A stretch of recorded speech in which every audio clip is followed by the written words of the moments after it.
What's up, Leafs fans, and welcome back to Leafs Digest. We are live previewing game number 3 of the Toronto Maple Leafs playoffs. First round against the Tampa Bay Lightning. Series is now tied up 1-1 as they head to Tampa Bay to start the first of 2 games in Amalie Arena down against the Tampa Bay Lightning, who have gone to the Stanley Cup Finals in 3 consecutive seasons. Back-to-back Stanley Cup champions, and then they lose last year to the Colorado Avalanche. Looks like Victor Hedman will be a go for the game here tonight. So remind people, we will be live throughout the course of the entire game tonight. If you do want to call in, you can join the Discord, the Leafs Digest Discord there. Send me a message on there. We will get people in. You guys can call in. Let us know what your thoughts are, how you're feeling about the team, the game here tonight, what we're seeing out of certain players. Happy to have calls. Happy to have people calling in here.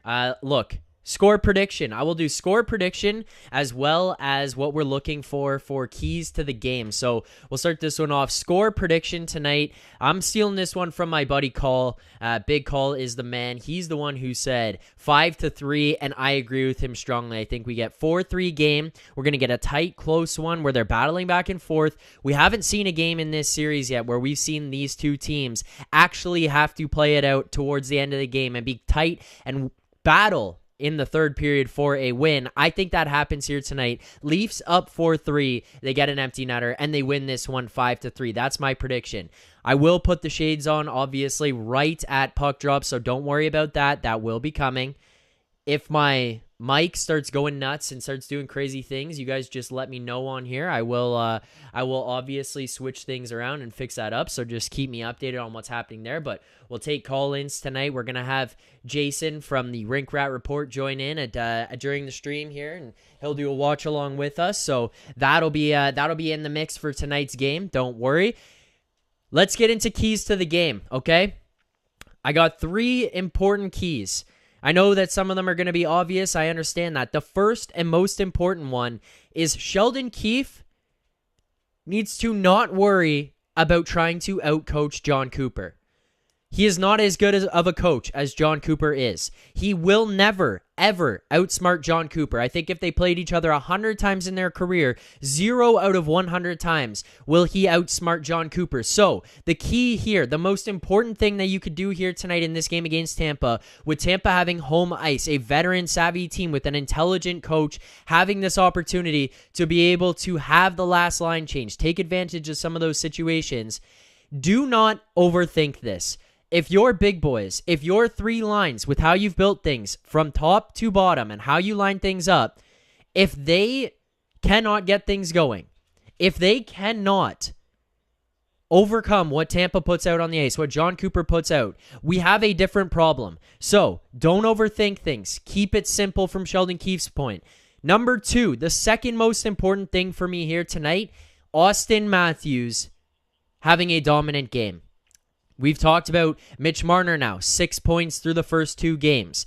John Tavares, I said last game, we need a big night out of John Tavares. Well, John Tavares comes out and he goes and gets a hat trick, his first career playoff hat trick, the first Leafs playoff hat trick since 2003 against the Philadelphia Flyers from Alex McGillney. John Tavares, one of the big boys, came out and he started from the beginning on a roll. He had a great game. He was dominant and walked away from that one with 3 goals. That is going to be a key for me. Austin Matthews, we've seen him getting points. He played well in the first game. He was one of the better Leafs players that was on the ice during that game. He carried it over into the second game, had another good game there, another couple of points. He's got a quiet couple of points. Now it's time to have the non-quiet night. Let's get rid of the put a couple points up and play well kind of nights for a guy like Austin Matthews, who can and should be one of the most dominant players on the ice every single time that he's out there. Give us a loud night from a positive standpoint.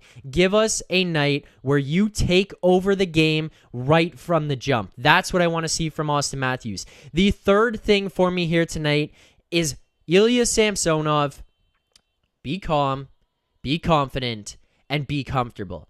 Andrei Vasilevskiy is going to respond from the game the other night. He is going to have a bounce back. Throughout his entire career, we've seen this guy in the postseason bounce back after losses, let alone big losses or nights that he does not play well. If we can get a night from a guy like Andrei Vasilevskiy where he comes out right from the jump where he's going to be that good, if Samsonov the other way can match it, if Samsonov can come out there and just play calm, not move too much in the net, stay solid, stay steady, we're going to have an incredible opportunity here for this Leafs team to walk away with a win, take a series lead 2-1 after going up here. So those are the keys to the game for me tonight. I want to see everyone in the chat. What are your score predictions?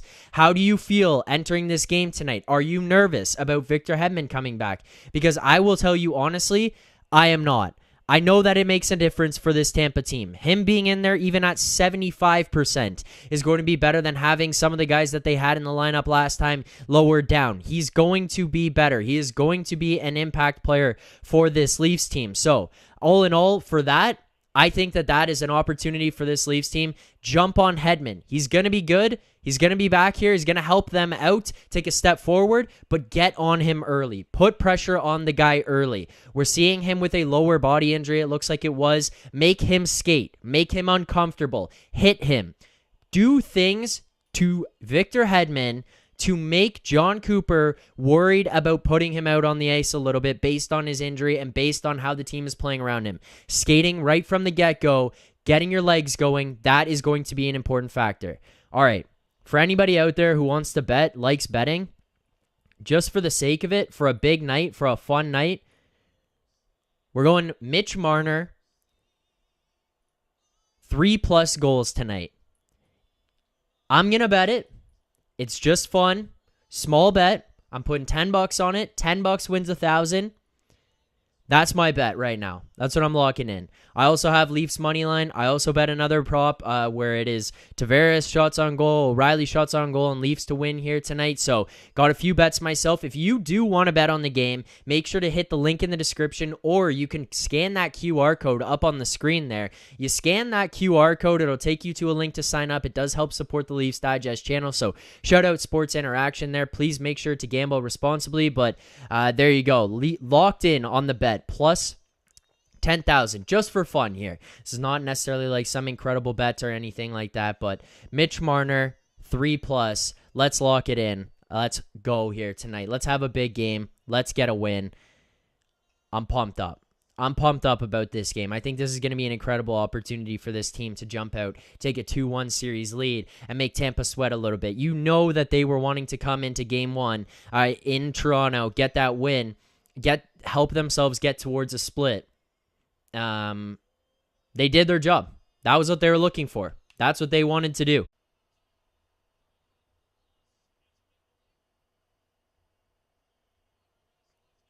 All right, I think we're back here. Are we good now?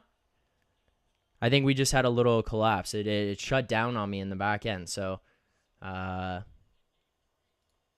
think we're good.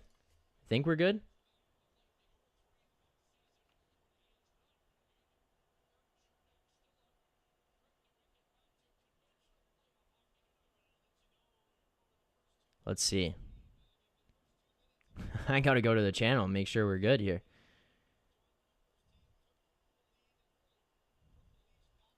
All right. We're still in the same one. We're still good. All right, here we go. Puck drop. Let's go. Lock in.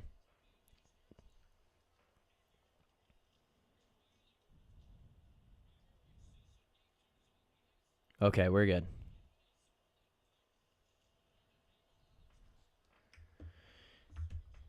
Come out with a jump here. That's what I'm looking for. If you guys are watching right now, please make sure to hit that like button. Yet again, remember, if we get 50 likes, every 50 likes, 50, 100, 150, the smelling salts come out. So hit that like button. Support the channel. And if you're watching, you haven't hit subscribe, I don't know what you're doing.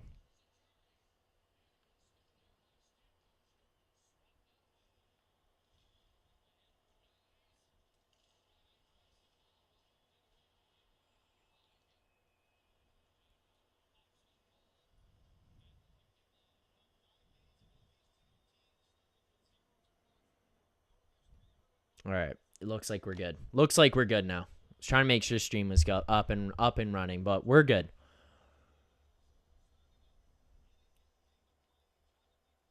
There we go, Matthews. Yeah, I think you got to get on Hedman.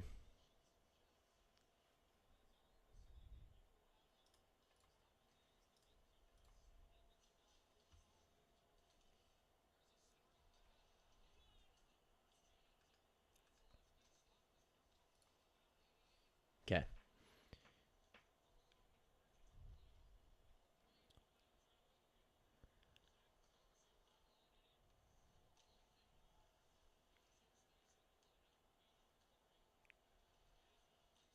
Quick ups. There you go.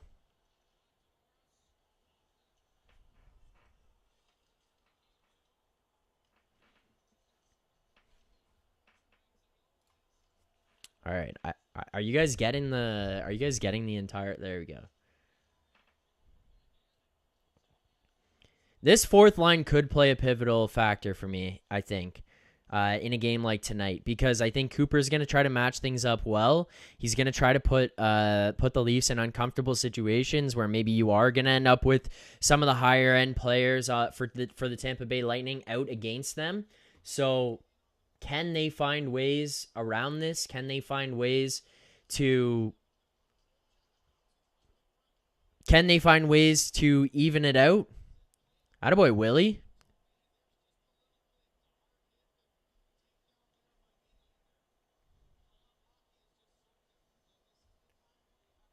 Are you guys experiencing buffering? It's telling me there's buffering going on. Closed everything down.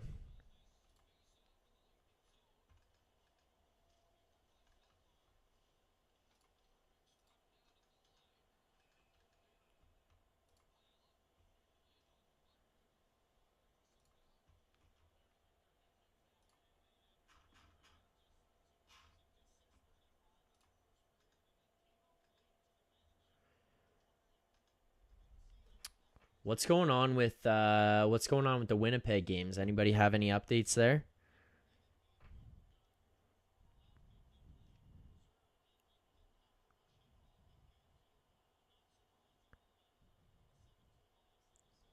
Four still in OT. All right, guys, hit that like button if you're watching right now. Also, thank you to all the channel members that we have here on the Leafs Digest channel.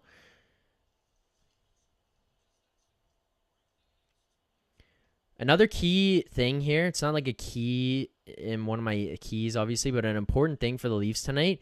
Last game against Tampa, a lot of the opportunities that they had came from in tight. They took high-quality shots, created high-quality chances, and they got in tight close to Vasilevsky.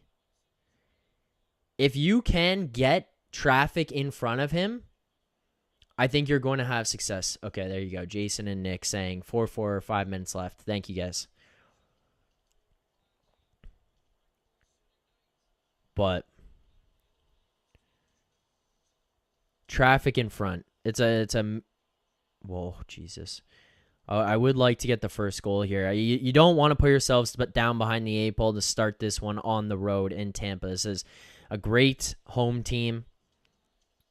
Great goaltender. We know that they can play stingy. This crowd's going to be behind them. Come on. I'll try to get that. Yes! Let's go! Let's go! Matthew Nyes with the assist. Let's go.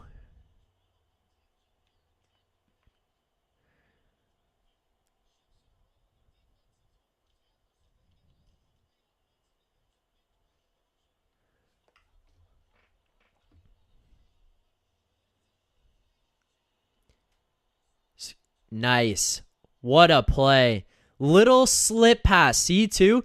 That wasn't even like a sweep that thing across. That was just straight. Little loop drop back. Great pass by Nyes there. The play, you'd get an opportunity, jump out, good pass up the ice to the guy in the center. Achari in the center of the ice, pulls that thing down with his hand, makes a nice play across to O'Reilly. O'Reilly dish back across to Nyes. Nyes steps in, and as the pressure comes, calm, poised. He didn't panic with that puck. First thing he does, head up, looks at the net, and then he just little slip, drop, pass back. Great pass. Yes, there you go, Jason. Let's go.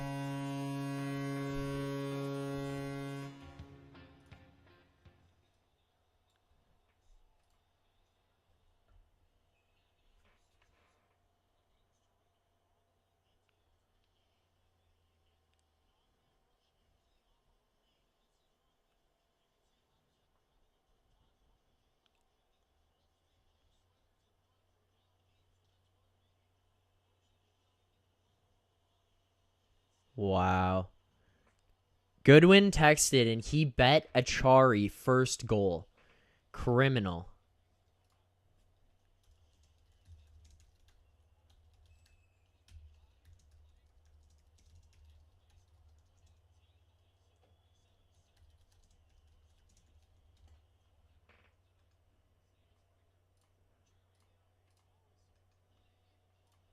Wow.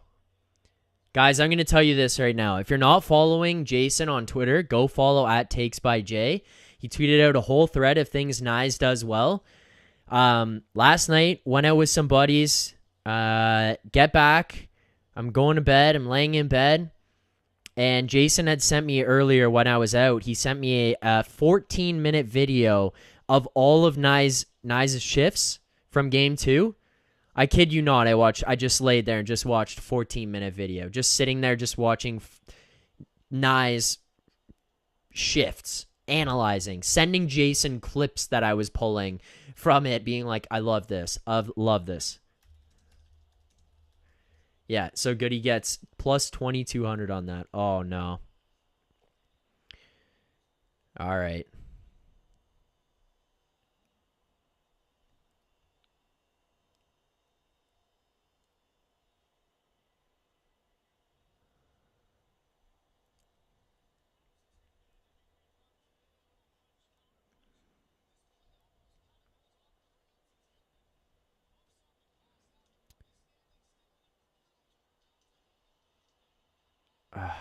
Willie had to be back there on Cirelli. What happens here? Like, did Riley overcommit? Riley overcommits across to the side. I guess he kind of has to play him, but Kerfoot in a spot. I don't know, just from what I'm seeing in real time here, like Kerfoot's in a spot there where he's chasing the guy back. Riley probably doesn't need to jump as far across to him because he has the back support from Kerfoot, and if he's got his head up and has the awareness defensively, he's going to be able to look across and see that there's a breakdown coming the other way. Shen kind of has to get in that. Oh my God, Shen kind of has to get in that spot where he can.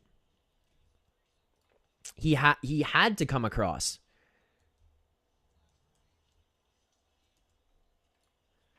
Like, I think Shen had to come across there and make that play. But it's all right. I said from the jump, game is going to be tighter. Tampa's going to have response. Like, we had seen 2 games where neither team really had any pushback. That wasn't going to last the entire series. It's what it is. Now, how can you find a way out of this? Can you battle back? Can you respond? Can you get the next goal? That's what's going to be most important here. Can you get the next goal?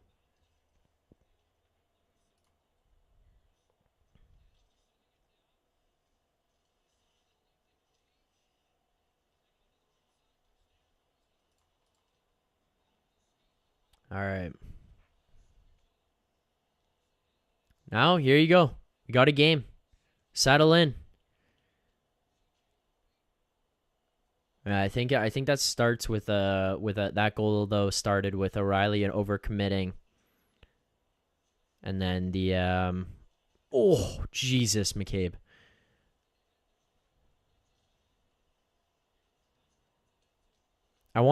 Oh yes McCabe, finish every check.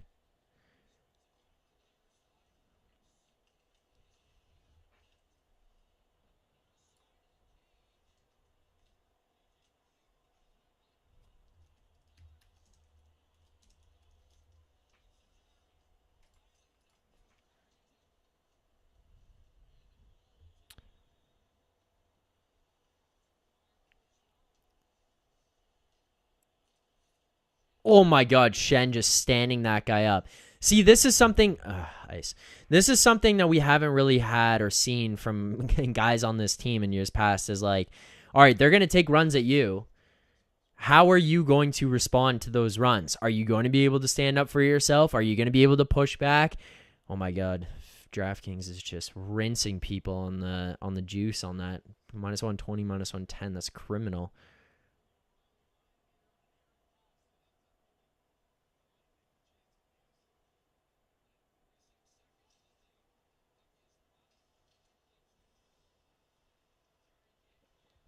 Come on, Achari.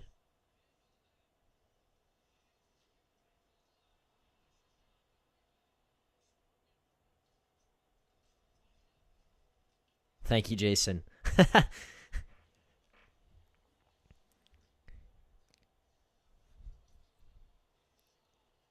Sammy looks a little scrambly right now. I'd like to see him calm down a little bit. The movements don't need to be so The movements don't need to be so frantic. They don't need to be so extreme, going one side to the other. You can kind of pump the brakes a little bit here. Just settle in, Sammy. Settle in. But so Jason says here, by the way, on that. Oh, I'm gonna watch this Kucherov shot. Just missed. It hit Sammy in the side of the chin there, so that's why he reacted like that. Jason says Zack is correct. In that situation, Riley should be comfortable with giving Hagel the wall. Instead, he overcommits and invites Hagel into the middle of the ice, creating 2-on-1 down low. Yeah. I think that it's just like, it's one of those ones where you can play the guy on the wall, but you don't have to go over to play him. Like, he was still in a good defensive position to continue to back up where he was. He didn't have to go and commit across to Hagel. He could have just continued back, and then it makes that pressure that was coming in three like this, it makes him have to separate it out a little bit, and then if Killorn, I think that's who it was, Killorn has to step back, then you kind of help yourself defensively, where Shen's not going to now have to come across to play, and you're not going to drag Willie in on the other side. Like, actually, let me just pull this up.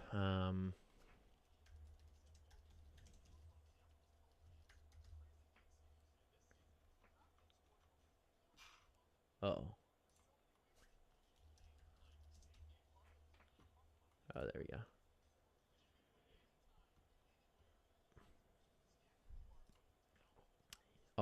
I'll show you guys what I'm talking about.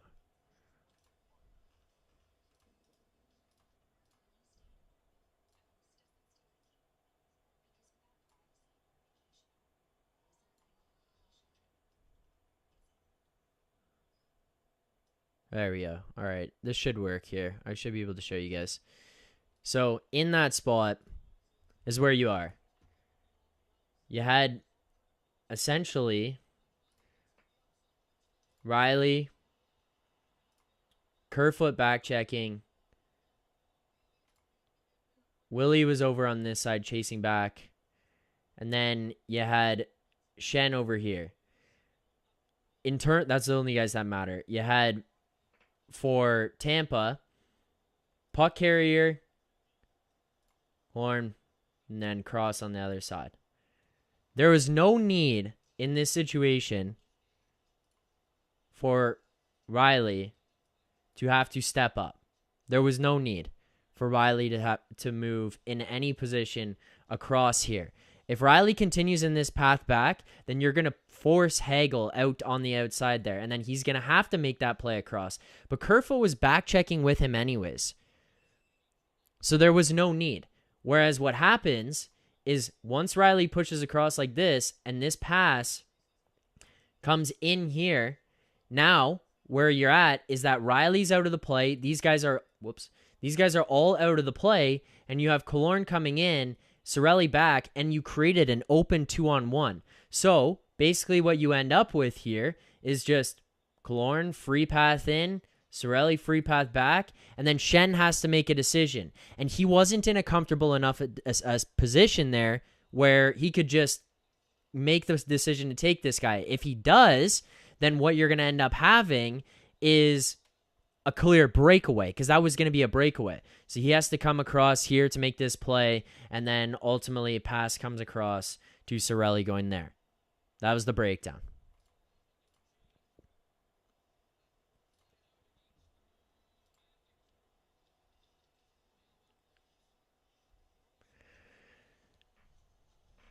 Yeah, Jason's saying they're on their heels a little bit now. This is where I want to see the response. You go on your heels a little bit. Can you flip it back the other way, or do you let it overwhelm you? Is it going to take too much? Is it going to take a lot out of you?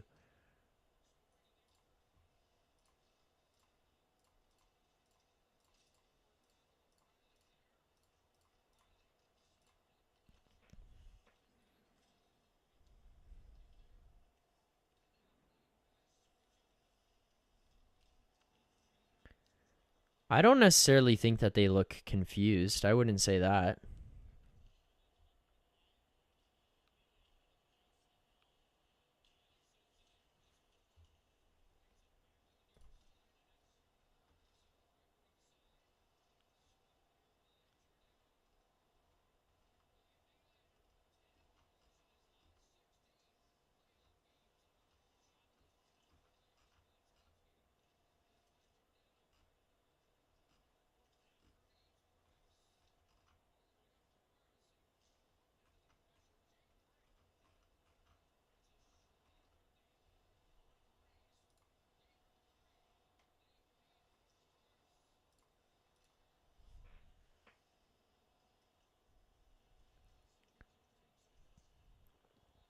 Where was the camera going there?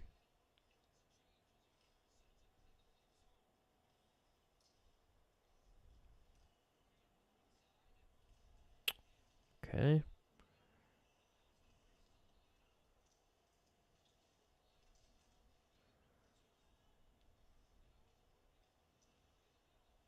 Brody, a little fancy there, brother.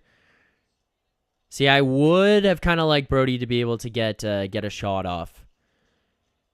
Okay, get a little lucky off the ref skate there. I would have liked Brody to get a shot off there because, oh my God, you got two guys playing goalie out there on Matthews.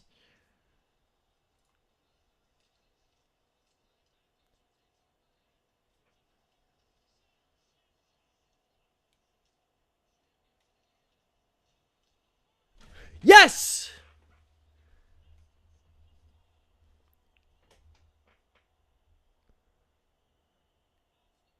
Matthews. What did I say? What did I say?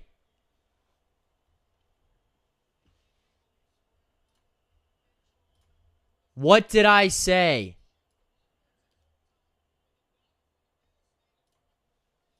Let's go. Come on. Matthews just fighting in front. Fighting in front. Two things. Two keys there. First and foremost, traffic in front of Vasilevsky. You get Marner falling on that shot is hilarious. Traffic in front of Vasilevsky. When these pucks are going through, you got to get chances in front. The first goal comes from Achari, right down in front of the net. He is right in there on him. He is in the slot. Then, there you go. Matthews, battling in front. Win the net front battle. Open your stick up in a position. You are in front of Vasilevsky. You get a shot. You get a tip on the shot. Goal. Like, get the traffic. Second thing that I said, we need Matthews to step up. We saw with the points. Hey, he did well enough to get a couple points through the first few games. This is the game. Step up. Step up. You are the best player. He could probably be the best player on the ice for both teams at any given moment. Be the best player. Be that best player. That's all I want to see out of the guy. And there you go. Hey, it's not like that's like some domination mode situation, but you win the net front, and there you go. All right, how do you respond? I love putting the O'Reilly line out here. I think this is a great decision. I think you can trust Knies. I think they're pretty decent defensively. Oh my God, Sammy, that was shaky. Don't give up a goal right away. See if you can create something going back.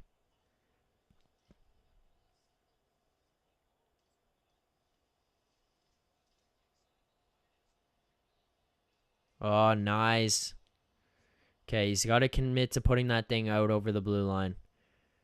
That's definitely a little mishap there. You get to talk to, but he made a nice play at first. He made a nice move at first, but it was the reaction after the fact where a little overhandle after. Just get that thing over the blue line.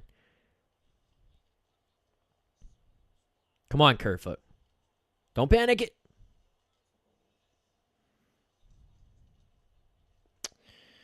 Little piss missile there. Pass.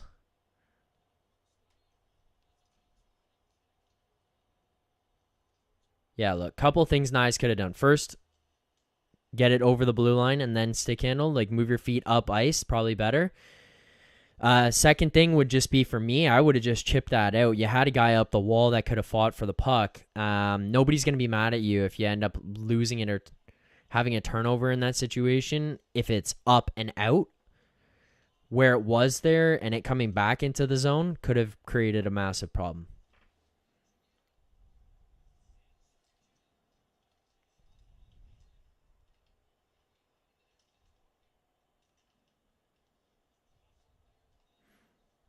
Yeah, give me another one in this first period, Leafs, not Tampa.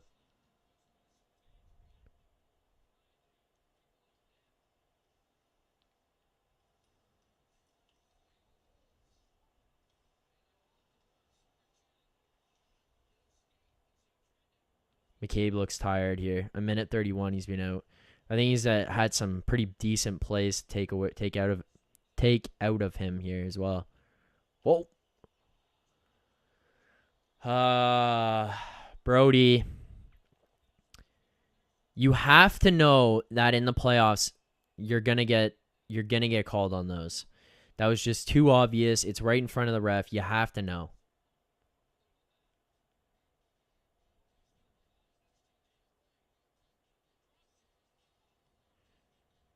You have to know.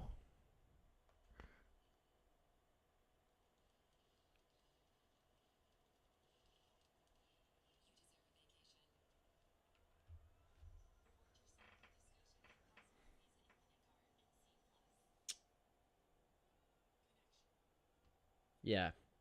That was poorly done. All right. Well, get this kill.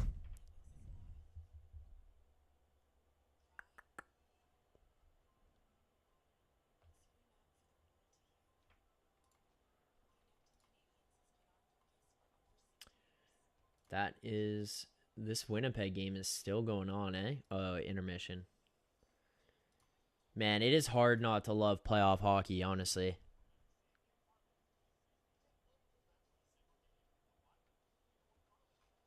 Forgot to track. Anyone in the chat have bets on tonight's game? Let me know what you guys have for bets.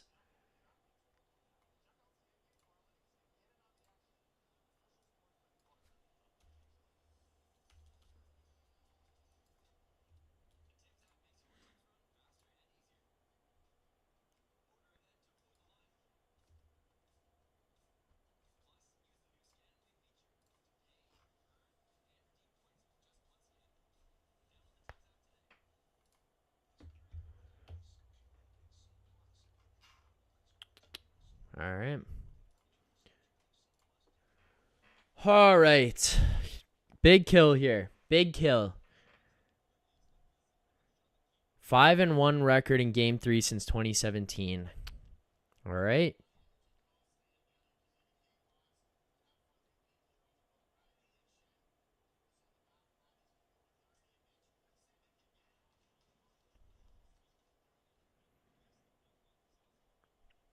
Sheldon doesn't really seem like the biggest fire-up guy in the world there, but all right.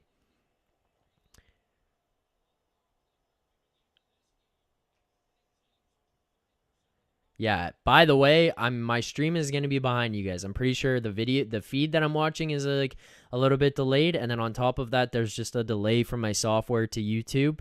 So, it's going to be a little bit delayed. So, during some of these I tried not to look at the chat as best as possible. Just a heads up.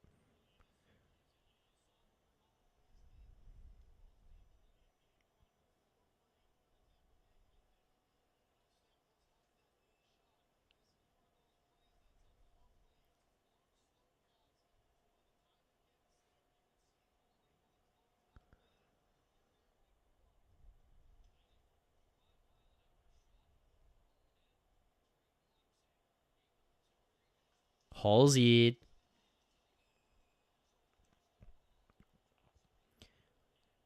That's what happens when you got Bobby Orr on your team, guys. Bobby Orr, coast to coast, draws Kucherov into one.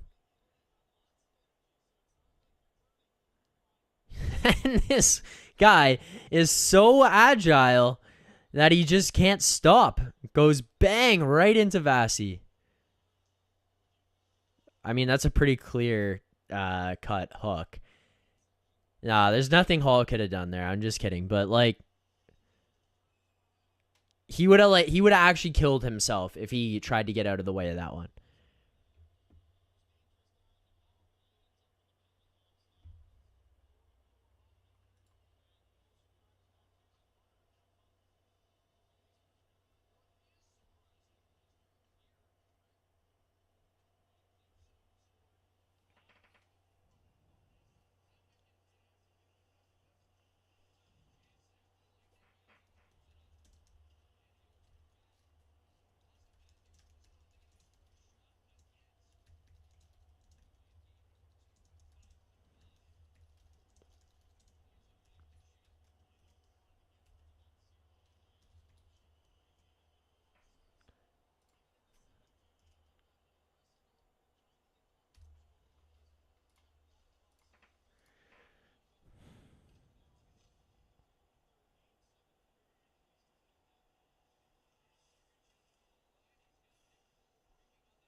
Okay.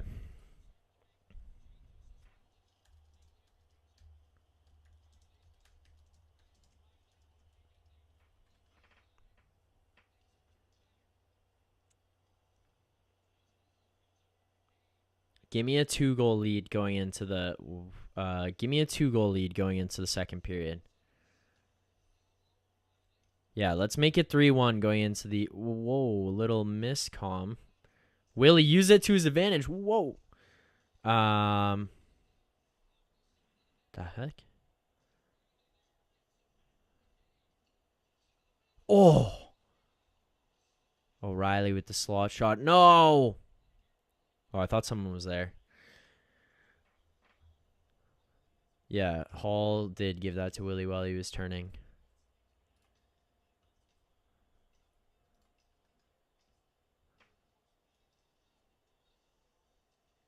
Oh, man.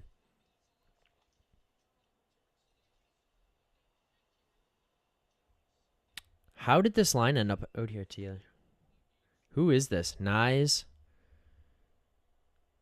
Because Nyes is out there with Marner and Matthews here now.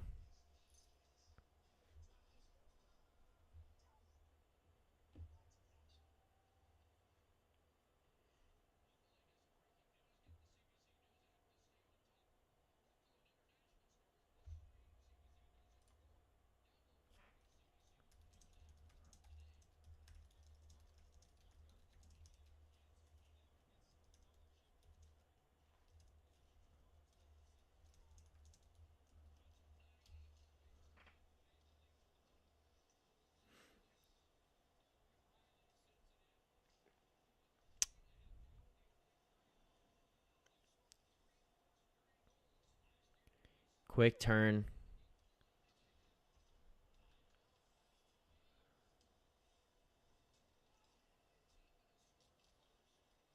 How's this a penalty? Isn't that just a battle?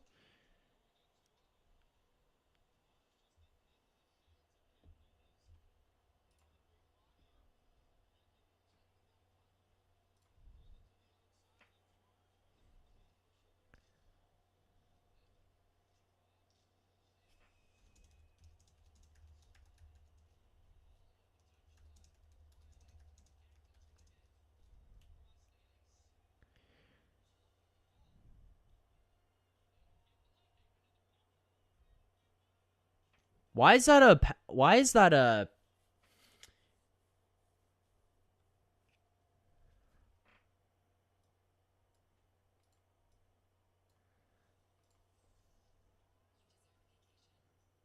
Why is that a penalty?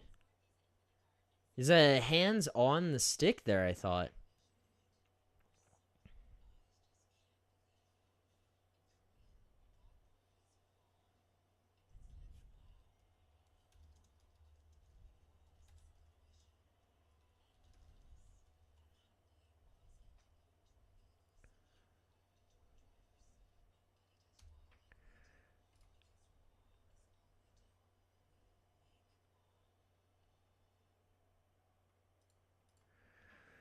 Okay.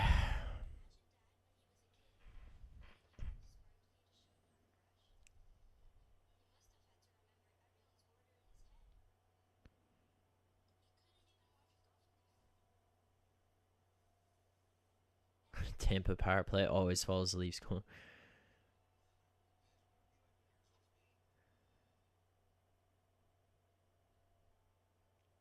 Yeah, this is the way.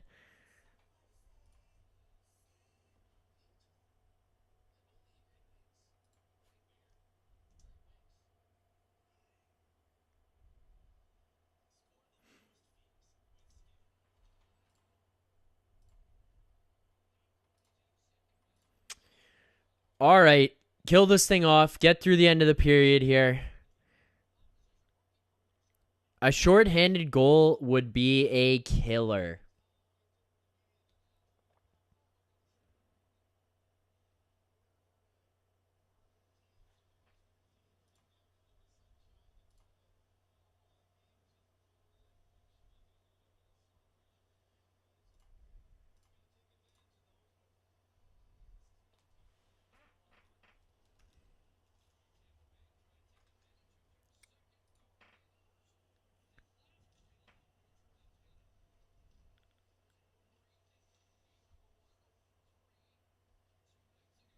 Come on. Just let them play out peripheral. The only thing that's really interesting to me about our penalty kills, I feel a lot of times, and I don't know if this is just specifically set up for, oh my God, against Tampa. Not really sure why, maybe. Oh my God. It feels like they're shrunk down low a lot more.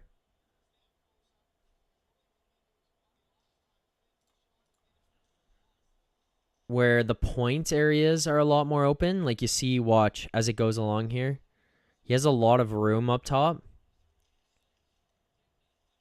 They just like collapse quickly. It's not like a panicked collapse. It's just like a design. See, look how much room he has out top.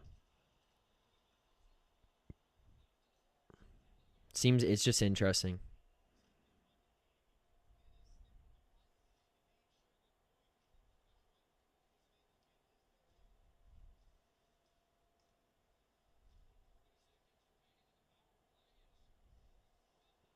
Whoa.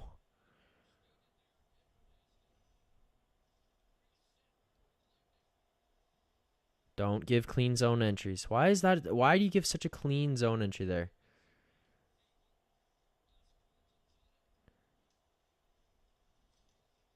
Good block, Brody.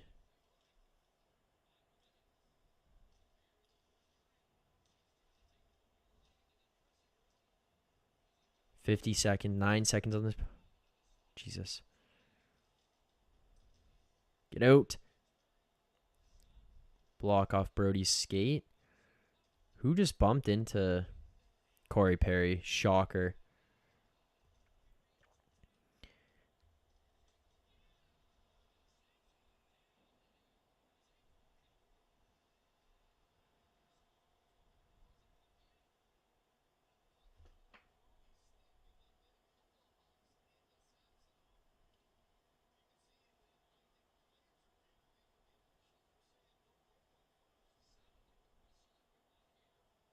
What's going on? What the?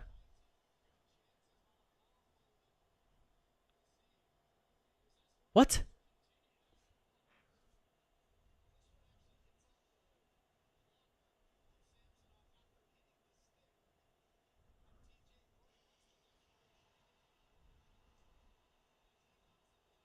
Oh. This is definitely a goal.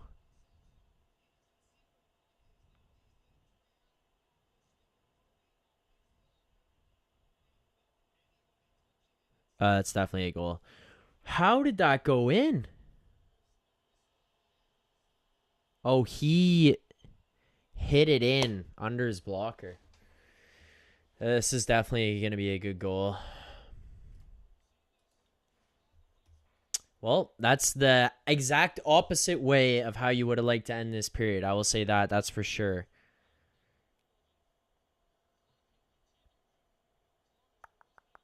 My God, this guy with the blue muzzy.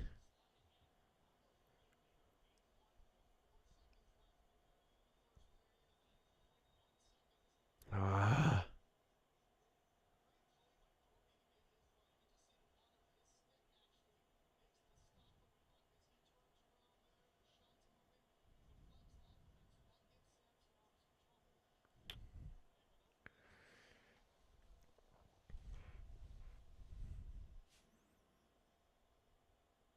Oh.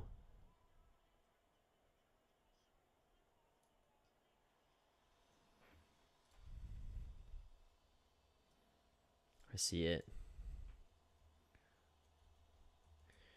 So that thing hit, it looks like it hit Brody's skate and then came in to Sammy on a weird angle, causing him to make that play. I don't. When they showed that back angle from the corner, it made more sense. I don't like the cut to they just had on Sam, the cut to Tavares there that they just had. This guy looked so sad. It's 2-2, boys. Might as well be a 0-0 game going into the next period.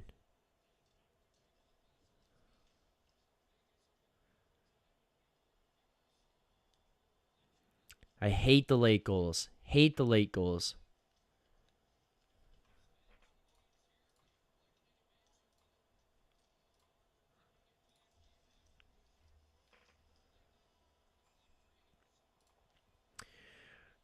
All right, well, there you go. First period comes to an end, 2-2. We said, hey, this is going to be one where we're going to see both teams go back and forth. Hadn't yet seen it, but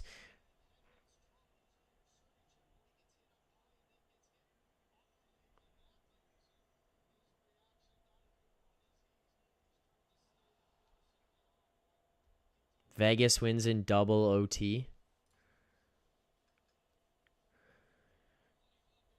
Yeah, I hate these late period goals that get given up. Like that 30 seconds left. It's a killer. It's a killer, that's for sure. It's just one of those like momentum ones, right? Where you could go into the period and come away and be like, well, we're up. And in a spot like this, now you can't. It's tied, and you lost it with 30 seconds left. Arnav saying, I do like what I'm seeing from the boys in the first on the road. Yeah, I'm fine. I'm fine with it as well. Well, again, don't like that goal. More so about how much time was left in the period. That's what I like the least about it. You could have closed this one out with a lead. You had 30 seconds remaining. You have TJ Brody make that block out with his skate, hits him, comes in funny, spinning in on Samsonov, tries to get his hand down onto it, deflects into the net.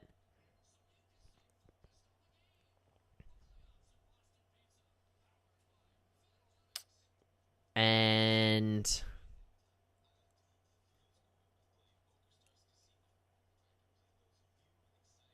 yeah.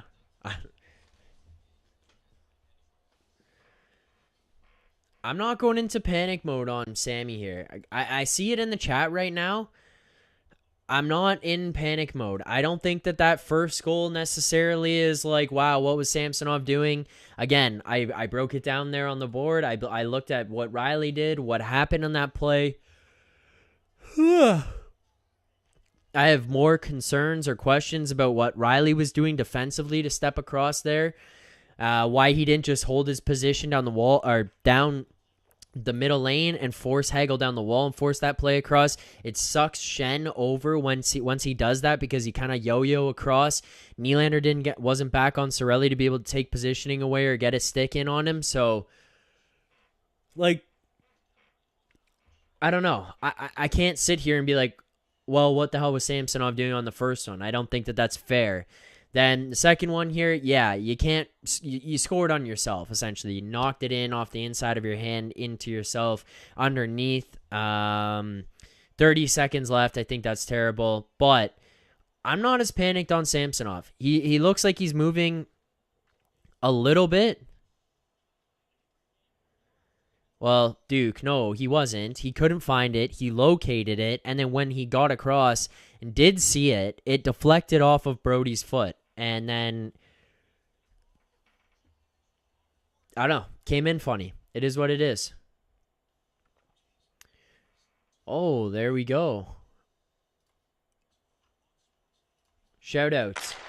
Mark the Tech Guy. Thank you, Mark the Tech Guy, for joining and subscribing as a channel member there. Appreciate it. For those who don't know yet, for those who aren't in on it, if you do want to become a channel member, you can hit that channel membership button, hit join. You will get access to all of the emojis that are here in the chat. Those will be accessible to channel members. You also see that you'll get the colors of your name changes. You get the logo in front, as well as you get access to all the channel memberships. Your name will be up on the stream. So check that out. Whew. All right. Yeah, I don't know. I don't know. Duke saying that period sucked. I don't know where that's coming from. I don't necessarily agree with that. I'm not gonna lie. I don't know how or why that period would suck. I don't think it did really, but it's a road period. You're on the road. Come out ready to go. Score the first goal. I can be fine with that. I'm not panicked here sitting in this. I don't think there was too much wrong with that period. There's a few things you'd like to see differently, but to break it all down here, to help us dissect what went on in the first period, how the Leafs ended up in this situation, thoughts on the goals, we're going to go to the Queensway Automotive Group hotline.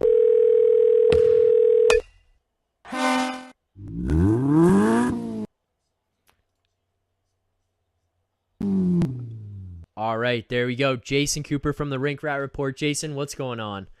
What's good, guys? What's good? I was feeling good like about 5 minutes ago, and then we got scored against, and I'm like, what the heck's happening? Other than that, though, I thought we played well this period. What are your thoughts on the period? I was fine with it. You're on the road. I said before the game, I don't know if you caught my pregame discussion of it, but like my 3 keys, one of them is kind of faltering a little bit there at the end, but my first key was, Keefe, don't try to outcoach John Cooper. You're not going to. So don't try. Just keep it simple. And if you're going to end up in a spot where your big boys can't match up against the guys that Cooper wants to put out there, then you've got bigger problems anyways. So let it play out. Let them be your best players and let them try to take over. Then the next key was Matthews. Have a game here. We saw him get some of those kind of empty points. And what I mean more by empty is like, he got points. We walked away from it. We can't say this guy's being silenced by any means, but we did walk away and be like, oh, well, he got some, but he didn't dominate or anything. And then the final one was we need Samsonov to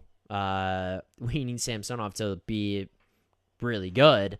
I don't think he's being incredible here to start, but it's like looking at the goals by Vasi, that first one by Achari. Achari's not a world beater in terms of scoring ability and beats him point blank. The last one, I don't know. How's he going to stop that one? It's a tip puck from 2 feet in front of him. I don't know. I'm fine with it. It's a road period. Game 3, I think they came out ready. They came out playing well. I just didn't necessarily like 30 seconds left getting scored against to tie it. That's what I didn't like. Yeah, and yeah, just brutal, because that's the third time it's happened in it's been 7 periods now. That's the 3 out of 7 we've been scoring on within the last 30 seconds. It's like, it's just a tough way to go back into your dressing room after what felt like, I thought was like a really good period from the team. Maybe not really good, but as good of a road period, like you said, as they could. I was listening earlier before I hopped on. I was watching throughout the game, but I was listening to your talk with the chat about Samsonov, and I think I might be like in a disagreement with you right now, man. We're usually pretty simpatico with things. We're on the same page majority of the time, but Samsonov's swimming out there. He does not look good, and like I don't know how he went to the wrong side of the net on that goal. That's just like, and it wasn't. On that last one, yeah. Yeah, it wasn't like the first time he was lost tracking the puck. I think there was 4 or 5 instances throughout this period where he was kind of lost tracking the puck, and I just couldn't see it. There were times where a shot got blocked, tipped up, and he just kind of stiffened up and he didn't know where the puck was. And it's like, I don't know if it's nerves. I don't know what it is, but this might have been one of his worst periods as like a Leafs goalie in like a long time, it feels like. So I don't know. I'm disappointed with him, man. I thought he'd come out a little stronger. Sorry, they're replaying here on my stream the Cirelli goal. That's a bad look for Nylander defensively there. He stops looking at him. I think the primary problem was Riley moving across, but Nylander just stopped looking at him. They just showed it there. In terms of Samsonov, to kind of wrap that up, look, I don't completely disagree. I just think the first one, he kind of gets jammed up a little bit, where it's like, now you're having to face that shot coming across back the other way. Fair. You got to move across quick. I think he does look a little bit... Yeah, he does look a little bit swimmy. I wouldn't say it's like, I don't know. I'm not at a point where I'm like, whoa, what the hell is he doing? Where kind of it was in the first game where he was everywhere. Mm-hmm. But that last one was like, that was not great. It did hit Brody's skate, probably came in funny on him, but it was like all the things that you're saying before, where he's looking on the wrong side of the net, he gets caught that way, kind of loses himself, loses where the play is. Like, that's not good. He can't have that happening. So not impressed with that.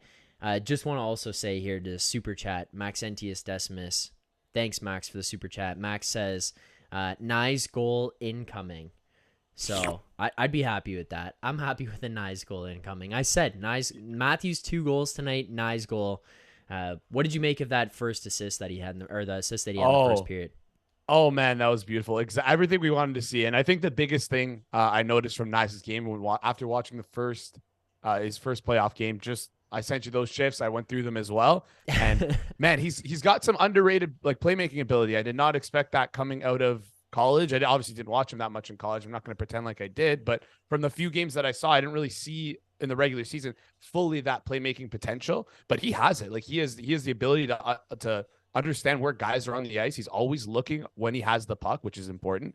And he has the ability to physically make these passes. Some guys aren't able to put the puck where they want it to. They have the right idea in the mind of where they want it to go, but they just physically can't do it. Nice is able to do it. I like that. That was a beautiful little pass. And just the little thing of drawing the guy in, making it seem like you're going to the net, waiting for that guy to draw in, and then passing off that puck to create space for your line mates. Yeah. No, yeah, I liked it. I liked how he came out there on that play. I said, too, the thing was he got the puck. He didn't panic with it. He was up, he had his head up on the play, and the first thing that he did was obviously scan as he received the puck and realize what's happening to the side of him there, with Achari being in that position, but immediately it was head up and forward, and he was going in basically making the guy chasing him, the defender there, and Vasilevsky kind of have to focus on him, because he's not looking like I have to pass this. It was like, I'm going up and I'm going forward, and then he just did that little slip pass back to Achari. I thought that was great. Yeah. Great way to break it down. Also, another side note, you did a fantastic job breaking down the first goal. I just want to give you kudos there, because you literally did, like, guys, you're not going to find better analysis on the panel. There's no point of turning the sound on the TV at intermission. Just turn the sound on for Leafs Digest, and you'll literally get better analysis. I'm sorry. I understand what they were saying, like trying to argue that Nylander's at fault, and obviously Nylander's more of a lightning rod for these for like the older people. Yeah, like it's easy to blame things on him. Yeah, for the old heads, and maybe they're playing towards their crowd. Who knows, right? But man, like that's, if you think that goal is fully on the fault of Nylander, you're just watching a different game, I think. Like, yeah, sure, he could have obviously back checked harder, but Morgan Riley just literally, if he just doesn't move, that goal I think doesn't happen. But he overcommits, like you said, creates a 2-on-1 down low, and that's it. I didn't understand why the decision making was to put the pressure on the guy there. Like, that is a failed recognition to me by Riley, because you saw it, especially the worst part was when they show the angle from behind Riley. It's twofold. First of all, Kerfoot is chasing Hagel back. Kerfoot is on his essentially on his hip. He's right there. And then the other part is that's one part that he needs to recognize that's up and off to his left. Up to his right,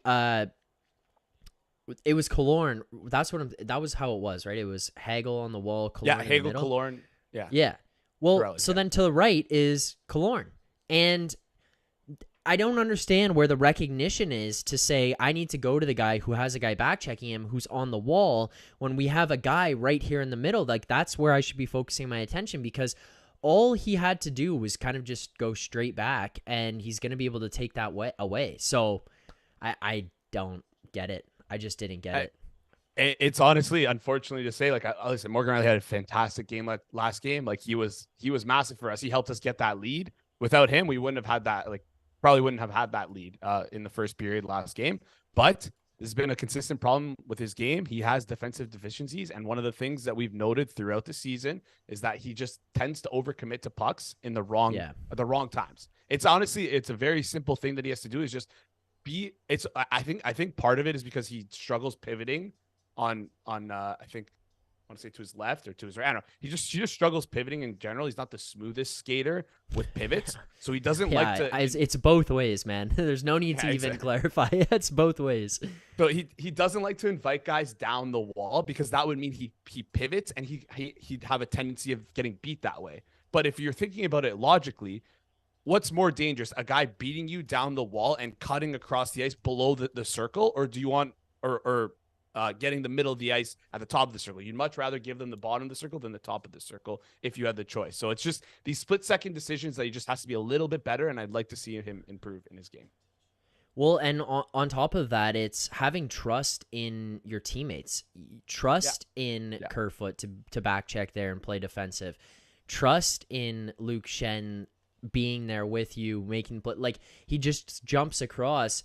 Schenn had to play that way, because if he didn't, Killorn is in on a full-blown breakaway. Like, Riley was so far pot committed to the side that him coming down, all it did was leaving Killorn a breakaway. So he had to slide across and make that play. I don't know. Maybe he could have played it differently in terms of going down, sliding, whatever. I don't know. I'm not going to dig into that too much, but it's just from the standpoint of, dude, you didn't have to go over there and play that. But is what it is. I'm seeing here talk of John Tavares. I lost it in the chat. But was it Arman? Arman, yeah. What's wrong with JT after the hat trick? -2 and a penalty. What are your thoughts on JT here to start this game 3? Yeah, again, I wouldn't look too much about the -2 and the penalty. Penalty I thought was a little weak. I can see why it got called. Yeah, sure, he was slashing a bit, and I think someone mentioned in the chat earlier that a player broke his hand earlier in the play. I think it was Niederreiter broke his hand, or no, Teravainen broke his hand. Teravainen broke his hand. Sorry. Him. Yeah, off a slash. So maybe they're cracking down on that. Which, listen, if you're gonna crack down on it league wide, I'm okay with that. That's fine. Just make it consistent.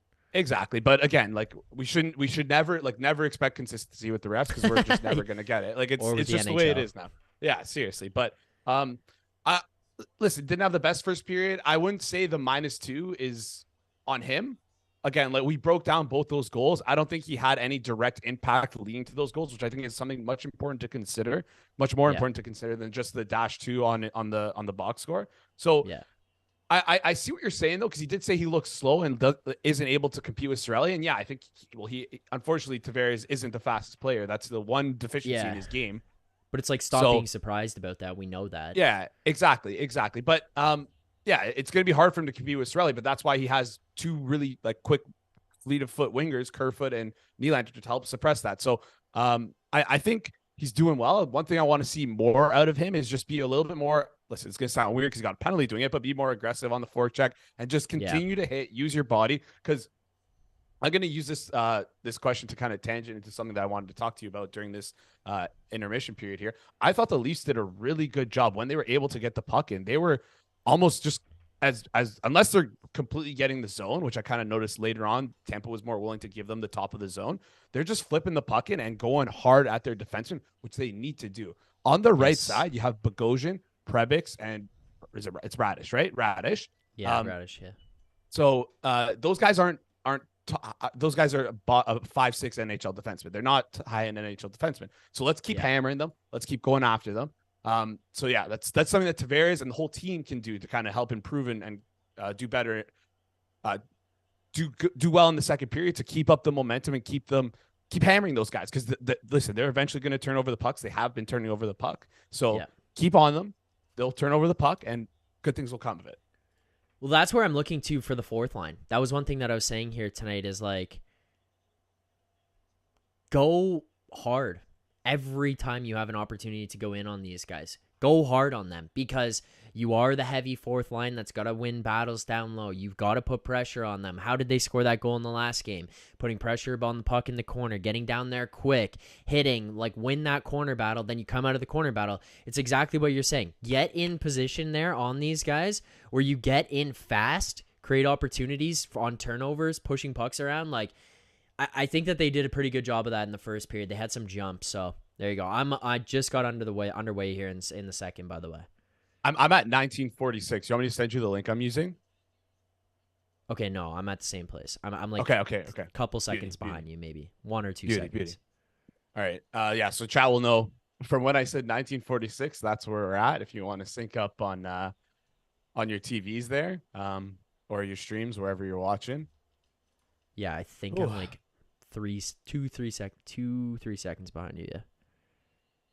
Yeah. So to start, obviously Samsonov's still in the net, so that's let's see it. Let's like oh no. Oh, good save. You know what? Massive for his confidence. All right. Sorry, if I keep looking like I'm looking off to the right, it's where the chat is. I'm trying to read it and like. Yeah, it's all good. That's why I look to the left for mine. Yeah. Can I make this bigger?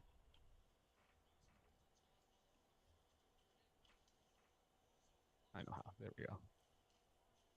Yeah, Meg, we can't do anything about it. I apologize, but we quite literally can't do anything about it. Or maybe Mig is just a minute ahead of everyone else. Who knows, right? Yeah.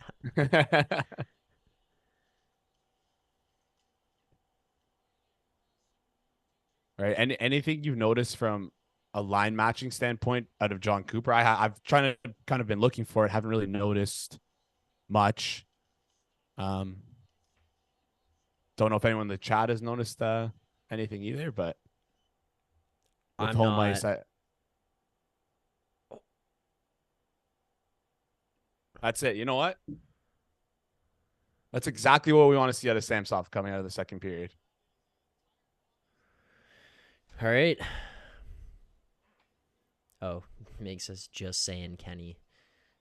Thanks.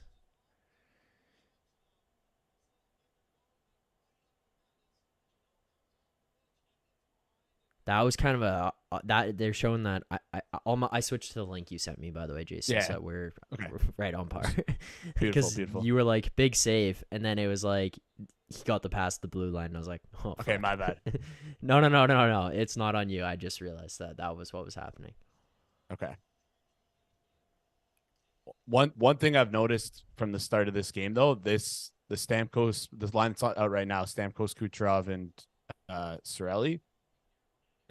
Point, look a lot better at 5-on-5 tonight than they've done the first 2 games. Honestly, I didn't want to say it because like I didn't want to jinx it, but man, they looked invisible the first, like at 5-on-5, they did not look good in the first 2 games. They looked very out of it almost. Yeah.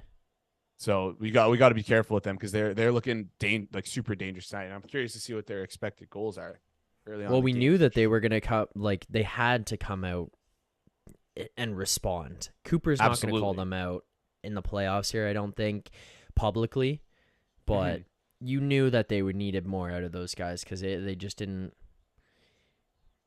Yeah. Oh my God, Lafferty. Like you said, like they just didn't really make that much of an impact at even strength. And even looking at Toronto, didn't we win the 5v5 battle on in game 1? Yeah.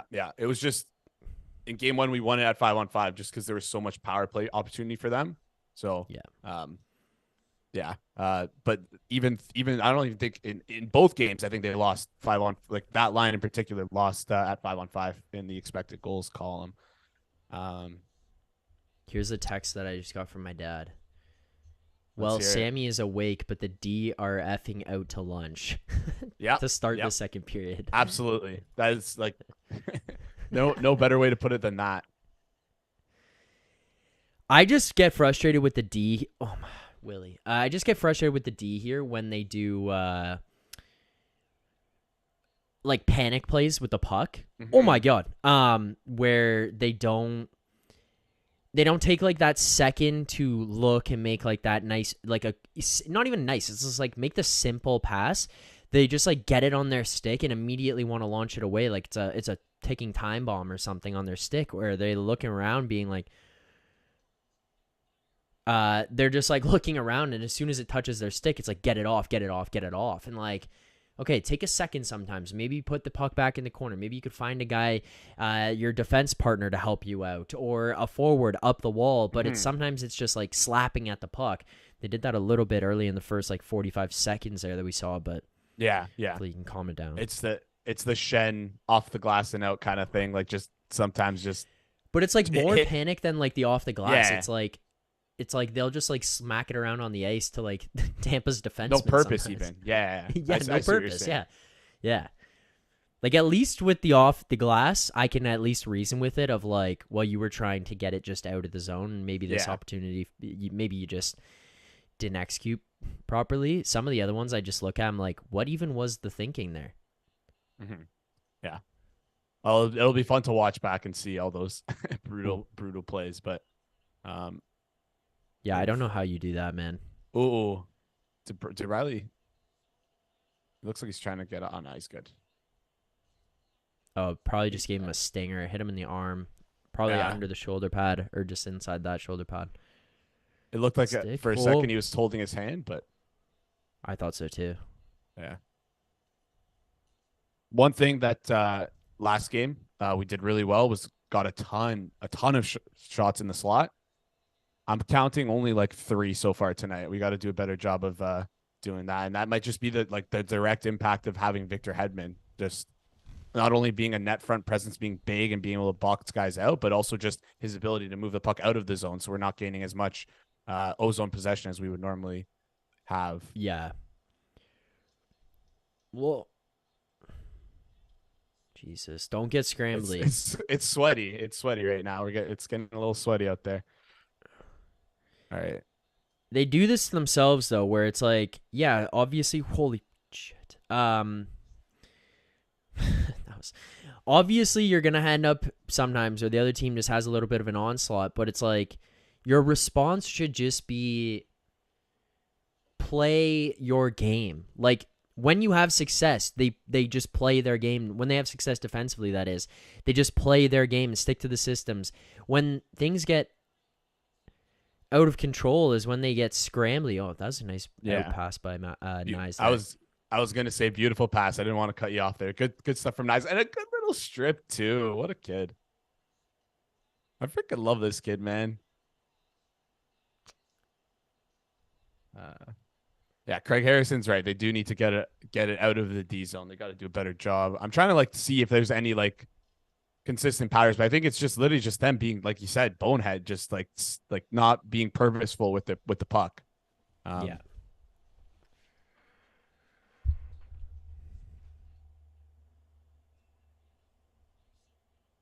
Said Nick. Oh wait, who said that in the chat? Craig Harrison says, "Why is Riley still out there? Is he still on the ice here on the shift?" I hope not. Oh, hit him in the back of the arm. That's a stinger for sure. Yeah. I was worried. It looked like he was like holding his hand. I'm like, oh god, we don't need a broken hand right now. Like, but I mean, I guess that's why we got Gus. But, yeah. Okay, Riley's on the bench, so we're good. He's getting a bit of a breather.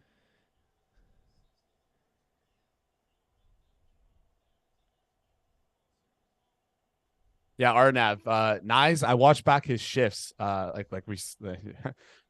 me and Zack watched back his shifts, and that's something we noticed he does really well. He loves to like strip the puck and go under sticks of guys, like especially in transition. He does a good job of that.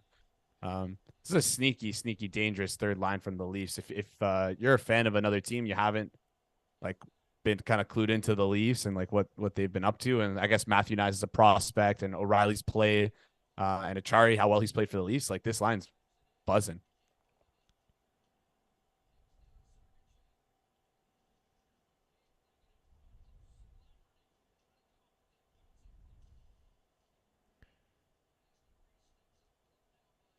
Don, I see the comment. I don't know why we got to be so negative. Shots are 18-12 here. Yeah, we're definitely listen. Sorry, go ahead, Oh, Zach. oh. No, you're good. Go ahead. I was just gonna say, like, listen, we outplayed Tampa the first 2 games. Tampa was due to outplay us for some stretch of this. Yeah, I understand we lost 7-3 in the first game. Doesn't mean that I still think we were a better team at 5-on-5. Listen, you take 9 penalties, 10 penalties, they score on you for 4 of them. That's probably a big reason why you lose. But I thought 5-on-5, we were the better team. And last game, we blew them out of the water at 5-on-5. And this game, Tampa seems to have responded. So we got to expect that from them. We're not going to win every game at 5-on-5. And again, there's still 12 minutes left in the second. We got another 20 minutes of hockey after that. We can still easily come back and win this 5-on-5 battle and ultimately win the game. What's your time say? 12:04. 3, Okay. 2, 1. Okay. 59, 58. Yeah, hit the like button. I think that's what we're missing right now. There's no smelling salts in the room. Oh damn! I forgot to order you salts. It's all good. It's all good. I'm gonna do it now. It's all good. It's all good. What are we at? We're at 40. Like I heard also on the bench, like they don't get supplied smelling salts until at least Digest hits 50 likes. So if the boys look a little tired out there, that's on the chat. Because I know Trainers are monitoring. Exactly. They're keeping it out. That's why do you think they have the iPads on the bench, guys? What do you think that's for? They don't watch replays. They watch Leafs Digest. Obviously, guys. Wake up. Come on. The monitors under the coach's feet. That's what it is. One of them just is tuned into this. Yeah. Seeing my ugly. That's why Maholtra has in his ear. He's listening. It's me saying challenge that. Didn't listen in the first game. Don't challenge it. What are they doing? Wait, challenge it? Okay. It's just too. The building was just too loud. That was the problem. Home crowd was too loud. Like that was last game. Booing. In that first one, booing. Oh yeah, that was. Yeah, what was it like? What was it like in that last game? Man. I was trying to send you down to Tampa today. Flights are a little too pricey, but yeah, I mean, should have went, but I feel like the girlfriend wouldn't have been too happy about that. Oh, man, look at this guy's a one-man wrecking crew. What a dog. What an absolute dog he is. Even in this scrum, he just goes in 1v4. Yeah, 1v4. It doesn't give it. an F. Does not give an F. Dude, this guy is so good. Oh. Does not need to be on a line with JT. Oh, man, if he could have just held on to that thing for like one more second, go around the side. Even if he didn't get it fully around the pad, I think if he got to the side, he could have had an opportunity to flip it up and over. But yeah. He tried. He tries. It's all good. Hey, you know what? A better last 2 minutes from the Leafs there. Man, this third line is like really good. I know I keep saying it, but they're like the one bright spot of this game so far. Like, and obviously the first line getting their their one goal in. Was that on the power play? Why can't I remember that now? Anyways, yeah, team's buzzing. Whew, I'm nervous though. I'm not gonna lie. Jittery. I don't know. I don't feel nervous to this game. I don't know why. I felt confident coming in. I'm like game 3. Like the thing is that you want to bare minimum split these games. Obviously, You had the split at home, which puts you into a little bit more of a pressure spot where now you need to at minimum split and go back 2-2. But I think this tonight is like the one where you're like, we really want to win this one. because then it takes the pressure off of the next one. You lose this game, game 4 feels a whole lot worse. Yeah, for sure. Because you're going in obviously on the road here. They're going to have the home ice, this veteran team, this veteran coach.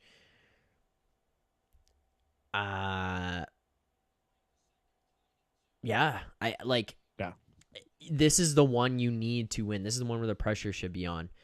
Also, you see this in the chat here, Jeffrey Curry. Jeffrey, why are we got to be so negative? What's the point of being so negative here? Saying Arwar, McCabe, Achari, good pickups, huge price though for short-term improvement. First of all, you're going for a cup. You go all in, you commit, cares on in terms of at least the Achari and the O'Reilly. And also, I don't think anyone in the world walked away from that thinking that either side got fleeced. I'm pretty sure the general consensus was that both teams won that trade. Both teams came away with what they needed from that trade.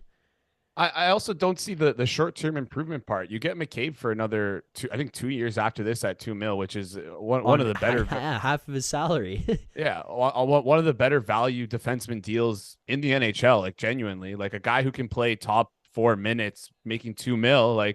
Hey, Justin Hall makes $2 million, right? $2 million is if you I go look at the UFAs that have been signed for the past 4 years and look at the ones that got paid $2 to $3 million. They're all fifth and sixth defensemen. We're getting that same value for he's playing on our first pair. Exactly. And also on top of that, who's to say Achari doesn't stay? Who's to say Ryan O'Reilly doesn't stay? Because right now, if you have the choice between Bunting or Ryan O'Reilly, I think I know what I would rather have. And again, this is looking into the offseason, right? I'd much rather have Ryan O'Reilly and getting that inside edge to be able to sign those guys early, having that 1 week period to talk with them, talk extensions. That might be the difference between you getting a free agent and you not, right? We were supposed to get Achari last offseason. We just didn't have enough cap room. So they obviously had interest in him. And I'm honestly pretty confident that they're probably going to sign Achari for sure back. And I would hope O'Reilly back. I think that's more so if either guy wants to be here. I think that's the biggest question. So, I mean, the way they're playing, they look like they want to be here. Also, the the whole short-term debate with picks and that kind of stuff, and he says oh, Nyes is a 52nd pick. Think about that, whatever. Why do you care? Why do you care? Tampa Bay traded 800 picks for the next 25 years for Tanner Jeannot. Yeah. The whole point is to win the Stanley Cup now, not try to win it 3, 4, 5, 6 years from now. What do you want to do? Just have this perpetual we'll be good then, because those players aren't players that help you win today or next year or the year after that, even potentially. Those are guys who could help you 2, 3, 4 years down the road. So who cares? Look at Tampa. Yeah, exactly. And also, let's not try and dogpile on Jeff here in the chat.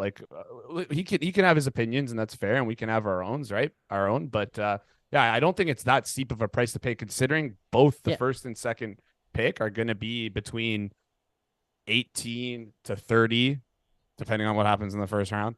18 to 30 in the first round of the draft, and then the second round they're going to be in the 50s, 60s. So it's the amount of guys that become elite impact players and also become elite impact players within the next 3 seasons of those draft picks, there's literally zero. There's the only guy who's going to come in is a top 5 pick the next year or even the year after. Look at Matty Beniers. Matty Beniers just won Rookie of the Year. He wasn't just drafted. He was drafted 2 years ago, right? And he was the second overall pick. Same with Owen Power 2 years ago. Didn't see the immediate impact until not 1 year after he was drafted. So it's these guys aren't going to come in right away anyways. You'd rather pay the cost and get those guys when they can help you right now. And those examples are also very high up picks. 100%. The cream of the crop. We're talking about first overall, second overall picks. These guys are border, I don't want to say generational because they're not generational, just not there, but elite guys who are going to be top line 1 NHL players. And again, they took a while to take a year to take a jump.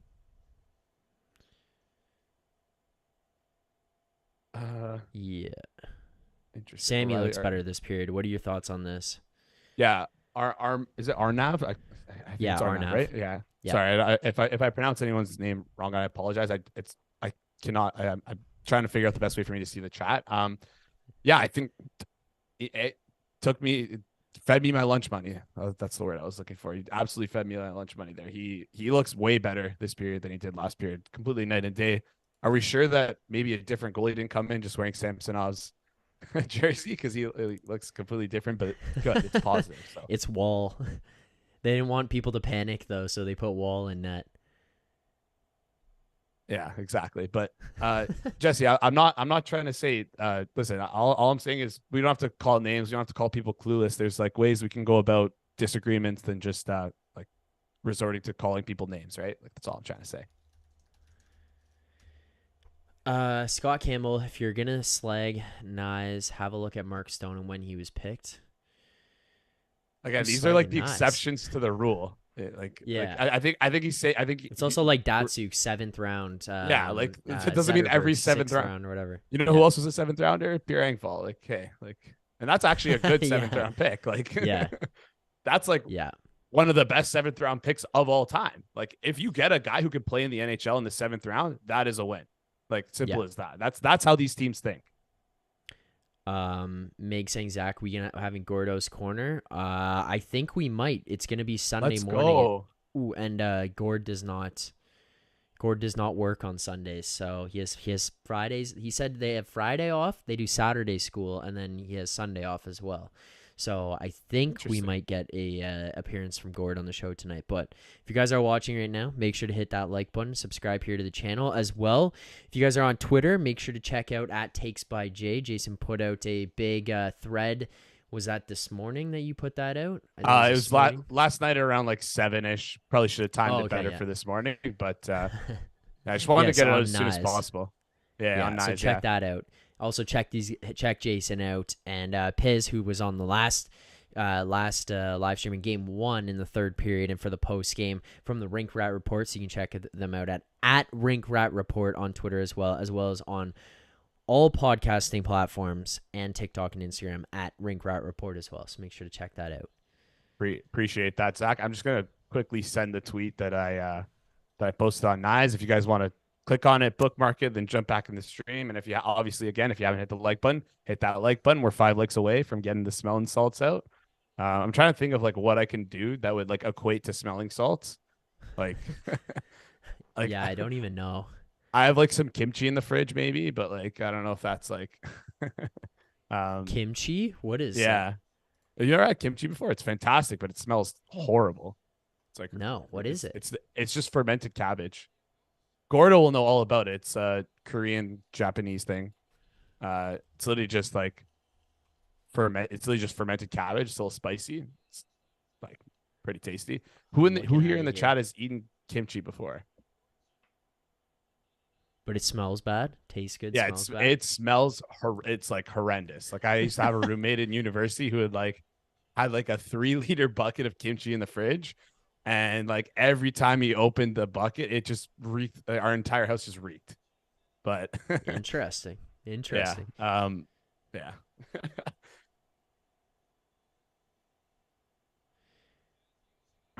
Nick kind of nailing it right here. The period has quieted down quite a bit. Let's hope the Leafs can kind of take advantage of that lull here.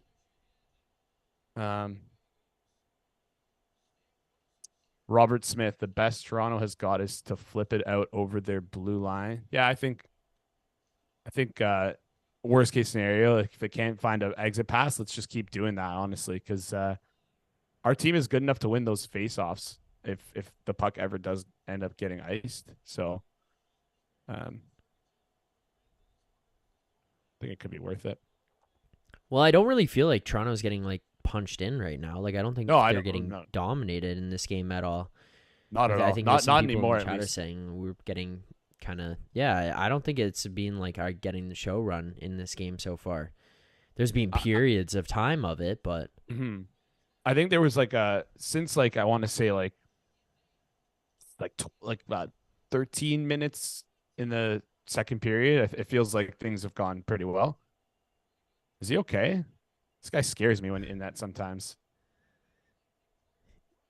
I think he's just like messing around. Yeah. But it's like it's terrifying. It's like, that's our man. You're our goalie. Like, we need you. There's only 2 of you, like 3 of you on our roster. Like, can't have you get hurt. And our other goalies came from the AHL. Yeah, he's just Yeah. messing around there. Yeah. Just trying to sell the push from Yeah. Yeah. was it Sorelli? Yeah. He looks dialed. Let's go. Oh man, at the game, everyone was booing Perry. That was one. That The was a lot Perry of fun to sucks see. chants were pretty Oh, hilarious. that was good. There was an instance when like right before Perry got kicked out. Nice got kicked taken out. off. They put Kerfoot on this line, by the way. Sorry. Oh, that means, is that a promotion? Or maybe they just maybe Keefe is just not too comfortable starting Nyes in the defensive zone. Oh, maybe. But he's been look fine for the most part. The Yeah, only thing was that fumble at the blue line in the first. Let me see. I have a shift chart here that can see if Nyes got like the bench at all. Seems like he's. Fuck, it's so hard to read this. Oh, it seems like he got the promotion to the Nylander line, which is. Oh, he's out there right now. Yeah. Yeah. So. Do you think that? Oh my god, I don't want to even start asking questions. No. Like, honestly, let's. What were we gonna ask? Because I think I know what you're. Let's hear. I won't force you to ask it. I'll just say it. Like, listen, this line, I'm worried defensively. This line, because Nyes obviously like his one issue that is like glaring. I think, not that it's, again, it's not a knock on the player. Like, there's no perfect player in the NHL. Even Connor McDavid has. Okay, maybe not Connor McDavid, but it's like almost all NHL players have like some flaw to their game. And right now, with Nyes making the jump, he struggled to break the puck out. And I don't think this is the right line to put him on, because obviously Nylander and Tavares aren't the most defensively responsible. It's almost like we could see it coming. Like, we just almost saw it coming. Like, you just didn't need to do that. That's like a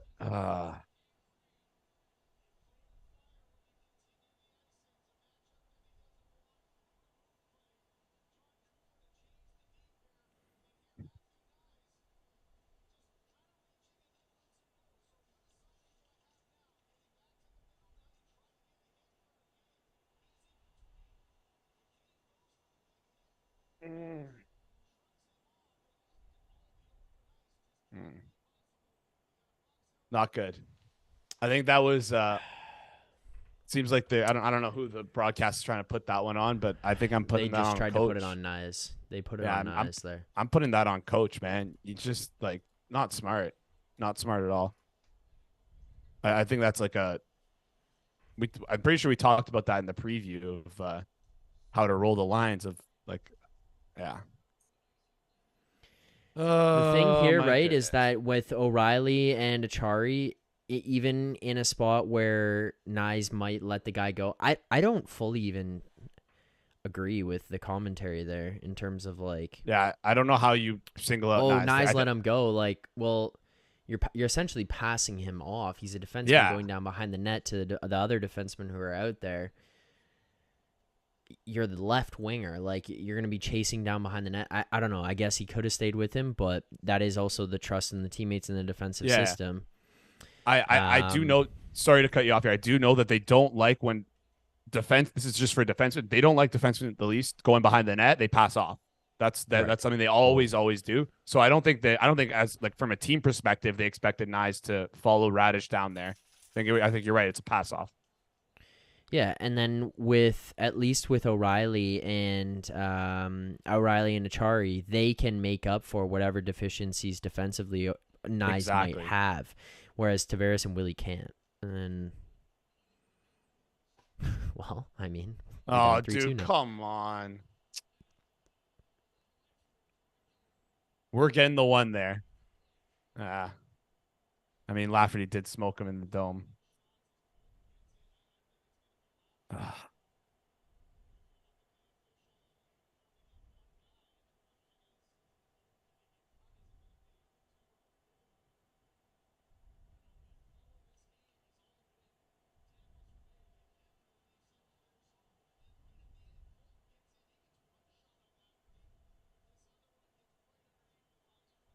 Oh my God. He got him, but this guy is the biggest embellisher I've seen. Oh, This guy might be absolutely. worse than Bunting. Like, He's bad. He's bad. They have a couple guys who do that. Like,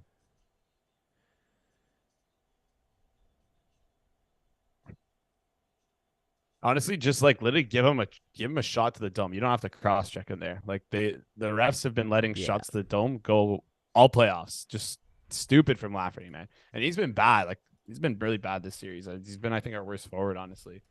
Do we see Simmons trying? Just getting some texts like saying F this fourth line, put Simmons in at this point. Yeah, I got that after last game. Somebody asked me if I thought Simmons would go in, but Yeah, I don't know. yeah. Just yeah. I'm not Not like are you seeing this as like this being an absolutely god awful game for the Leafs here tonight? Like based on what's going on in the chat, this is like it seems like what some people are kind of the vibe people are giving out. I think Arnav just said it best. It's having deja vu where it feels like we're winning, like we're having a good game, but we just can't win it for some reason. I don't think we're having that bad of a game. I think we're keeping up with Tampa, which is what we kind of need to do. We definitely need to be better at 5-on-5 though, and I think that starts with. Let me just pull up the shift charts. It feels like Nylander's not playing enough. That's usually kind of what happens. Yeah, Nylander again. Dude, it's almost like every time we're losing a game, Nylander is like the third of our top 9, has the least amount of minutes. And I don't think he's actually been that good this game, but I think he's the type of player who benefits from the more minutes.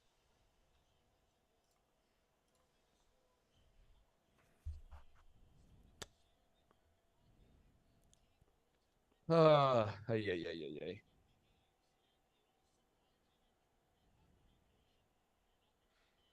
Yeah, honestly, Duke saying Samsonov stepped up second period. Agree. They left him out to dry, got dominated. I slightly disagree there. I think this is on the coach. I think this is just a mismanagement. Like if you want to give Nyes a promotion, that's not the way to do it. That's not the line to do it with. No, it would be to the first line. Yeah, it's just it's almost like it's a blind spot for him. He doesn't like he's not willing to admit that JT and Willie together need a defensive player with them. So, but it's weird because he had O'Reilly there, he had Kerfoot there. It's like I don't know.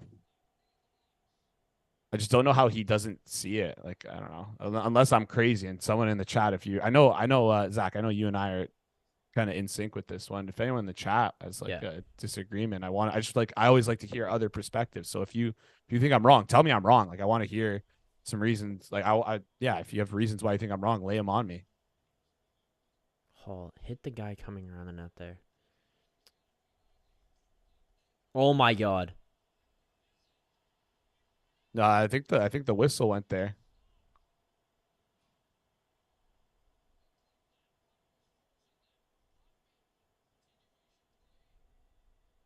Yeah, Arnav says Arnav, another guy I'm simpatico with.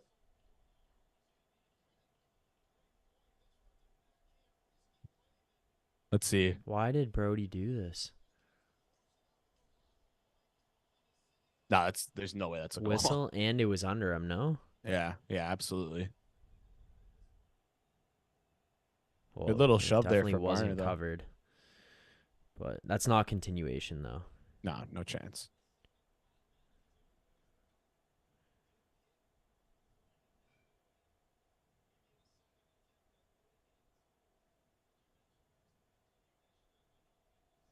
Listen, Duke, I think we are what slightly is Brody getting. doing there?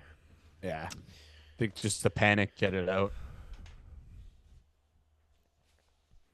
No, this isn't a continue. This is like the not how the rule works with continuation.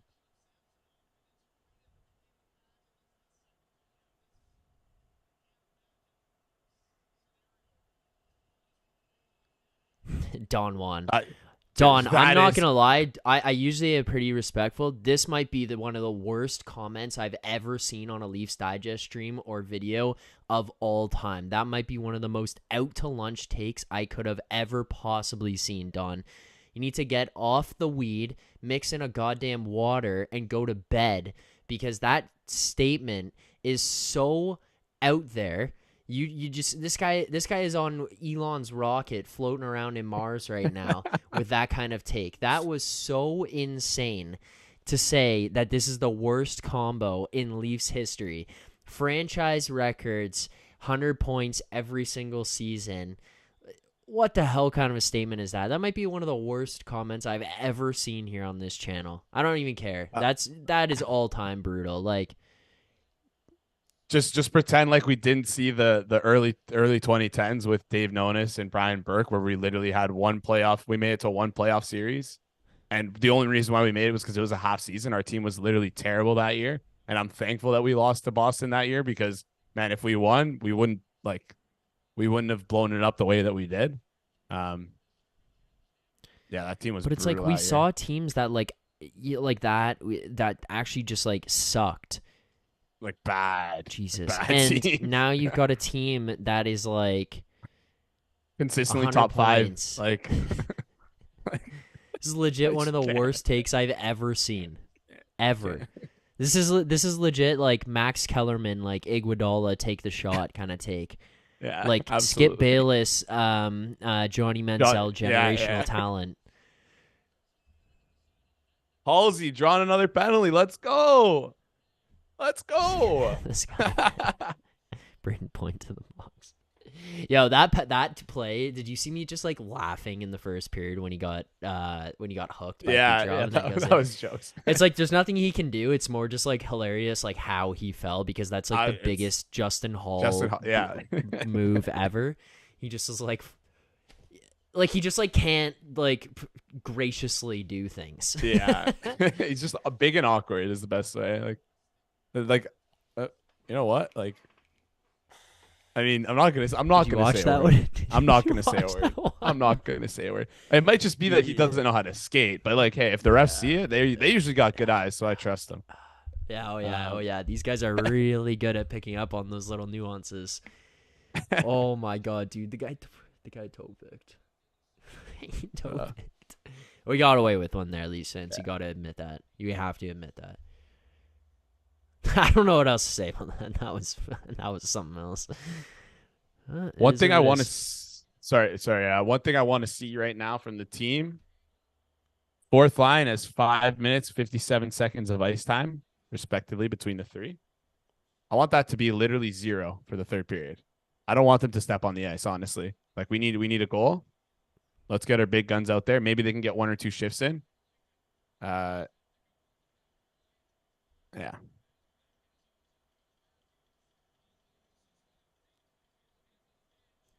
By the way, Jeffrey, the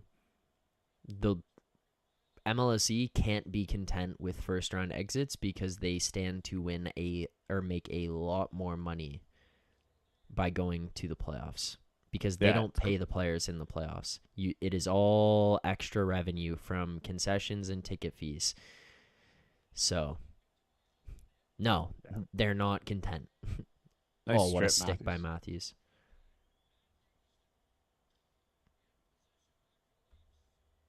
This is where Ryan O'Reilly has to justify that first round player that we'll never have. ...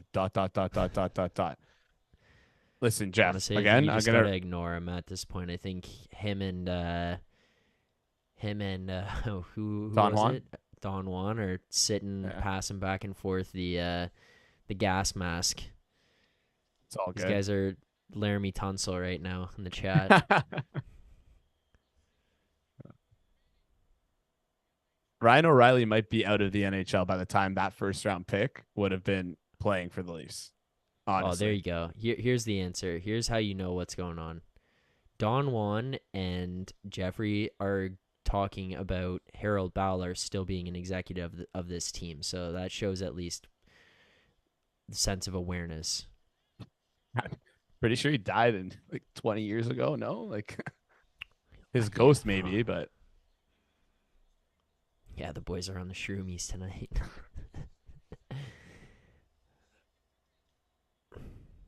What the? All right, let's finish this period strong, guys.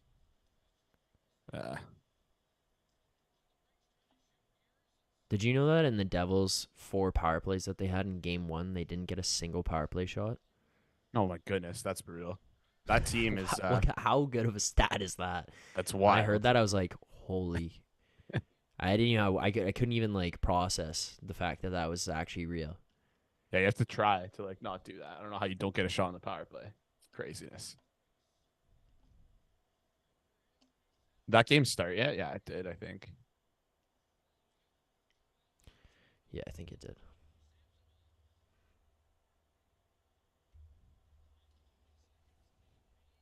Nice. Come on, Nizer. Nice. This guy is electric. I love him. Yeah, you're right, Nick. Great play from Nizer. Agreed.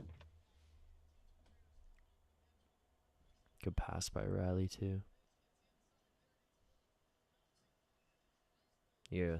Little forehand, backhand, pull back forehand. Also, He to doesn't just have any time to do that. yeah, but just the wherewithal to push that puck forward and be confident to beat them with his speed. A lot of people were kind of ragging on Nice's speed. Before he made the jump, looks good. Foot speed's there.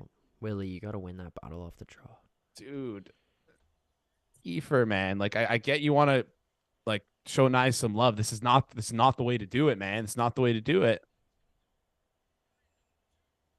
Oh, all right. End of 2.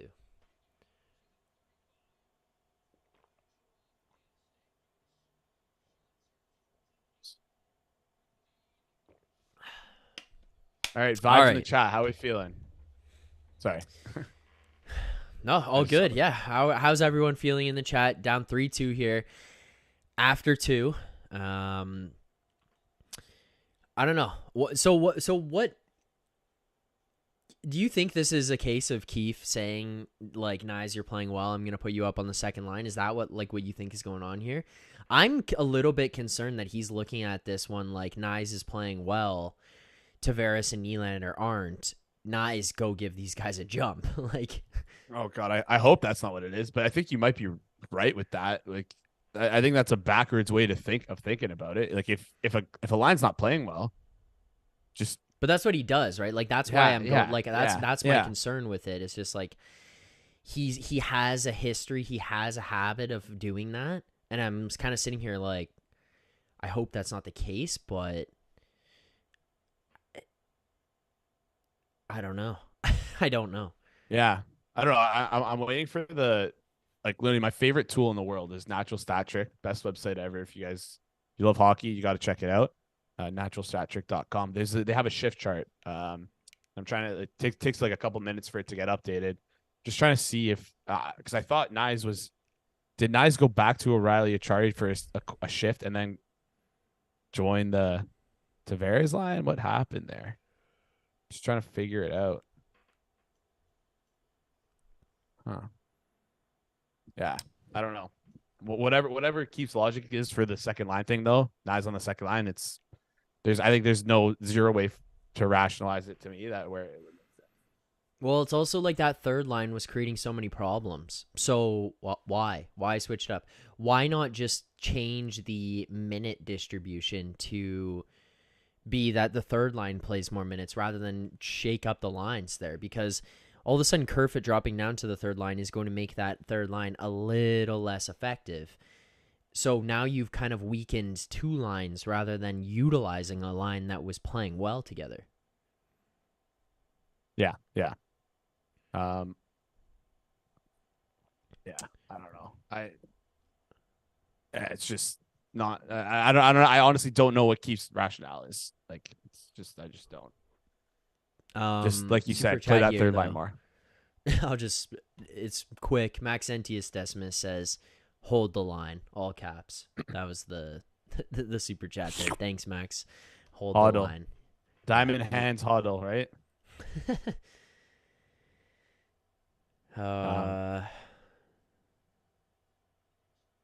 Let's see. Jeffrey, you're wrong. This is what do you want? He's playing well. Ryan O'Reilly's playing well. I think we need to see Matthews have a dominant takeover shift. We need to see JT wake up a little bit. Him and Willie haven't played that great here.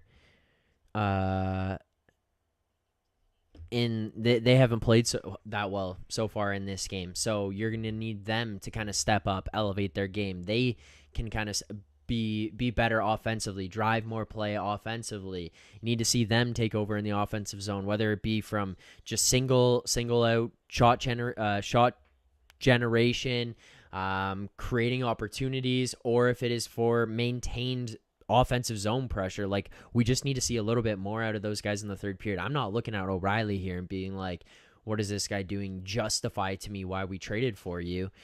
He's been playing well. We have a captain. We have Mitch Marner. We have Austin Matthews. So, Jeffrey, actually, you're wrong. Sorry, but you are wrong in this case. Like, we didn't bring Ryan O'Reilly here to be the captain. We brought him here for his playoff experience, for him to be a guy to add center depth, be another just impact player. He's done that. He hasn't been like blowing us away here tonight, but there's been more times than not that we've looked at O'Reilly's play, single shifts, single opportunities, and say, hey, he's done a lot, or he created a great opportunity there. He's playing pretty well defensively. It's more the other guys that are here, like JT, Nylander. We need those guys to step up, especially in that second line. Like, that's where I'm looking to. I'm not looking at O'Reilly and saying this guy needs to fix this and he needs to pick this team up. There's plenty of other guys here to do it. So, all right. Yeah. Jeffrey, I'm just ignoring you for the rest of the night. Honestly, I don't know what you're on, how much you've dabbled into. Oh, I don't know what it is. It's like the shrooms. I don't know. It's bottles of wine here tonight. Something's gotten into you. You're getting a little fired up, not willing to listen. So, all right, man. Yeah, I don't know what he's saying. Yeah. But like, let's not focus on that. Let's any questions you guys have, drop them in the chat that are like somewhat sensible. One thing I got a question for you, Jason. Yeah, let's hear. Actually, go ahead. What did you notice? I'll ask the question after. I was gonna say, like, first period was good. Second period, not so good. I feel like in totality, we're losing this game at 5-on-5, which is the most important thing. That's where you win games. Negative. That's the negative. Positive. Only a 1-goal game, guys. That's like, we have some good goal scorers here that can easily turn the tide just like that, right? So, yeah, I just small positives. Only down 1 goal after, like, I think 5-on-5 Delaney have been a better team, and being only down 1 goal after that, I'll take it, I guess. I don't know. All right. We got 50 likes in the chat. Thanks to everyone who liked the stream here.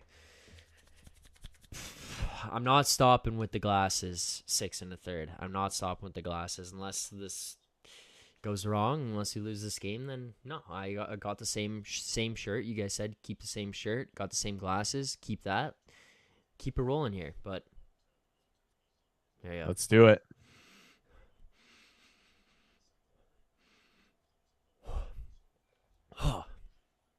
Have you ever done these, Jason? Oh, yeah. I have some buddies who are a little aggressive at the gym and like to do it at the gym. A little bit of sickos. Not me, but gets you fired up. Yeah, they just have it in their car, and yeah, they just bring it out and make me sniff it. Okay, super chat here from Max. Thank you, Max. Max says Matthews is ready. Yes, I think Matthews played pretty well here tonight. So I would agree with that. I think that, I mean, look, get a big third period out of him. But that leads me to this. Just had this message come in to me. Someone says, it's for someone that we work with here. They said, this upcoming third period between Tampa and Toronto is the most important period so far in these Stanley Cup playoffs. I said going into this show, like, this is one you can't drop. You have to come into this one and win this game just for momentum purposes. I said to you, it puts you in a much more comfortable position going into game 4, where now all of a sudden you're not desperate to have to win game 4, because if you lose this one going into game 4, where Tampa has been so good at home, like, it puts a whole lot more pressure on you. You're going to be down 2-1 in the series. You're going to have an opportunity to go down 3-1. Like, you want to avoid that at all costs. You win here tonight. It puts them on their heels. They've lost the first one at home. Now you go into game 4. Pressure's kind of off you because at worst, you're going back to Toronto in a situation where it's 2-2. At best, you're going back 3-1 and having an opportunity to close it out. This third period, I think, could be somewhat of a determining factor for how this series goes. Are you in agreement in how important this third period in this game is? Absolutely. It's the most I don't know if you said in the playoffs, but I think you're right if you said that in the playoffs. It's the most pivotal period in the playoffs for us. We need this win. I don't know if this team, like, I know I cannot handle going to 7 games. So anytime that they can get a win puts us one step closer to 7 games. We need to close out this series as soon as possible. We need to win this game bad. So this period cannot be like the first 2. We got to come out like we came out in the first period of the second game. And hopefully we can pick up a dub here. Morrissey got injured in that game. Rest of series, lower body injury. Wow. Yikes. It's not good.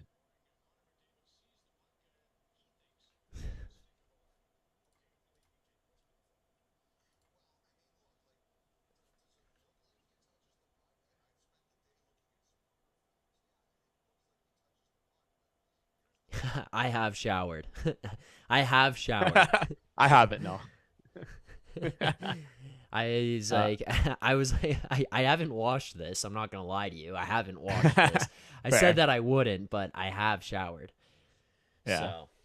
I'm wearing the same getup I wore down to the underwear and socks, which I did wash the underwear and socks. The same thing as well. Yeah. So try to keep everything the same, but I don't know.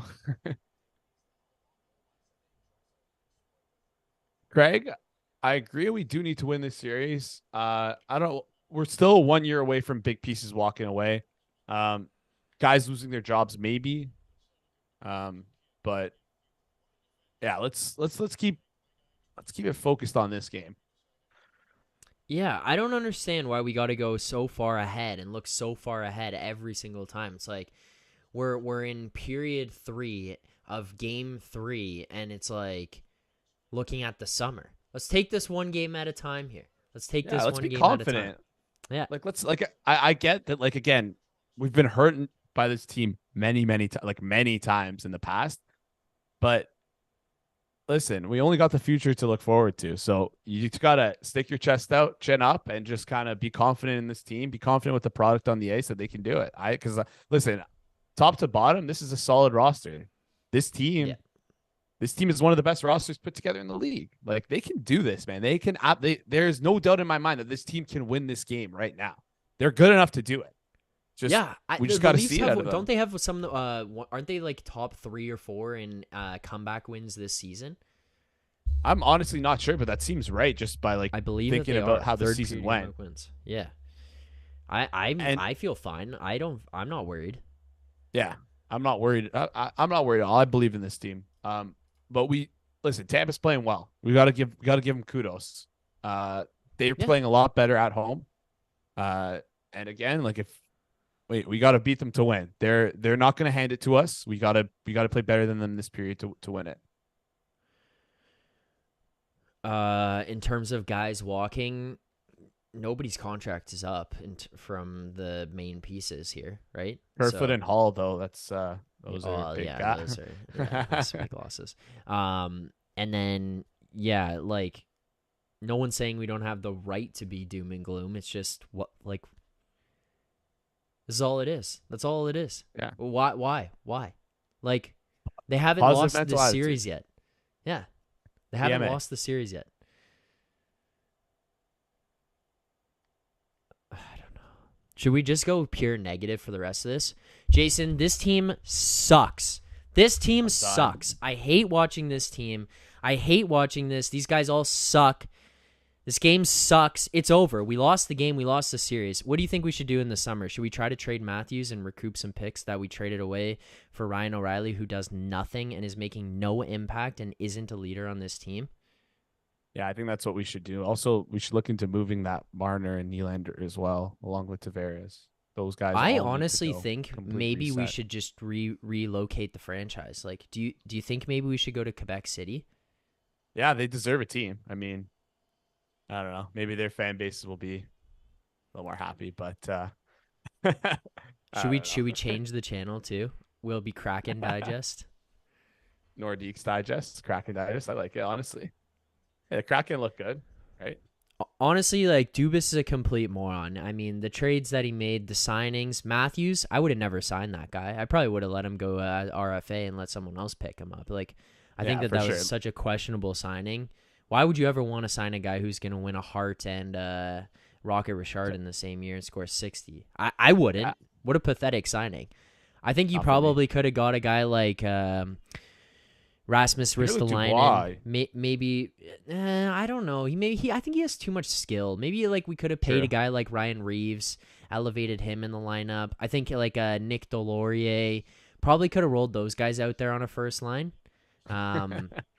Like we don't have enough grit and passion and heart, so guys like that, that would really elevate things. Who else? Jason? Like I don't know. What's the dream? What's the dream lineup we put together here? I don't know. All AHL guys. Delorier, Nick Delorier, Delorier, Reeves, Desharnais Martin. on the Oilers. I think that, Yeah. yeah. We should have drafted Laine, Clutterbuck. honestly. What a mistake. What a miss that was. Damn it.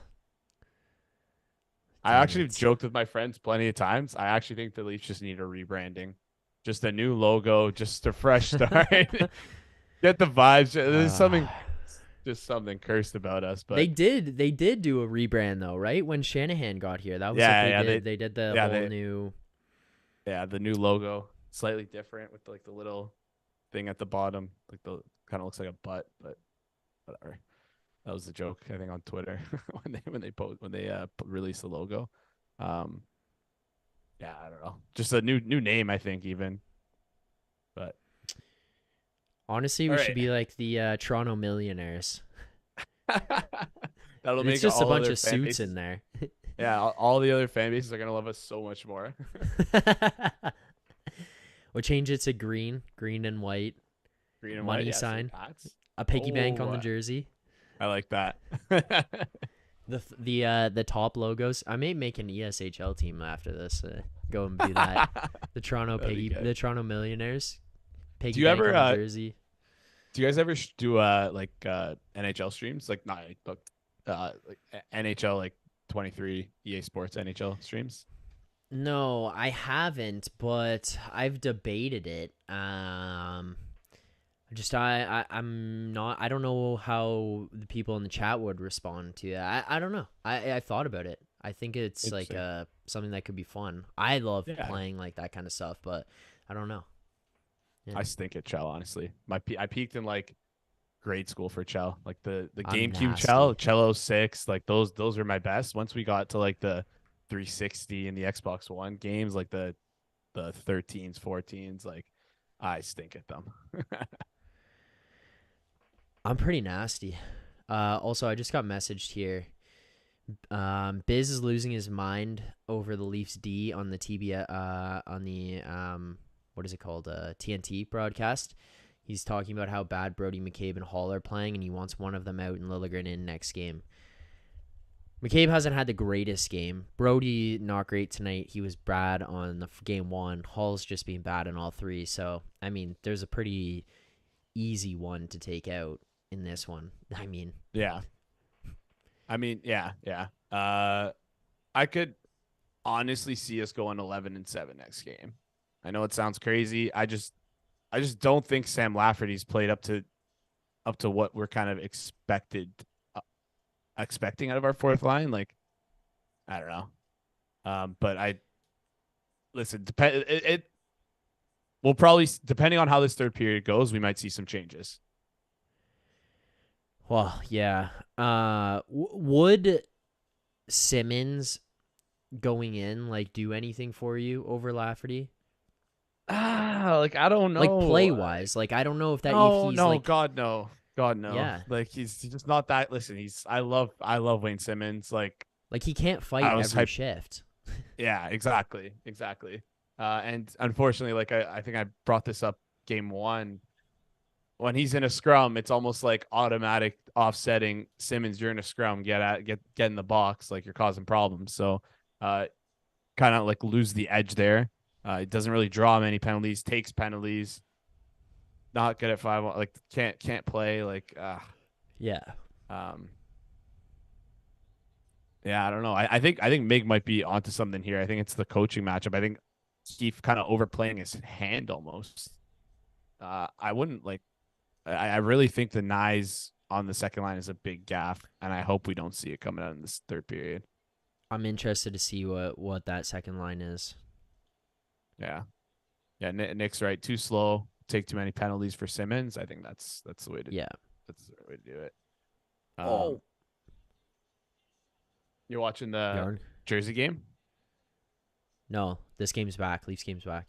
Oh, what the heck? Oh, I thought you had it up there. No, I do have it up. Why is it Okay. behind? Let me refresh my stream. All right. I'm 40 seconds into the third. Okay, yeah. I'm right there as well. Yeah. I was just behind on like the little playback thing. I think I like rewinded a sec during intermission when they were like showing the second goal. Or sorry, third goal. Jesus. All right, Nyes is with ROR. That's what I want to see. This has been our best line all game. So It's he crazy. It's used our best. them in the second line But position here. Like he put them out second in terms of rotation. okay. Well, like play wise, they've definitely been our best line. So I could see maybe like a line promotion. Yeah, that's what I would have rather seen out of them, though. I would have rather seen, Give them more minutes. Yeah. yeah, the line get more minutes. I think that the reason there's success there is because the line, not necessarily an individual player.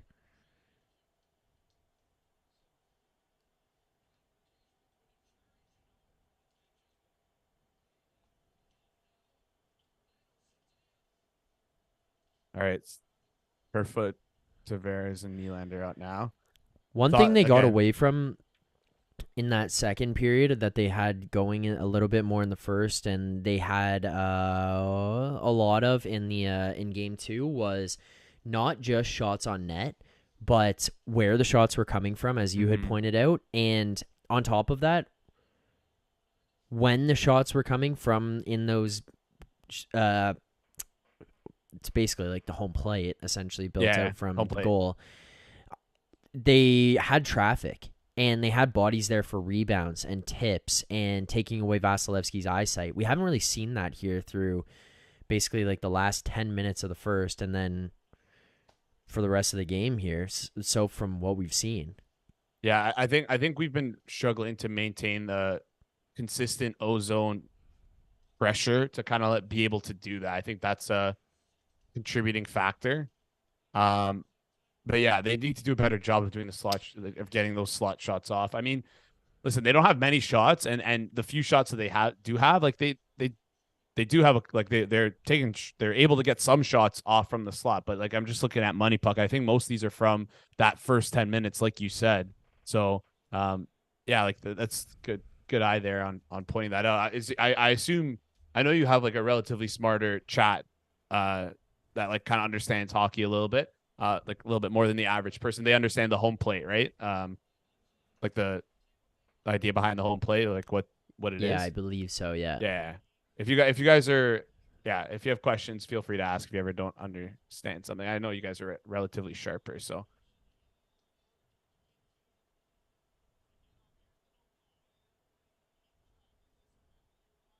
that is oh my goodness, that is not a penalty.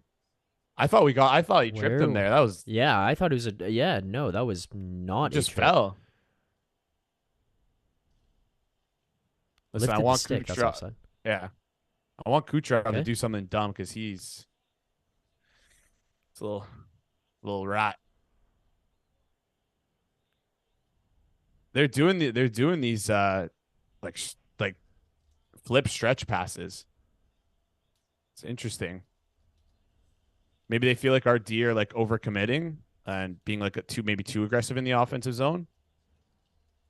Oh, Jesus. Come on, Willie. We need you here, bud. How is this line end up here? The hell? Wow. What? Brandon Hagel, he saw Justin Hall at the corner of his eye. He got nervous. He's like, no way I'm touching it. All right, let's see it. Who does he put out here? Did he put Nylander was with Yarncroke and Matthews there. Oh no. Well, the line that started was Matthews, Marner, Yarncroke. So yeah. So just Marner got to change. Then Nylander, Tavares, Kerf. No, I think this makes sense for the rotation.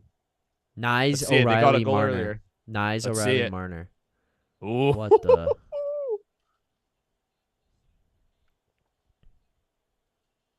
Listen, I don't mind that line, honestly. If he's doing this to just not play the fourth line, I'm game for it. I'm game for it. I'll obviously like to see like a more traditional roll, like when I say roll, like one like rolling of lines, but I don't know. I love seeing different. Like I don't love it seeing it mid game, but I like just looking how the different lines play together. It's more of just like I don't know. But maybe I'm just wondering what's going to come out. Better. I'm just wondering what's going to come out after because you see who's out here now. Who's Matthews, O'Reilly, Marner. Okay. Oh, this is brutal. This is terrible. What are we doing here? This is giving them a break. For 2 seconds. I don't think we care about 2 seconds. I think we'd rather have them gassed. Like they're getting their legs back after an icing. Come on, man. Lose a draw. Good. Shout out to the in arena scoreboard guy for helping out the home team. Veteran Come play. on. I would rather carry the puck in the zone with this line out on the. Oh my god! Yeah, on the ice. I think you're right there. Because it also like the dump in works. Ooh, oh, dude, what the hell is happening Kucherov's right gotta now? Get something. That was that was a fine hit from Riley there. I think that was a fine hit. I just think it was like an awkward into the boards.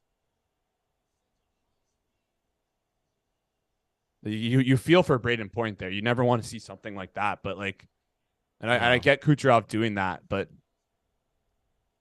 like, listen, that like.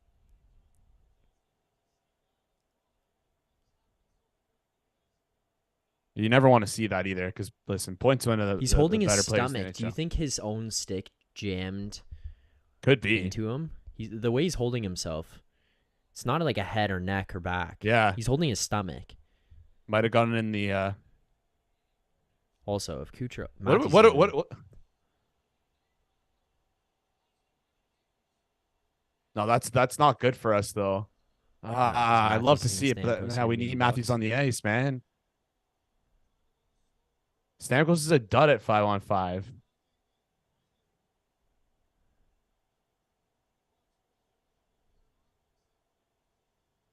You know what? If you're not on the bench right now getting hyped up after you see your freaking former Hart Trophy, Ted Lindsay winner, Rocky Richard winner, dropping the gloves, like, oh, dude, come on, Sergachev. Yeah, drop the gloves with Shen. Oh, you're not a tough guy now. Oh, what a surprise.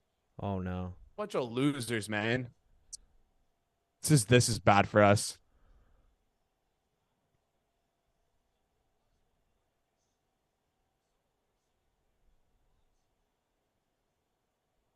Yeah, Craig, good call there. That was on purpose to get Matthews off the power play.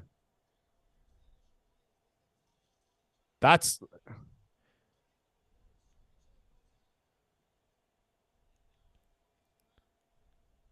don't get O'Reilly going in the box here. That was a weird one.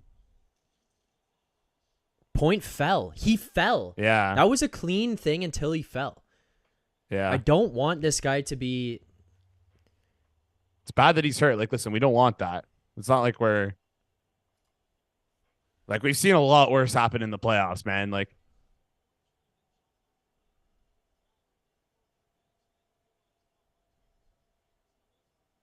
Kucherov jumps in and throws O'Reilly in a headlock. If this guy's not like, I don't think Matthew was trying to fight there. I think he was just trying to. no, he wasn't. That's why O'Reilly jumped in. You're about to go on a power play. Get the camera off this guy. You're a loser, Corey Perry. So these guys get all tough, and then the second Shen comes around, they just quiver up. Sergachev, yap, yap, yap, yap. Shen comes around, nothing. Silent. It's just a battle. He fell. He fell.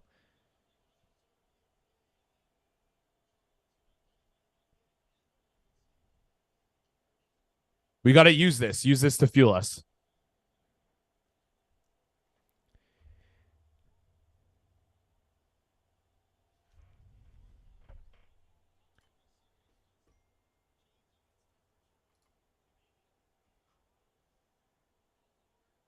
Like, grow up, honestly. Like, actually grow up.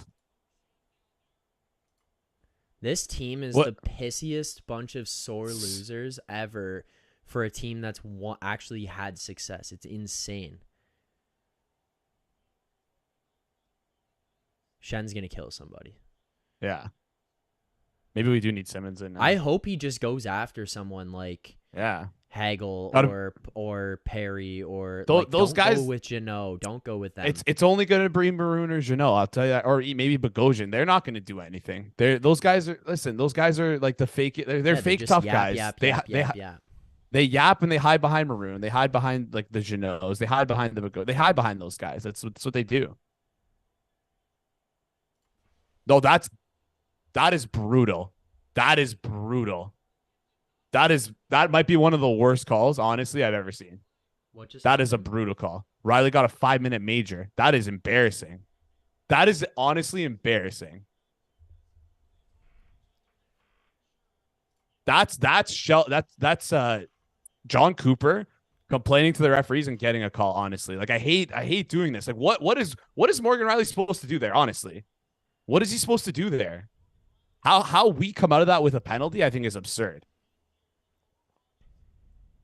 Point also initiates the contact. I'm sorry. Like, Riley even avoids him? Like, he does his best to avoid him. Wait, Riley's getting tossed? Oh, my God.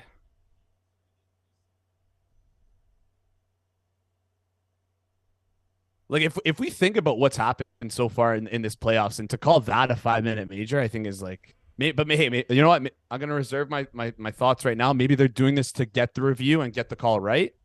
Kind of like a touchdown in football, right? Just call it a touchdown.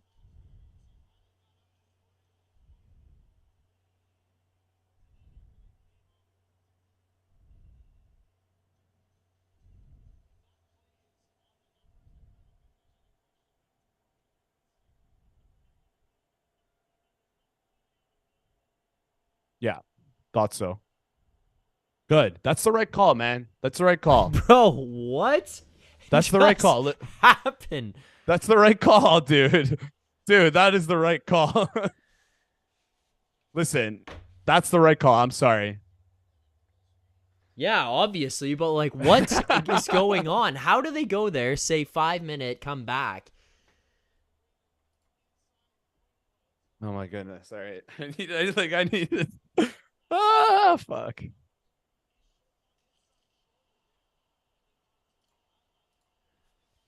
Like, again, if anything, like, it should be Kucherov getting a roughing penalty for just jumping Riley and making him literally bleed. Like, we're just not going to get a call for that. And then jumping O'Reilly. What, like? Yeah. It looks like we're getting a power play the way that they're drawing it up. Shen is just staying on the ice here, just yapping. He's probably saying, "What are you going to do, Maroon? You want to fight again? Remember what happened last time? Remember last time, buddy? Yeah, Jeff, good call. Oh They had to yeah, call 5 minute to review. yeah. Apparently, yeah, yeah. So like a touchdown in football. Yep, Jeff. I think we are simpatico. Stamkos just grabbed the back of Matthews' jersey and did that. Like, how's he not getting? How's he not gonna get extras out of this? Like, this should be like multiple extras. Yeah. Extras for Stamkos for starting that. Extras on Kucherov for starting Yep. that.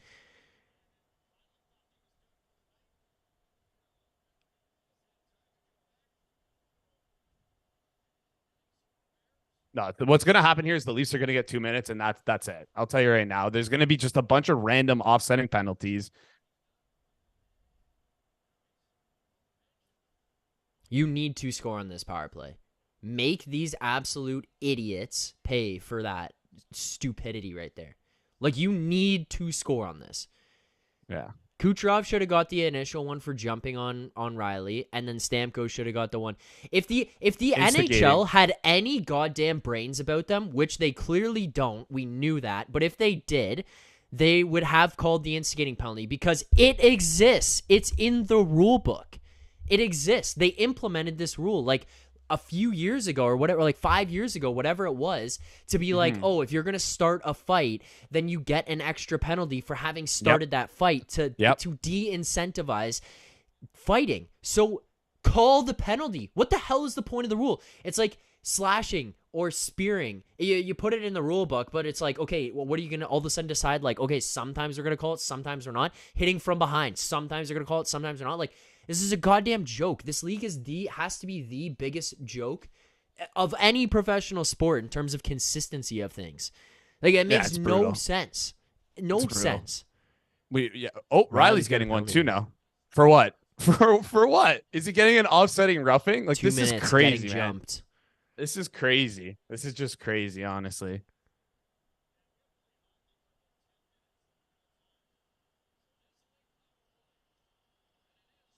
You need to score here. I don't care. Like, oh my god, you need to score. Good here. catch on the backhand. Oh, I've noticed the Leafs are kind of targeting the blocker side of yeah, Vasilevsky here. Vazzy, yeah.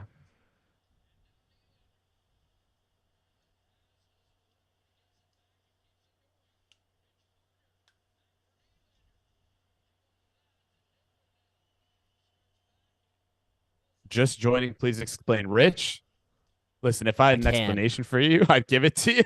But yeah, there's Rich, not you just much need to I watch can it. do. I don't know what to say.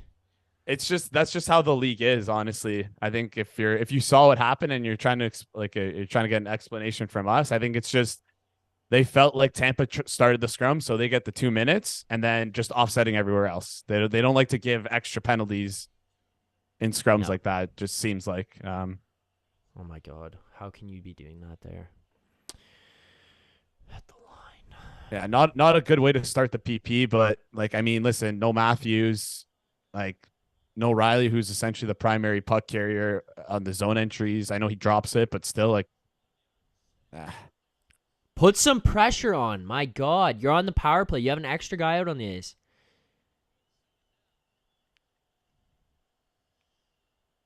Just going Brody. Is it Brody McCabe right now? That. Well, yeah, guys. I mean, no wonder this power play looks ugly. You have Matthews, Riley, and O'Reilly. Yeah, Jesus, and O'Reilly in the box right now. Riley, O'Reilly, and Matthews in the box. Yeah. That's pathetic.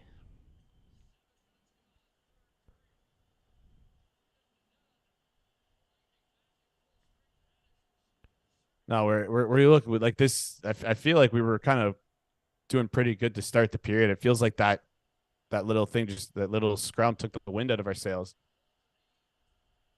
Come on, nice. Oh no, panicked a little bit. That get it back.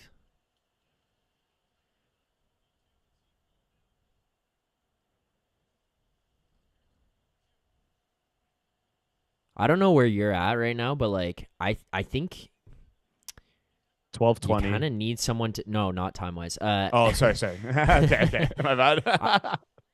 I think you kind of need someone to just kill somebody here. Like, obviously not actually like injure someone or anything by any of those Yeah. means, but it's like you need to take a healthy run at somebody and go down swinging in every way possible. I think yes, if the opportunity presents itself, absolutely. But I wouldn't go out of our way for it because I think this game is still manageable. Like you can still win this game. Oh 11 yeah, minutes for left, sure. right? Fucking Maroon, what a bum. Guy can't even skate.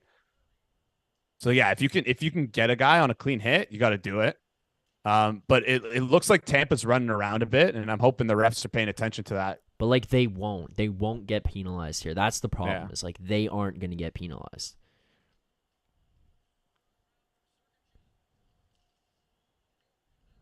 Corey Perry could legit put his stick through Samsonov's eyeball and he's not going to get anything. Yeah.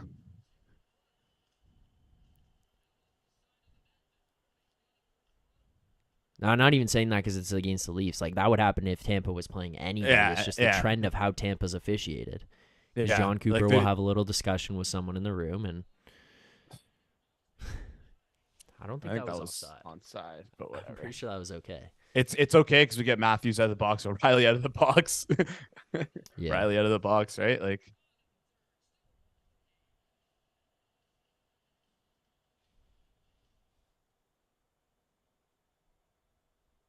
we need to close out this period with some discipline and to win this game.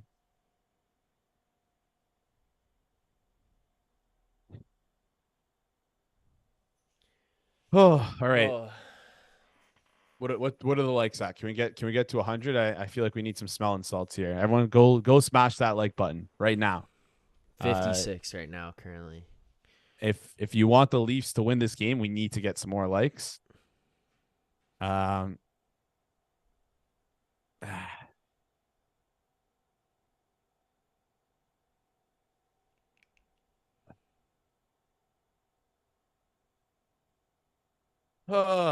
right, we gotta do better. I don't know. I'm trying to think of someone to fire me up.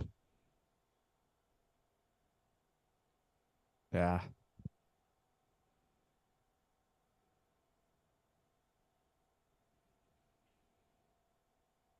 Oh no, Matthews got 5 for that. He didn't even fight, dude. What? Okay, wait. How do they sort this out? Roughing for Morgan Riley. Okay.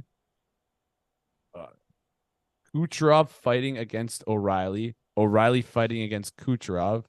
Kucherov roughing against O'Reilly served by Radish. So you're telling me they gave our 2 centermen fighting penalties for not fighting at all. Listen, this is going to be like I don't know how the hell we're going to win this game without those guys for the next 5 minutes. This is going to be a mountain to climb right now. Yeah. Like dude.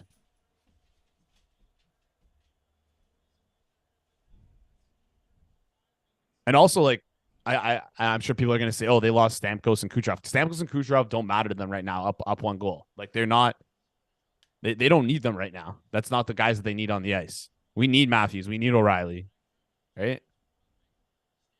I don't get how O'Reilly gets the fighting there. This is, I think that might have been why Sheldon Keefe was so livid on the bench. Like, cutting to Gary in the stands watching this one is just perfect for how much of a piece of shit league this is that he's put together here. What a joke. The funniest thing was he's fine. He's fine. Like, ridiculous, honestly. Ridiculous. And yeah, point back.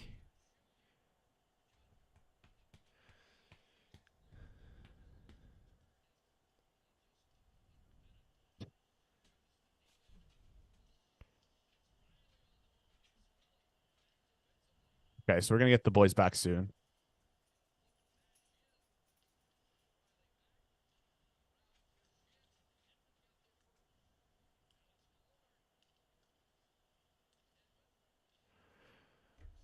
Score in the Rangers Devils. 1-1. Also, Pretty even game back and forth. Get up, photo just Sammy. sent too. I don't know if you saw that, Jason.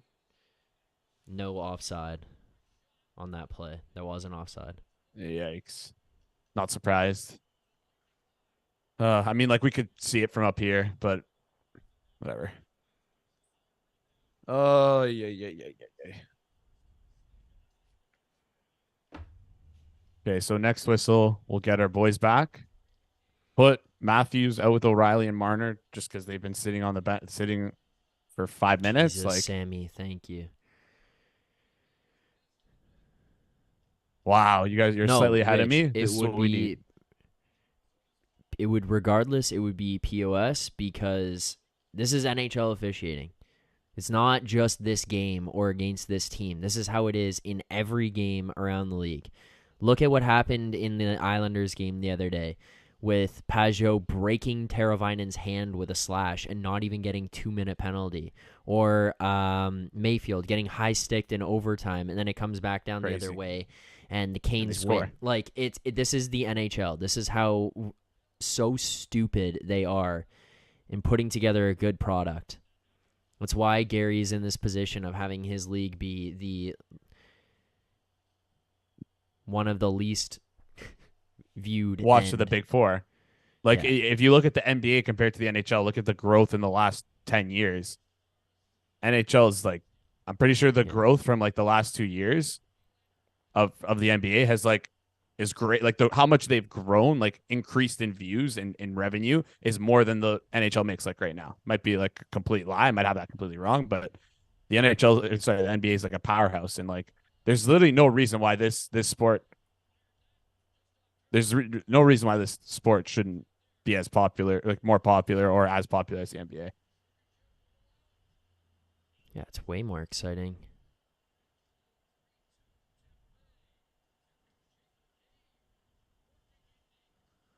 You got plenty of time here, man. 8 minutes left. There's plenty of time. Marner, just go takeover mode here, man.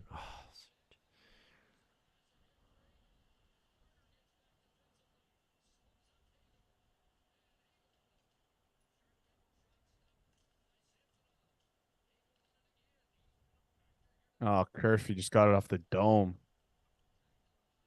Got to get the puck out, though. Good play.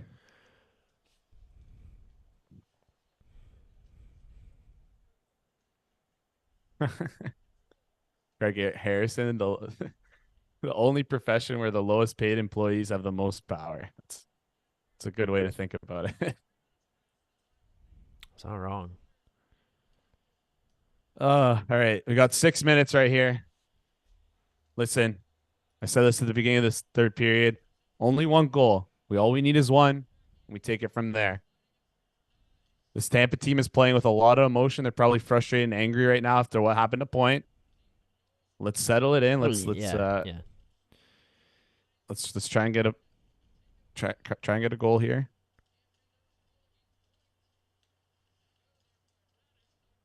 I feel like Shen hasn't touched the ice. Let's get Shen out there. We need a big hit. Like,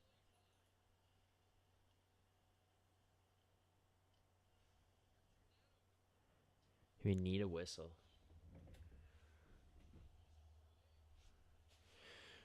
Would you waste one and just take a? What's going on here? Wait. Where are all the roughing calls here? What's going on here?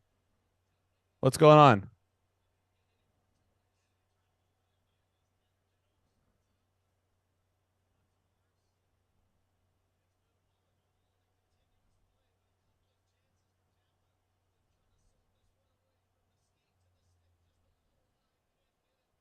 Oh, it's just frustrating. It feels like they could just do whatever they want, and then the second they do something, it's like, and we respond, it's instantly offsetting.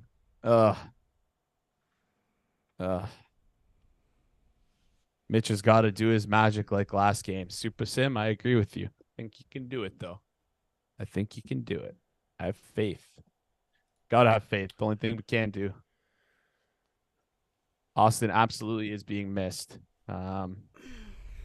And yes, Scott, Jeannot is a thug. Trying to intimidate JT and Mitch. Yep. If only there were rules put in place that would prevent those sort of things from happening, of like trying to like hurt guys, you know? But who knows?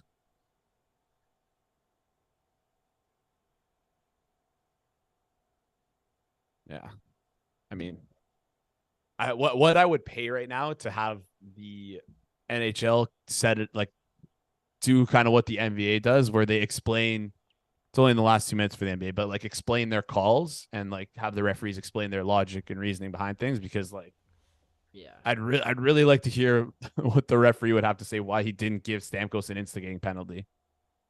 Or Kucherov. I mean, or Kucherov, yeah, and why Kucherov and O'Reilly got a fighting for, like, I don't know, maybe they didn't. Yeah, like I don't know.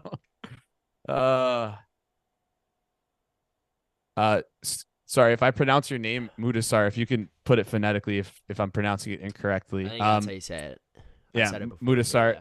Yeah. If they're playing like they have a 5-goal lead and just wasting time, I think it's because they're missing their two best centermen, Ryan O'Reilly and or two of their three best centermen, Ryan O'Reilly and Austin Matthews. That's important, and also it's like tiring for Kampf and JT to do that. Like, it's not easy. And they I think they slotted in Achari for a shift at center. Obviously those guys don't hold a candle to what the other guys in the box can do. They're coming back on the ice now, so maybe we see something good here from them. Yeah, Arnav, dude, this guy, get out of my brain. Get out of my brain, Arnav. What are you doing in there?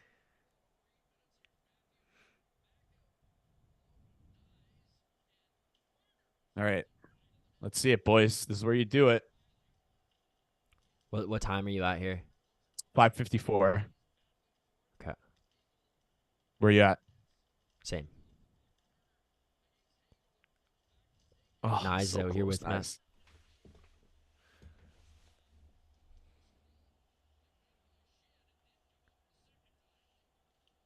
Oh, Marner laid a little hit there.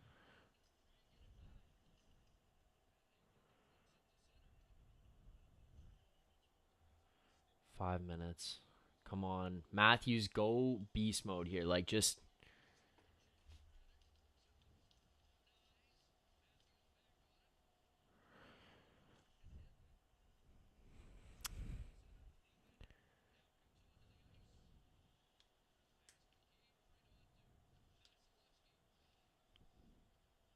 Congrats, Jeffrey. You should be a Tampa fan.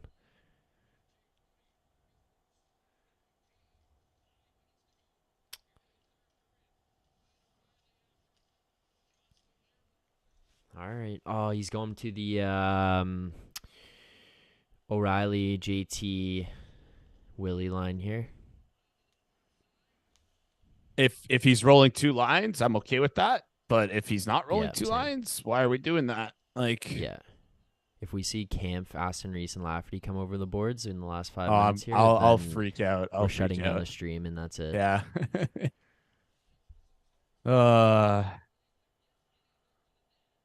Okay.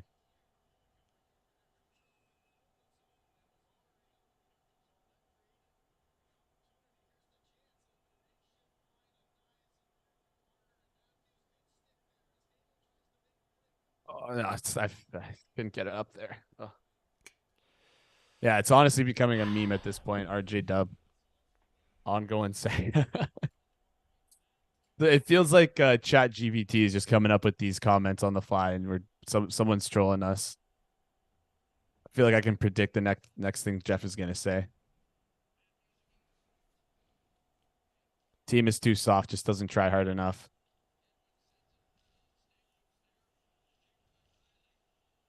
Okay, positive. Seeing the Nyes, Matthews, Marner back out there again together. Marner. Matthews wants it. Matthews freaking wants it.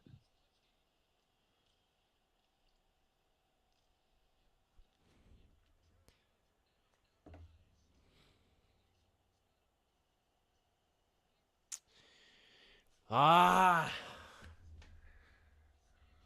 Come on, boys. Let's go. Let's freaking do this. Let's go. Will, 3-9. honestly, Come on. I feel like Will's kind of been sleeping through this game. Let's see it, man. Like you've been a fantastic playoff performer through us for the last 2 years. Like, let's see this, dog. Let's see it. Just give that extra effort and get that goal for us. Come on.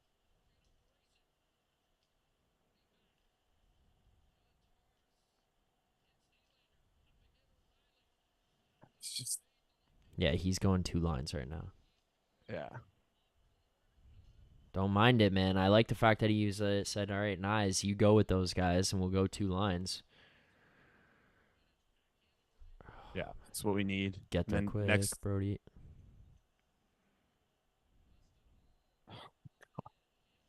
just as we say that, I guess it's just given like the third line one more step on the ice to give our guys a rest for the yank tendy. Yeah, I don't hate that. They've been sticking with the two just for like, what is that, dude? Like, what is that? Ross Colton just slashed our goalie. Like, what? What are we doing here, man? Like, what are we doing here? Like, that's crazy. I can't believe that we've seen twice in a series our goalie get his stick slashed out of his hand and nothing happens. It's just crazy to me, man. It's just crazy to me.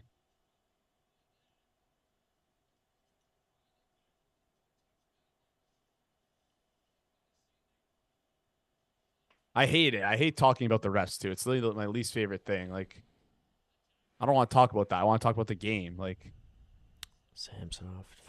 God.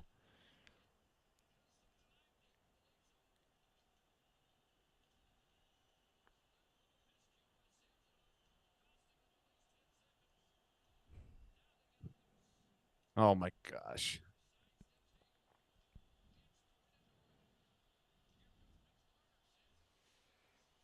Yeah, we got numbers. We got numbers. You got numbers. Just got to present your stick there, Nizer. Show him your stick. Show him your stick. Show him your stick.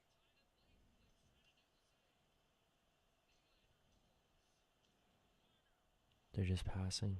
Let's go. You got to get... Let's okay. go. O'Reilly. Let's go. Attaboy, O'Reilly. Where's Jeff at? Where is Jeffrey at? Where'd you go, buddy? Jeffrey, where'd you go? Where'd you go? Huh? Where'd you go, Jeff? Let's go. Sorry if I was yelling there. Sorry if I'm too loud. I can.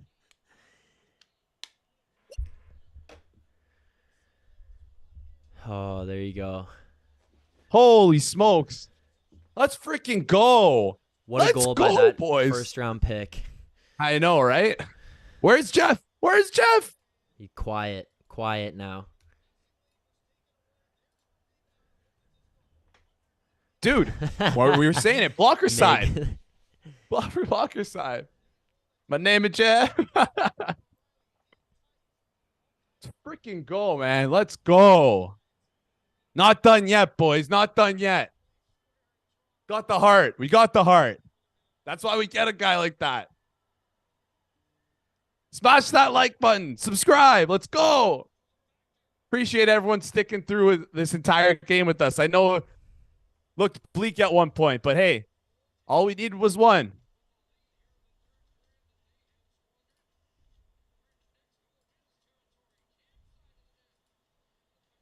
Okay.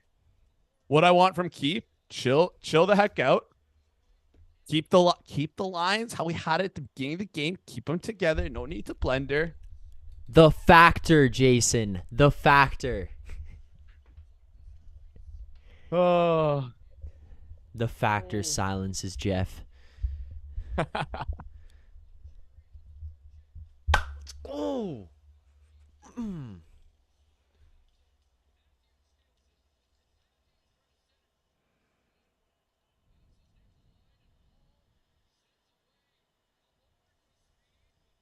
Oh, no.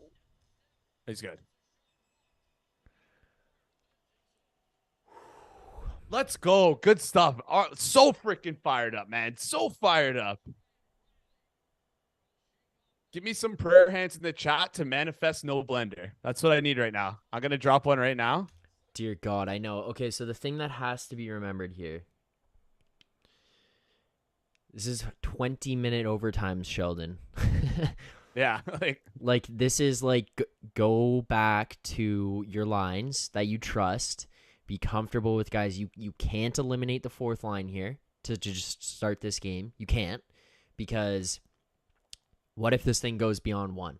What if this thing gets to a second overtime? What if this thing is 19 minutes left and that's when the goal is scored? You have to be prepared that this thing could be more of a marathon than it is going to be a sprint, like a traditional regular season one. So you can't load up these top two. I loved watching that here at the end, but you can't.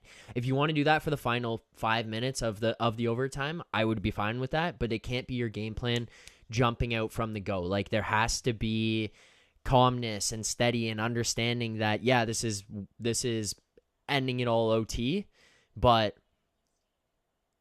this is a regular period essentially in terms of how this is going to be played and how you're going to go about it. I mean, you kind of have to go back to the three line, separate them out. What do you do with Nyes here entering this third period? Do you continue to put him with Matthews and Marner? Like, how do you play this one? I honestly, here's the thing. I think he fits there. He looks good there. Not a slate on the player, but I like him on that third line more because I think the match works better when he can, like, if he's able to get O'Reilly and O'Reilly and Achari and Nyes against like the Nick Paul line, I think we win those minutes. And then I think that's what you have to be focusing on the most is if you put Yarncrook there, does it make that line better? I don't think that it does. If you put Nyes on the first line, does it make that line better? Yeah, I think Nyes is better than Yarncrook, but as a totality of the line, like Marner and Matthews are the play drivers there. They make that line what it is, and you can kind of have anyone on that first line. So I think it'd almost be a waste of Matthew Nyes' talent to put him there. Yarncrook is fit there so well. Let's keep it the same. Let's keep it the same. I would agree with this. I would go back to that, putting him on the third. I don't. It's not like Yarncroke is like a like a guy you can't trust, right? Mm-hmm. Yeah. Yeah. He didn't do anything during this game to make us lose faith in him either. No, absolutely not. I'm not trying to chirp. No, I'm not chirping Yarncrook here. I think he's a great player. Forgot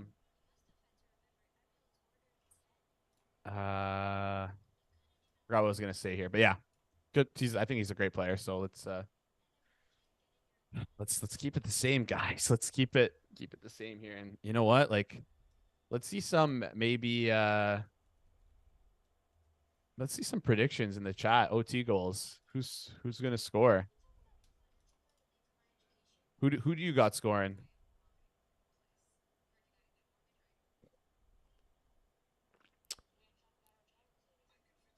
Callie Yarncroke. Let's do it. I was thinking like a greasy goal too. I was gonna say like Kerfoot or like even like Lafferty. Just I feel like if a goal's like I feel like we're gonna be here a while. I want to say. I think we might be here a while too, man. I started charging my headphones once that goal went in because I was like, this could be very extended. You never know. I don't even know. I'll go with 6 and a third. Honestly, I'm gonna piggyback off of you. I'm gonna go with Nylander. I feel like Nylander honestly hasn't had a great game. Individual expected goals wise, he's been fantastic, but I feel like I hate saying this about him because I think he's a fantastic player, but he just needs to give like 10% more. There's times where I feel like he just can give a little bit more. Chat, what do you think about Nylander's play tonight? Or Zach, let's start with you though. What do you think about Nylander's play tonight? Are you impressed? Underwhelmed? Underwhelmed. It's not necessarily that he's played bad. It's just that he's been so quiet.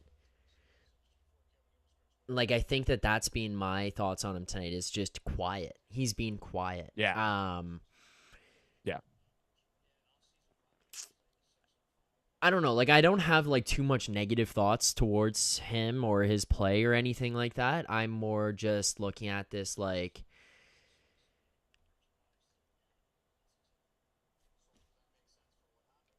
Give me some more jump.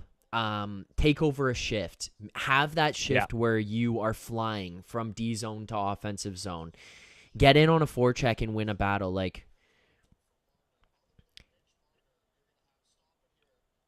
Jesus, man. I also wasn't even like, I mean, it's like, it's not like I didn't know, but like I just realizing now, like Nyes was the guy out there in the high slot, like on a 6-on-5. And there were people in the chat, like someone who said not to, that Ryan O'Reilly needs to prove themselves tonight, who said this kid wasn't ready to play. And here he is 6-on-5 down a goal with 30 seconds or a minute left. And dude, he belongs. Why are they putting these emojis on the screen? Are you seeing this too? Or is this just on the fire? What was that? That was wild. They're trying to appeal to a younger crowd, I guess. I don't know. They listen. I know the people who work at sports. I don't know the people who work at sports, but I'm sure they work very hard. They just don't have the touch that NHL on TNT has or NHL on ESPN has. Like, they just don't have that touch that they do. They just don't. I don't know.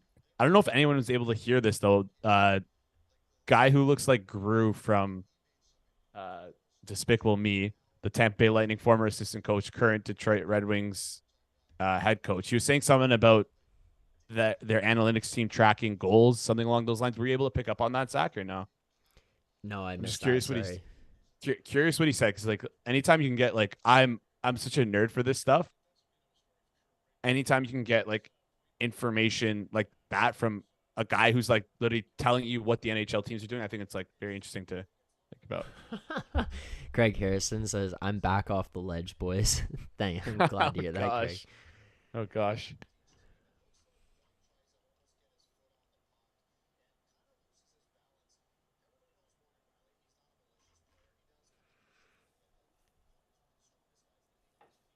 Yeah, Nick Archeri. Yeah, it was Derek Lalonde who said it, but I don't know. I didn't hear exactly.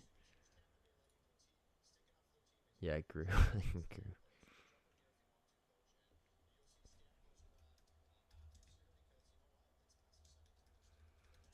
Okay, so I just listened back to him. He said just basically their analytics team did like a deep dive on every single 6-on-5 goal over the last 5 years. Not now, but it might have been like 5 years ago, maybe, when he joined the team. Grew, yeah, Nick, not you got his name wrong there. It is Grew, not Derek Lalonde. But yeah, he just said that the way that they scored was not the pretty cross seam pass movement, like quick passes around, like the way that all the goals are scored were essentially gritty goals around the net, which makes sense.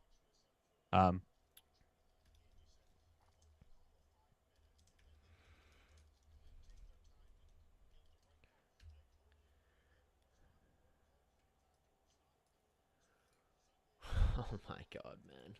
Zach Willie set up Ryan O'Reilly pretty well though. On the third goal, yeah, fair. Yeah, fair. Yeah, I'd agree. Fair. But like, it's more, it's less so that though. It's more like what I was even saying with Matthews in regards to like coming into this game is like Matthews had his points, but he wasn't really like doing anything that like jumped off the page. Really, I think he played well in the first game actually, which is kind of hard to say because it was like how bad Toronto played. I think he's like one of the better players on Toronto. He was the bright spot. Yeah, and then he played well in game 2 as well, and he just kind of came away and was like, okay, he doesn't have goals yet. I wouldn't walk away and be like, this guy's being a non-factor, he's being a ghost or anything. It was more just like Matthews had not had that like takeover dominant shift or moment yet in the series. I still don't necessarily think that it's come. I think maybe that gives the boys a little bit of life. The fact that he was in that, I'm not even going to call it a fight. He didn't fight. Yeah. The fact that he was in that mix with Stamkos. But like, I just want Willie to have that where we've seen in the regular season where he takes over, and you see him in the OTs where he takes over and just picks up the puck and says, forget it. I'm finishing this now. Like, give me that. Give me one of those. Yeah.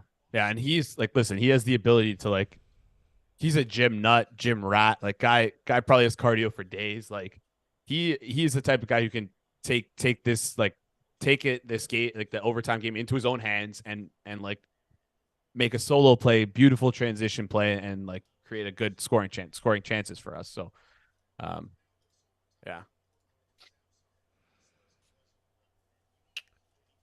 Yeah, you know how they do the Bucci Gross OT challenge, and there's Yeah. 2 players. I'll give you a second only player. It's Fair. Austin Matthews. It's two. It's one of 2 guys from the Leafs. It's Matthews or Yarncroke. I Matthews love it. might do it here, dude. If he does it, he's hungry, dude. He's like after that penalty after that fighting penalty. He was fighting. launched out of a cannon. Like, yeah, he looks hungry. I mean, I'm sure these boys are fired up in the room. Let's do this. Let's turn this around. Let's see it. Come on, boys. Jason, I'm going to let you answer this one first. Mig says, so lads, is ROR turning out to be Dubas' best trade in his entire time as manager or what? Just racking my brains for all of his trade. The Kasperi Kapanen trade is up there. I think that one might be his best one, and it might be tough to beat that. Just being able to get a first-round pick for Kapanen, and we've seen what Kapanen's kind of turned. Like, not even 2 years later, he's on waivers. Hold on. Yeah, I just got to give this out there really quick. Go ahead. Do you know who leads the Leafs in expected goals tonight? It's Nylander. Yeah. Oh, yeah. Who leads the game in expected goals tonight? Nylander. Oh, yeah. He leads the Leafs by 2x the next closest player. He has 0.86. Ryan O'Reilly has 0.4. Brayden Point has 0.74. So, listen, he got it off. This is the flat one that you get during the game without the score adjusted. Yeah. I'm on Money Puck, my favorite, like another one of my favorite websites. Yeah. So if you're looking at the goal, the shot chart, you can actually see where he got majority of his individual expected goals from. It's from a shot on the power play with 4. It was the power play that we got off of that scrum. It had a 49.3% chance of going in, which is simply just translates to 0.49 expected goals, individual expected goals. So that's 5-on-5 though. Still has the most. All right, you know what? He's getting shots off, but he's not being as dominant in transition, which is what I want to see. I'm not trying to bag on Willie. I just think he can give a little bit more like in transition. Maybe that's style of the play though, because again, we did talk about all game how we want to dump the puck in, get on their D, hammer them hard, be aggressive with them. But that's not like I'd still want to see Willie carry the puck in once or twice. Because I think, listen, doesn't matter. I'm the biggest expected goals guy, but it doesn't matter if he's leading our team right now in individual expected goals. But what my eyes are telling me right now is that he's not having a good game. So it's always about a balance of the two, right? Oh, boy. Ryan O'Reilly's already done more than Dubas' last 3 deadline acquisitions. Greg, you are absolutely correct. That's because our deadline acquisitions haven't been that good. Yeah. Would we like other than like who's our other other than Foligno, who was our other deadline acquisition? I feel like they were all earlier on. Like Labushkin was pretty decent. Just sucks that we had to dump Richie in a second. Giordano. Giordano. What am I saying? Yeah. Dude. Craig, you forgot about Giordano, man. Come on. Giordano's been good for us. Trying to think right now. I love Mig's comment here. I hope Ryan O'Reilly's in the change room right now showing the Gord's Corner intro video. Go down blazing, boys. Let's go. Any chance, is Gord asleep right now, or is he I don't know what Gord's doing. Gord might be just crushing beers, yelling at the TV. Like all of our dads. That's awesome. So tell me a little bit more about Gord. He teaches in Japan. Gord is a teacher in Japan. He coaches a youth hockey team. They travel to tournaments in Russia and occasionally Canada. That's awesome. He had a couple guys from that he's coached in his life who are playing in the KHL from Japan. Good for him. Wow, that's crazy. He Uh-huh. knows his stuff then, eh? Like from listening to him, he's definitely not an average Joe Blow schmo. He has knowledge of the game, but obviously he has more than I anticipated. Yeah, no, he knows a lot. That's why we got the corner for him. He's also electric too. I thought mostly that was why. It's because he's an absolutely Yeah. electric on the mic. But what time is it in Japan? Time in Japan? I Oh, it's believe it's 10 a.m. yeah, it's early morning. Wow, you got that down pat. Nice. Yeah, I know. I think they're Oh, 13 hours, so I think he's 11 a.m. I okay. might be wrong on that, but he's at least 12 hours is what I'm getting to. Yeah, other than the Justin Hall takes. Yeah, well, yeah. Yeah. All right. How was I sitting in that third period? I don't even know if I want to sit like that. Oh my god. All right. Well, This could be long. Just so everyone knows who's said buckle up. or who asked, I will be on. Jason, you're more than welcome to stay on the entire time. So I will be on until this I'm game game. finishes. I'm not leaving my seat. I'm not leaving my Okay. seat. I'm Okay, game. good. All right. To Riley. start, Yarn Crook. Yeah, so he's gone back to regular lines here. Hmm. There you go, Shen. See, that play by Riley that whole situation there could have been easily avoided had Riley made the play backhand or turned around when he picked up that first puck out of the scrum. Instead, he tried to make the pass up the wall to Yarncroke, who was on the left wing, and he got picked off and then gave Tampa an opportunity down low. It's not like it was a prime scoring chance, but Yeah. No, that's could have something developed some more. something small in Riley's game that just unfortunately he'll never be able to fix. And a good someone I really trust and who has like a really like very very smart hockey brain is trying to break through in the hockey world right now. Just told me that like if you watch Riley, his biggest struggle is he cannot play off his backhand at all. And it really hinders his play sometimes, puck moving and breaking out in our own zone. And exactly like you said, that's what happened there. Did you hear during the intermission there that Friedman was saying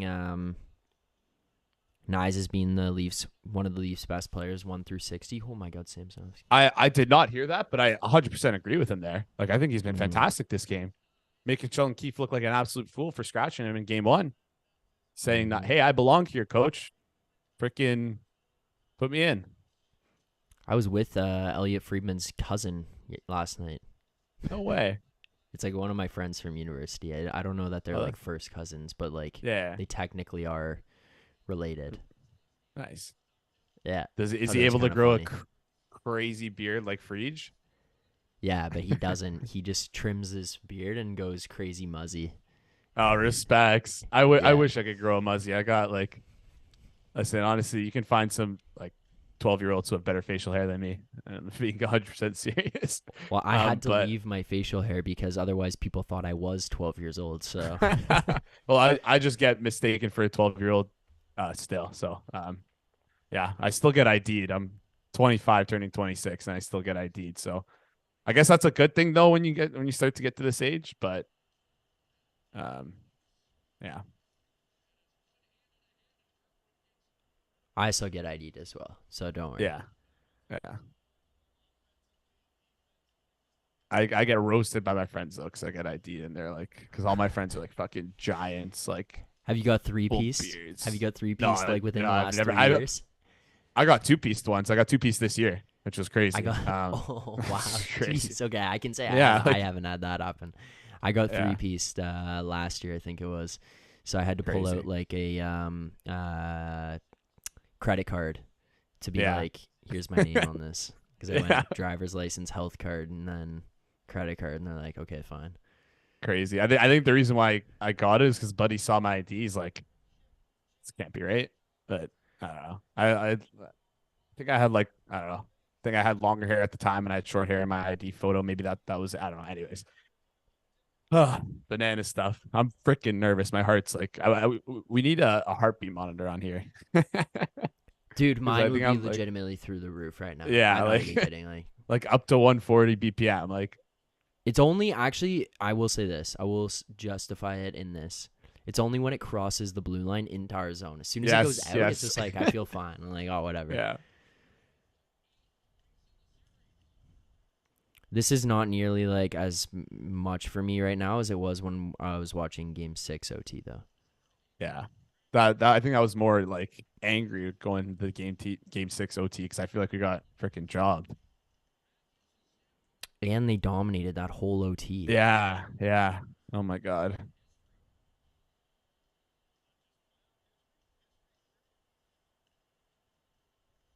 Matthews versus Stamp. Meg, what a I saw stat. Meg, that. what a freaking stat, dude. That's crazy. I mean, I don't I even know wish if it we was can call it a fight, but yeah. technically it was a fight, like Yeah. by the score sheet. So I'll let it slip. But yeah, I wish Matthews was allowed to get a couple more punches in and actually be able to fight, but whatever. Um Good to know that there's no instigating penalties in the NHL anymore. So if Luke Shen, if you're listening right now, I know uh Keith and oh my gosh, I'm blanking on his name right now. Manny Malhotra are listening on the bench. Go tell Shen to They've got the scuff someone earpiece up. in. Nice. Yeah.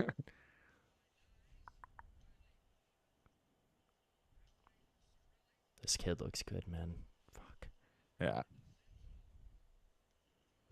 He looks so confident on puck too. Mhm. Wild play from him there on the backhand, but I love it. See how he does in that front. Just the small thing he can improve in his game is just getting his stick on the ice a little more and presenting it.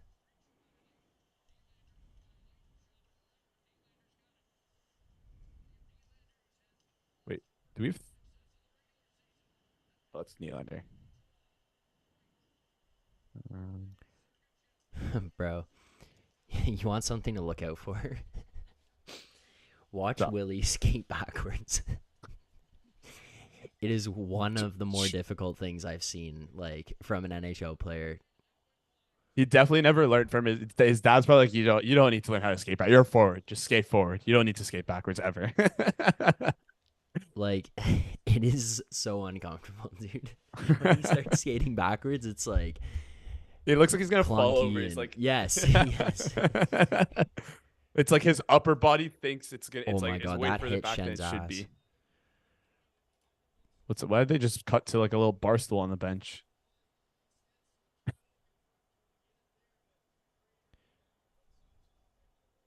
All right, boys. I'm a little weary about their fourth line against ours. Got to have a good shift here from our D. Got to support our forwards. Good job forward supporting the D on the breakout. Give me that trip. Ugh. All right. Fair enough. Fair enough. Oh yeah, attaboy, Sar. Punish them. Oh my god.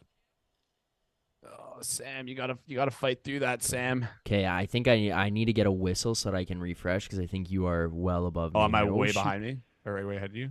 Yeah, yeah. Don't worry about it. Just give honest reactions. But I just realized that you think you are.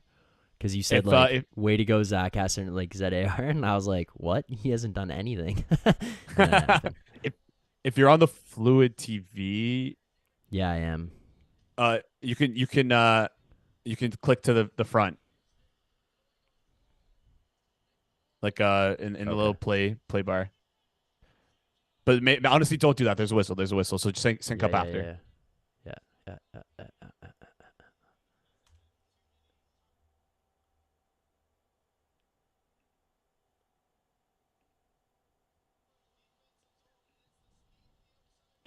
Let me know when you get the whistle. Oh, I refreshed. Oh, okay. Yeah, yeah. I got it, like, shortly after you, obviously, there. And Yeah. then quickly run refreshed. How about Nick Paul there complaining when Achari tries to dive, block the shot, and runs into the net, like trying to call for a delay game. What a big freaking what a complainer, dude. Guy's such a complainer. It's like,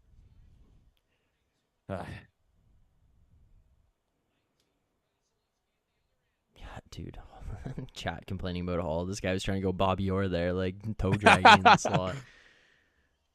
Scared the hell out of me, man. Want to try Staples Sergachev? Freaking hate Sergachev. Nice save, Sammy. Dude. Jabo Gio. I don't know how did his stick break there? That was wild. With the vintage Brody slide slash, like not slash, slide and swipe. Oh my god, that Holy was an uncomfortable smokes. save. That hit the inside of his glove there, eh?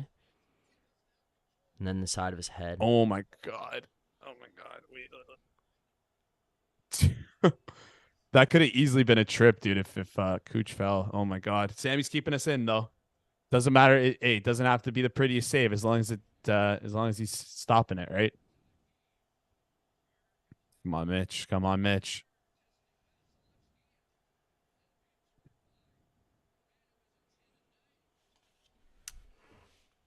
Did you say 10-9 overtime record for Vasilevsky? That seems... That can't be right. That has to be in regular season too. That's not in the playoffs. No way that's in the playoffs. That also doesn't, I don't know. That doesn't make sense though if it's not in the playoffs. I don't know. This is like some nail biting stuff here. Good shit, Shen. I'm like, my hands are like slightly shaking a bit. Like honestly.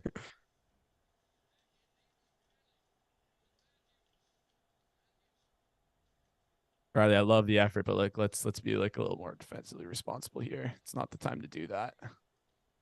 Because the guy you're leaving back there is Marner. It's not like it's exactly like Ryan O'Reilly or something. Yeah.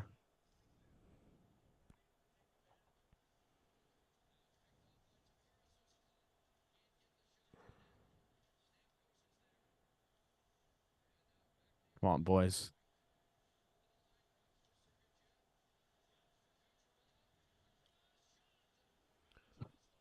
Listen, they're playing really well in OT here. We got to be better. Smart Nylander, smart play. Let's see it. So I feel like we haven't gotten one of these at all, like this game from Nylander in the first 3 periods. Like just like even though he didn't get it in the zone there, just like a neutral zone, just going at it. Oh, Justin Orr on the puck. Justin Orr or Bobby Hall? What's I guess Bobby Hall's our new player.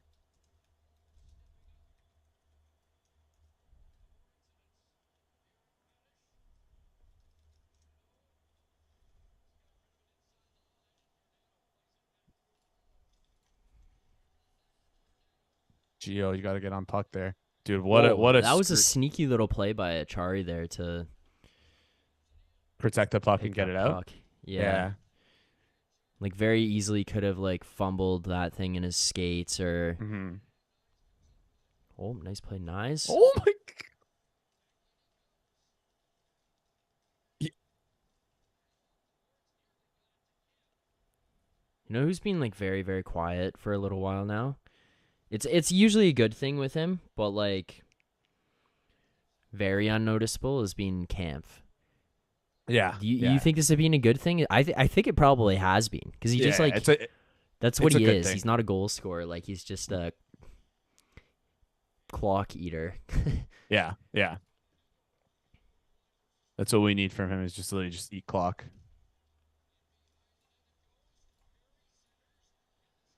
As long as nothing's happening while he's on the ice. That's what's important. We got to get a change here, guys. That's not the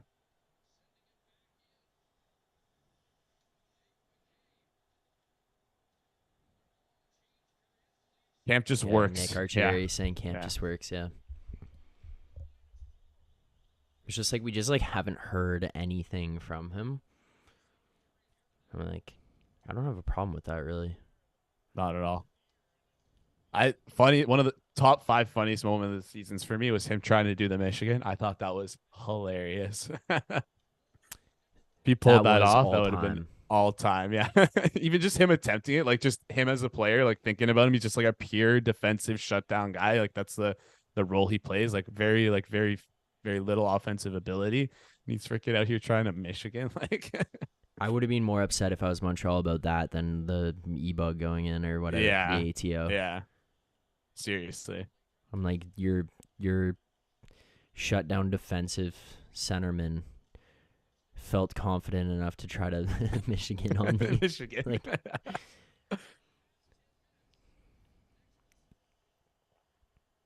yeah, Migs. But the thing is, they're whistles in the pocket for OT. it's OT. It's It's gonna have just to be that's just the way egregious it to is. call it. It's not in the rule books, but that's just the way it is, unfortunately. Yeah, it's true.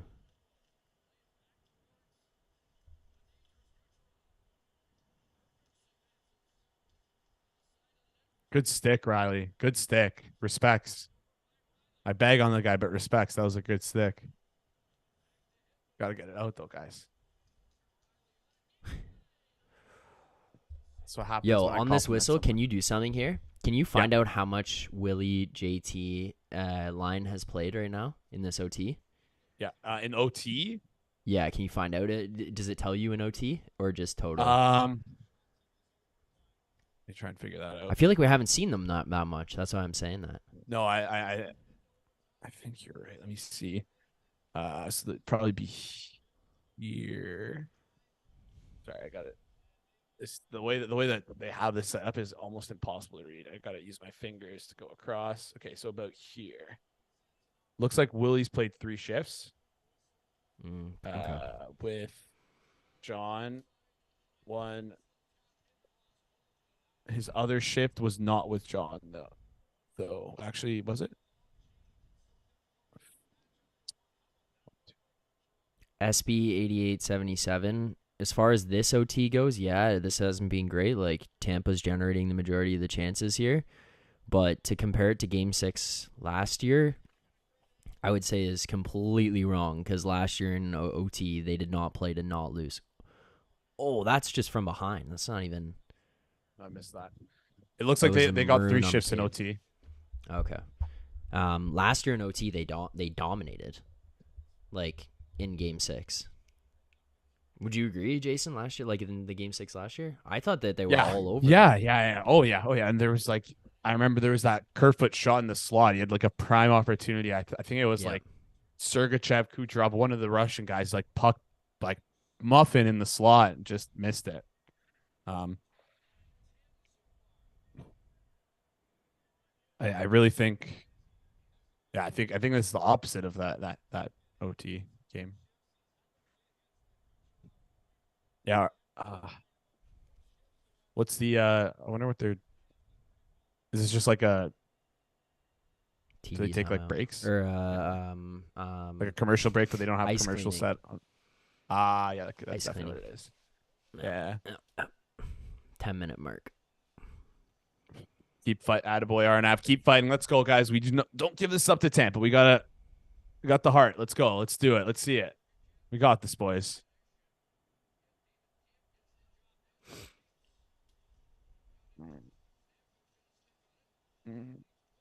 Okay. Let's get it out.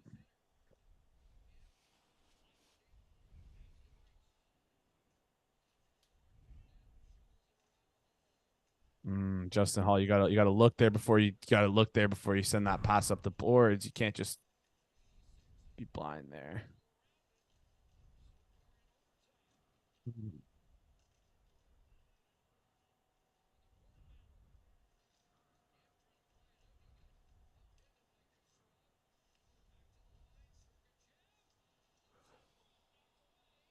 In your feet, Camp, in your feet, dude, in your feet.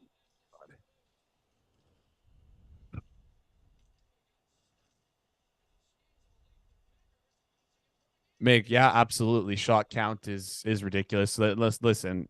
Honestly, as the game goes on, we've been getting outplayed, so it's no secret there. No real way. Not even trying to defend or anything like that. Just got to do a better job of suppressing. Got to do a better job of generating. Simple as that. Yeah, Colin. I'm in agreement with you there, Colin. But again, like we said, whistles in the pocket. Don't expect there to be a call.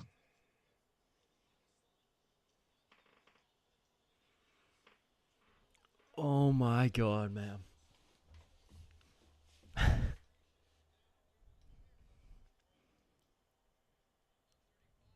All right.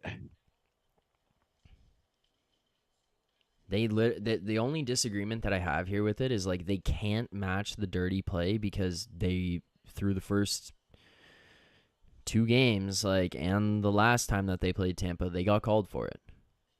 Like you're not trying to risk going to the box on making a dirty play that is out of character for who you are and how you play. Like, even the guys that we have on this team who are tough, like Achari and Shen and stuff, like, they're not guys who do dirty things. They don't do, like, scumbag stuff. They just play hard. I'd rather see them do that. Exactly, yeah. Oh, Willie! Nice there, pass. This is what we need to see. Can we get it? Let's get a change here, though. Let's get a change here. Yeah, going off. Oh, that was uncomfortable.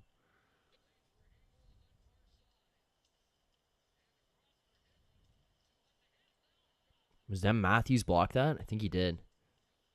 I didn't. I missed that. I was looking at chat.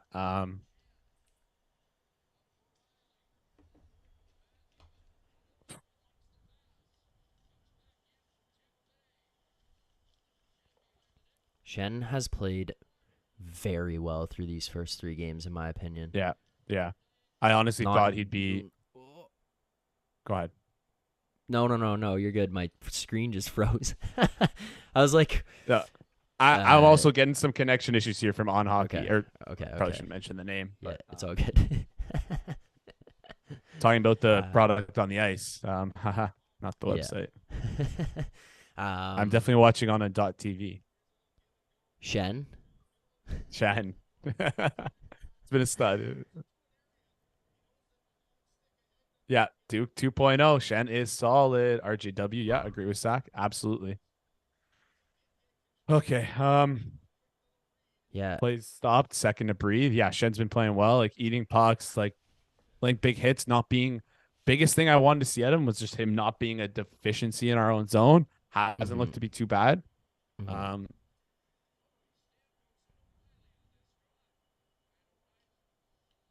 Oh my god, Gio, that was a piss miss out of the Kerfoot opposite side.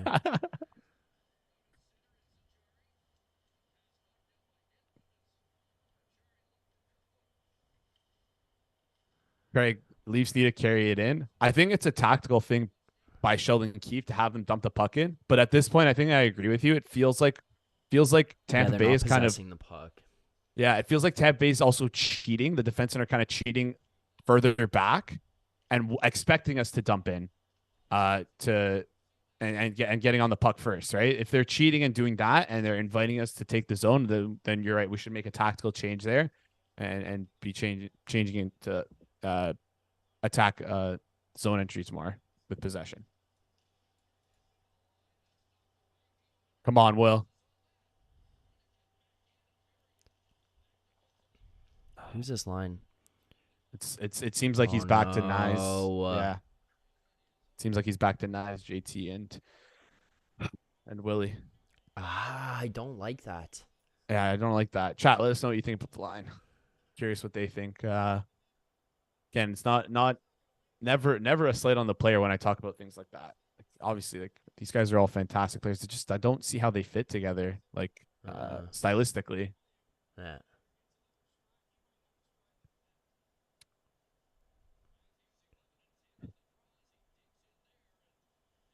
Tampa high forward. That was a winger loss there on that draw. Who took that? Matthews. He won that. It just they didn't get in. Oh, I see what you're saying. The winger, yeah. Like the winger didn't. Who came off the side? It was Marner came off that side. I don't think it was Yarncroke there. I think Willie's out there with the Marner and Matthews.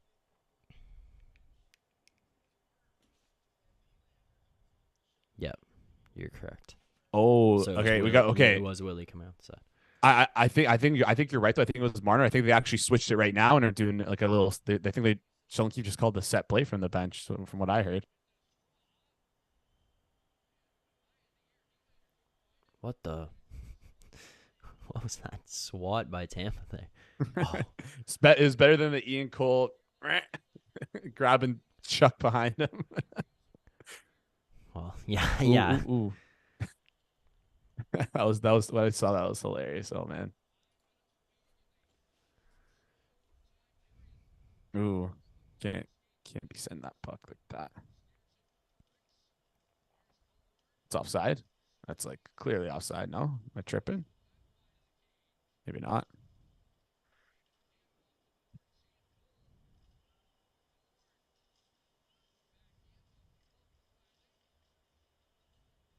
Meg, I agree with you, man. I agree. Well, to me, like I don't. the most concerning thing about it is, well, like obviously yes, that's a factor, but the most concerning thing to me about it is defensive awareness and Yeah, responsibility. absolutely. Yeah, because I th- all those guys. Yeah, go ahead. no, I was just trying to figure out what they're going with the lines that are going to come out here next, because they obviously have O'Reilly's out here, Achari, Zack Aston Aston Reese. Reese, but I think he caught on it. He's caught on a change. I don't think he's just like out there with this group. Oop. Like he's going to the bench right now. So who's coming out? Offside.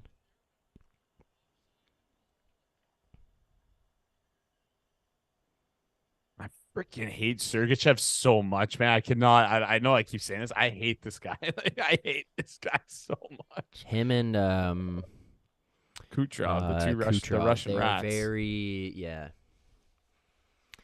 yeah. Like I said it on the last one, is like those guys are the prototypical, like, you know what I mean? Yeah. Oh yeah. Oh Yeah. yeah. Yeah. The stuff you put in the car. But Leafs have to keep countering that high hug forecheck. Yeah. I'm gonna try and keep an eye out more for that high forecheck. It looks like Kerfoot. the Tampa's playing a 1-1-3 here, where they have So kind of it's Ryan O'Reilly, Chari Kerfoot. I just don't agree with that, man. Like Well, why now switching and going blender? Like this is where he can get himself into problems, and because he thinks he's gonna outcoach Cooper or something, and thinks he's gonna outsmart him by switching these lines up like this. It's like you got outplayed. You were in a 3-2 game. You were in a 3-2 game though. Oh my god! someone lose their mitt. What happened there? Yeah, I think it looks like from the looks of it, this is a tactical change from Keefe. I'm just gonna try and explain it here from what I'm seeing, because I think maybe he feels a lot of pressure from this line at 5-on-5. The bunt, they're not bunting. Point Kucherov, Stamkos. Yeah. They've looked good all night. So maybe Yeah. his idea is loading up this third line to make it a super defensive line by swapping Nyes with Kerfoot. But like, Yeah. I don't think that does anything in my books. Like, No. Willie. Oh my god, he actually got a shot off there. crazy.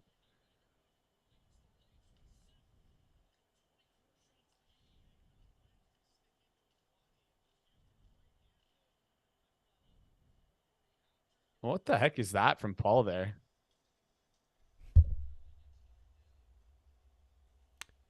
Paul, and then was that Riley that got hit? From clearing the numbers. Like if we're gonna talk boarding, like, but again, like that's like I don't expect them to call that in the playoffs at all. No. Otherwise, Jordan, holy smokes!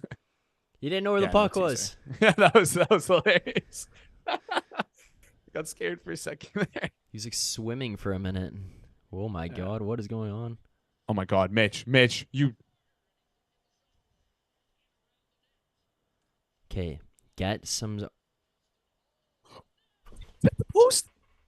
Oh my. Justin Hall almost went.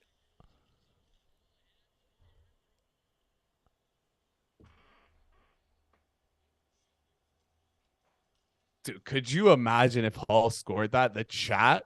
Oh my god. Listen. I saw a net there when Hall took that shot. There was net there. Like he. I saw net as well. I thought it did, but I think it was just like way it hit the post. No, sorry, I meant like I saw like there was like space for him to shoot at. Like, Oh. oh my, Oh. on the left side, dude. He had the open net there. Oh my god, dude. Oh my god. Oh. Justin Orr. Yeah, Nick, you got it. Justin Orr. Oh god. All right.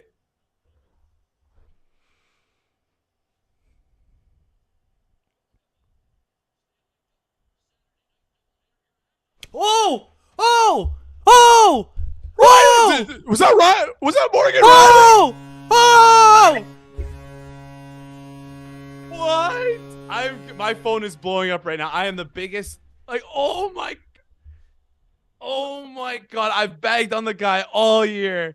I bagged on him all freaking year.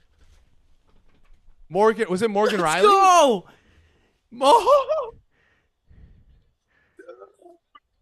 What? How much time was left, Jason? There was like 30 seconds, dude. There was like 30 seconds. Let's go. Let's go. That's our $7 million defenseman. That's our. Hey, Sergachev, you make 8. You stink, bud. You stink. Wah, wah, wah, wah.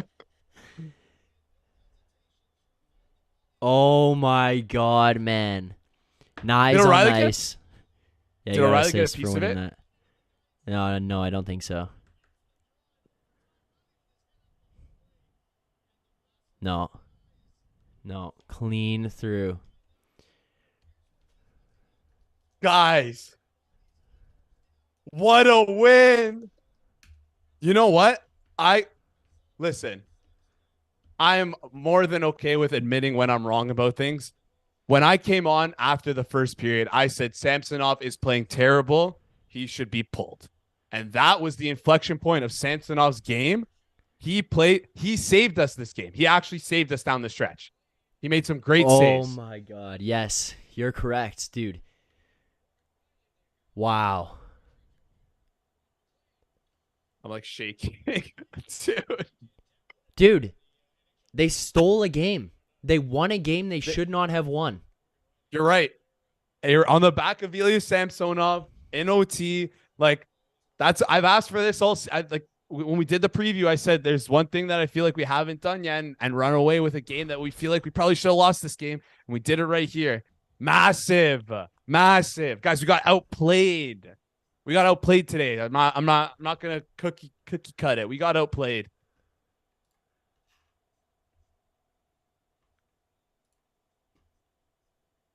Shen and Riley were big tonight. RJW, you got it. Let's go. Rope-a-dope hockey, baby. Where's my brother Joe? We are the Tampa Party Poopers. Let's go, Super Sim. Robert Smith, you nailed it. Thank my Lord. 40 seconds. Leafs. They keep waiting and patience paid off. Damn right, Arnav. Jeff, what's up, Jeff? Jeff McBride, not other Jeff. Jeff with a J. Man, Leafs should not have won that one. I'm screaming on the train right now, on the GO train right now. My dog's on the GO train grinding out the game. That's awesome. Respects. Thanks for tuning in, Jeff. We appreciate it. Shout out Belt 5. Yeah, absolutely. Zach, you're right. We shouldn't have won this game. And we did. We freaking did, man. We freaking did it, dude. Dude, they stole a game. They should not have won this game. This is not something we see from this team. In years past, in the playoffs, at least. Absolutely. No, you're absolutely right. Man, again, like I said this many times, when was the last time it felt like we've walked out of a game like, fuck, we probably shouldn't have won that, but we did. That's how I'm feeling right now. I'm so happy. Like, let's go. I'm in shock. Yeah. A couple super chats that just came through. I don't know if you saw them. I want to make sure they don't get missed here. I'm sure we'll get to them in a sec. But I have like a billion messages coming into my phone right now and on this. Jeffrey Curry, there he is. Ryan O'Reilly saying, "Yo, that's why we got him." Yep, you're right. Yep. Freaking guy, man. Holy smokes. The Leaves. I believe. Wow. All right, couple super chats here. Let's get to those. We will take some calls here tonight. Whoa, I just had like a light on the screen flash in the sunglasses. Couple of super chats. First and foremost, super chat here. Joe Hill. Appreciate you, Joe, for the super chat. Joe saying, we did it. We did it. We totally didn't deserve that, but we stole that. Yes. There you go. So yes, agreed. Like, this is, you stole one. You stole one. And this is not something you see from this team regularly, where you go into a playoff situation, you go into a playoff game, and find a way to steal one. And we've said time and time again, hey, one thing that we're going to need at some point is to steal a game. That is going to help push you over the hump in terms of, hey, helping you win a series, helping you advance further and further into the playoffs. You stole one here tonight. Like, they stole one. And we talked about how important it was to get this game. Of all games to steal, this one was a great one to steal. Another super chat here from Max. Max, I'll do my best for you here. This is what Max says, Jason. Hold on. Ah! Let's go. I agree with Max. Let's go. Let's go. Another super chat here from Max. Appreciate it, Max. Max saying, take this money because Dubas and O'Reilly say hi. Yes. O'Reilly, massive offensive zone win there, winning it back. So thank you very much. That was kind of a mistake. I shouldn't have yelled like that. It hurt my throat. Joe Hill says, Joe Bowen voice, larceny. I can't do the Joe Bowen voice, so apologies. But yes. And here's a one, Craig Harrison as well. Appreciate it for the super chats. Craig saying, Sammy just outplayed the best goalie in the world. Jason, your thoughts on that, especially with what we saw of him in the first period there? You're 100% right there, Craig. He did just outplay the best goalie in the world. After that, he was lost on that second goal at the end of the first period. He was straight up lost. And instead of holding his head down, being down on himself, he stuck his head up, chest out, and just fought through all the poor play that he had earlier, just at pure adversity from him, man. Like, good for him, because it takes a lot for you to have, because I think he knows he had a really poor first period, to mentally get over that and just say, listen, first period's done now. Can't go back in time. Can't change that. Only thing I can do is change right now and change the future. And he did it. He did it, man. A couple big saves in overtime too. Like, quickly, I'm looking at the expected goals in overtime. They almost got like a full expected goal in overtime there. They were absolutely peppering us in shots. We got like 2 or 3 shots in overtime. They had 1, 2, 3. It wasn't 4, just 5, shots over though 10. Either. It was chances, high quality chances. Exactly. Yeah. Like, listen, expected goals 2.68 to 3.92. Tampa should have won that game. Tampa should have won that game. All right, here we go. Jason, you haven't been on here for when we've done this yet. So, welcoming in here on the Queensway Automotive Hotline.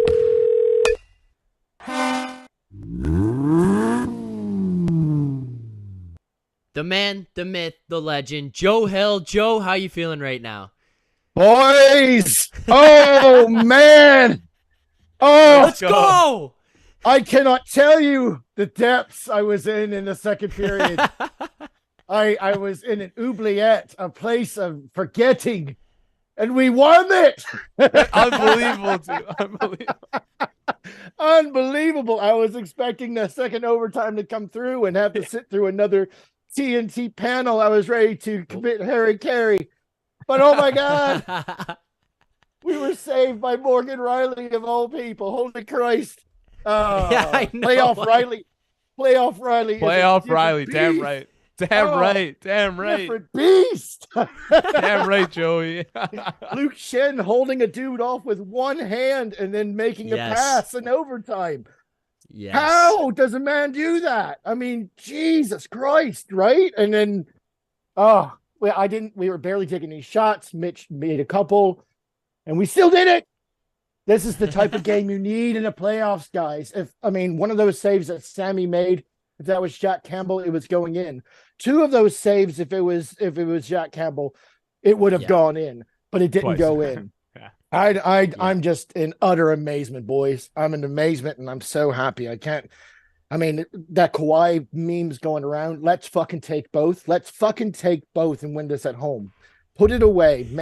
That's what all I'm the saying. The panelists gentleman's shut up. sweep, buddy. The gentleman's sweep. You give them That's one, you it. make them feel good about yourselves, and then right up there's for the rest of the series. Forget it. The only way it's more poetic is if Matthew Nyes scores a winner in overtime, and that didn't happen. But I'm wondering if it will in this series because this is magical. So who'd go from a 7-2 to is like, oh man, another loss. This is going to be back and forth, back and forth. No, it didn't. It's different this year, boys. Different. And I love it. And that's my long-winded answer. My apologies to both of you, but I am fired up. This is awesome. No need to apologize at all, Joe. No need to apologize at all. I need vodka in this pink Oh, my lemonade. I might do that. Holy cow, man. Jeez. I don't know how you guys did it on camera. I mean, if I was on camera for that, I would have been a morose dude. We would have been down to like 3 viewers, begging for subscriptions. I would have been, yeah. But no, it's great. It's great. It's so amazing. Oh my Woo. God, man. Here, how about this? So Nick Archieri sends, I'll find it as well here, but tweet from Brian Hayes. I'm just going to pull it up myself and look at it. Samsonov, Shen, and Nyes were probably the most composed Leafs in overtime. Additions from the summer, deadline, and 2 weeks ago.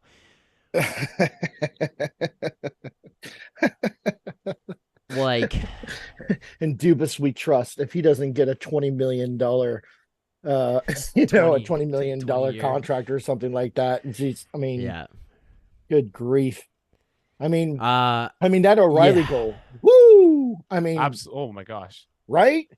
That takes guts right there. And Willie with that pass, everybody was like, people were ragging on Willie this entire game. Dude, they were slamming him into the ice every chance they got. So, I mean, he was just looking for an opportunity, and he took it. So, yeah. man, just great game, boys. I mean, we probably played about 25 minutes of it, but yeah, well, yeah.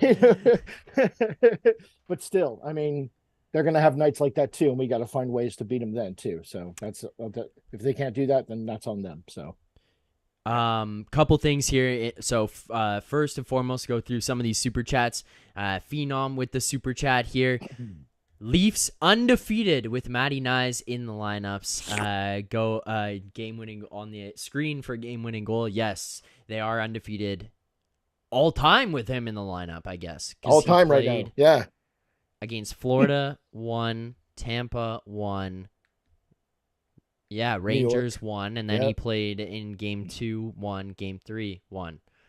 Well, there you go. And this guy didn't deserve to be in the first game, though. I don't know. Anyways, now the other super chat here.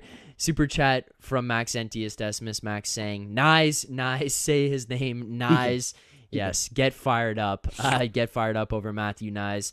Also, another gifted channel memberships here as well. Gifted channel memberships from Craig Harrison. Craig, thank you for the gifted Leafs Digest memberships. If you want those, Joe, can you explain to people how to get them? You know best on how to claim them. You just click on the gift, right? Is that how it's done? That's right. If you're on the desktop and you see the top chat, right below it should be Craig's avatar with a little gift symbol and the 10 next to it. Click on that. You can claim a gift membership for a month. Otherwise, you can click there next to the Leafs Digest on the bottom left-hand corner below the screen, and you can find out how to become a member there. And just click join, and you'll be able to join with a membership. Perfect. Thank you. So thank you for gifting those, Craig. Greatly appreciated. For anybody who wants them, you can add there. Your name will come across the bottom of the screen. You get to send those gifts, and maybe I'm gonna have to add a Morgan Riley one if we get enough memberships. We get enough members. I'll add Morgan Riley in there. Joe, take us through also just quickly as well. Mario Kart says, how about some salts for the boys? 100 likes. Oh, yeah. I stand true to that. 100 likes every 50, 100, 150. This is one thing I just can't like. We have 148 just watching right now. We Exactly. can we can get 16 more. Come on, boys. Easily, just click easily. like. Make it Pump happen. Pump the numbers, guys. Let's go. Smash You that want the like salts? Smash like there. Give him the thumb. And for those who don't know, the salts. If you want to explain, Zach, what the salts are for maybe if there's anyone new who's stopping by. Yeah, They're the a special salts is treat what for the us all. boys. Yeah, the salts is what the boys have on the bench. You know, it gets you going. I thought, you know what, I might as well try this myself. But I wasn't just gonna just do them. So you guys got to go every 50 likes, 50, 100, 150, whatever it is. We do the salts, and basically you guys get to see me in pain. And I mean, I guess the problem is you have now done this to yourself, making me wear these glasses, and this team has done this to you because now you don't get to see my eyes when I do the salts. But I mean, I got to keep them on, but nonetheless, still do them, and everyone else It gives knows you how a good painful they cyberpunk vibe, though. I mean, it's pretty. are. It's almost like RoboCop. You know what I mean? It's like a Canadian Yes. RoboCop. I like this. Yes. All right, boys. Oh man, we hit 101. Let's do it. Massive. All right.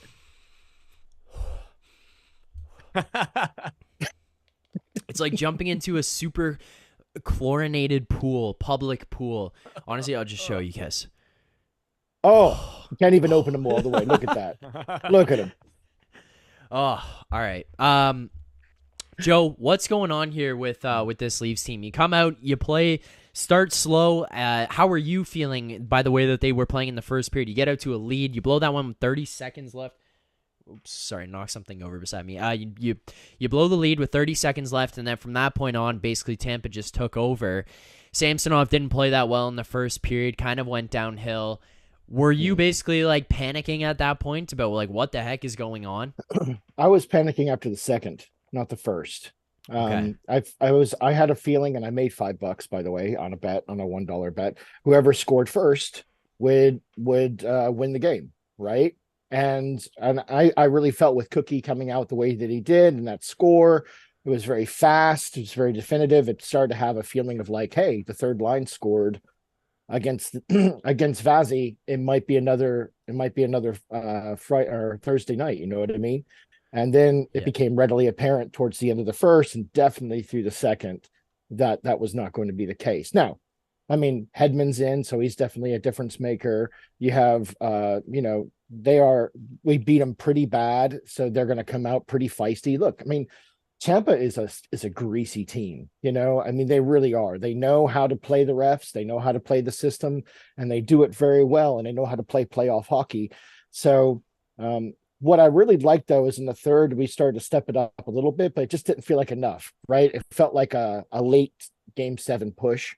And I was just like, I just wrote it off at that point. And then, you know, what is it with us scoring in the last minute in both those periods, right? I mean, that's just freaking awesome. So I was pretty up, and then I was way down. It's like a reverse hockey stick, you know. It's in terms of like if you could graph my emotions, it was plunging pretty quickly. So, but I think that was well earned, right? Their play was lackluster in the second. I was kind of like plotting the assassination of Keefe at this point. I was like, why can we not get a puck in deep, for God's sake? I mean, whenever they iced it, I really breathed a sigh of relief because we're actually going to get a chance to get it within the zone. I don't understand what it was. So whatever they were doing, it was well. Cooper has Keefe's number. I don't want to be a dick, but he really does. He has the last couple of years. But that's kind of why you need games like this one, right? I mean, it's the third time in playoff history that Vazzy's been beaten back to back. So that's pretty amazing. If we could do it again, that would probably be a first. So, no, that wouldn't be a first because Columbus swept him. So he is beatable, but and they are a beatable team. It's just a matter of, I just want it to be more definitive. Good grief, they're going to give me a heart attack if they do that again. So please, the next 2 games, just, you know, if we can win the next 2 games and just move on, that would be great, guys. Thanks. So, I have one question for you, Joe. You mentioned you weren't too happy with Keefe kind of deployment of how we were moving the puck out in our own zone. What are your thoughts on the lines that he was doing? Like I guess your thoughts for the lines that started out the game and then kind of the blender that we went through. What are your thoughts on that in general? I don't get it with the blender, dude. I don't. If your third line scores against them in the first 3 minutes, you keep that third line. You don't need to mix it up. Yeah. Like, I mean, I was again plotting his demise when they came out with the lineups on Thursday when they moved Kerfoot up to the left wing, and I was happy with the first. Like, good, you have Yarncrook back on the first. That's where he belongs. Good. Yeah. But then he moved Kerfoot up, and I was like, but then it turned out that Kerfoot was actually that second line was the best one on the ice on Thursday. So I was glad that he kept it this one. But then in the third, we were seeing like Nylander getting bumped up to the first and all this other stuff. It's like, dude, I mean, you don't need to do that. It doesn't matter what you're going to do. Cooper's going to keep putting out his same guys, one, first line for first line, second line for second line. He's just going to keep doing that. It doesn't matter what you do. Even if you change up the mix, that's not going to be like an edge. This is a pretty yin and yang matchup. So I just get a little bit frustrated with it. I understand that he's trying to galaxy brain it, but at one point he put out the fourth line against the first line. And I know that they're a shutdown line, but dude, I mean, it's Tampa Bay's first line against our fourth. I like Zack and Reese, but I mean, come on, man. What are you trying to do? Hit him? I don't get it. So a little bit frustrated. If we would have lost, it would have been a lot more, but wins take the sting away, I suppose. But there really needs to be something different there. I don't get it, but you haven't heard this before, but I have a theory that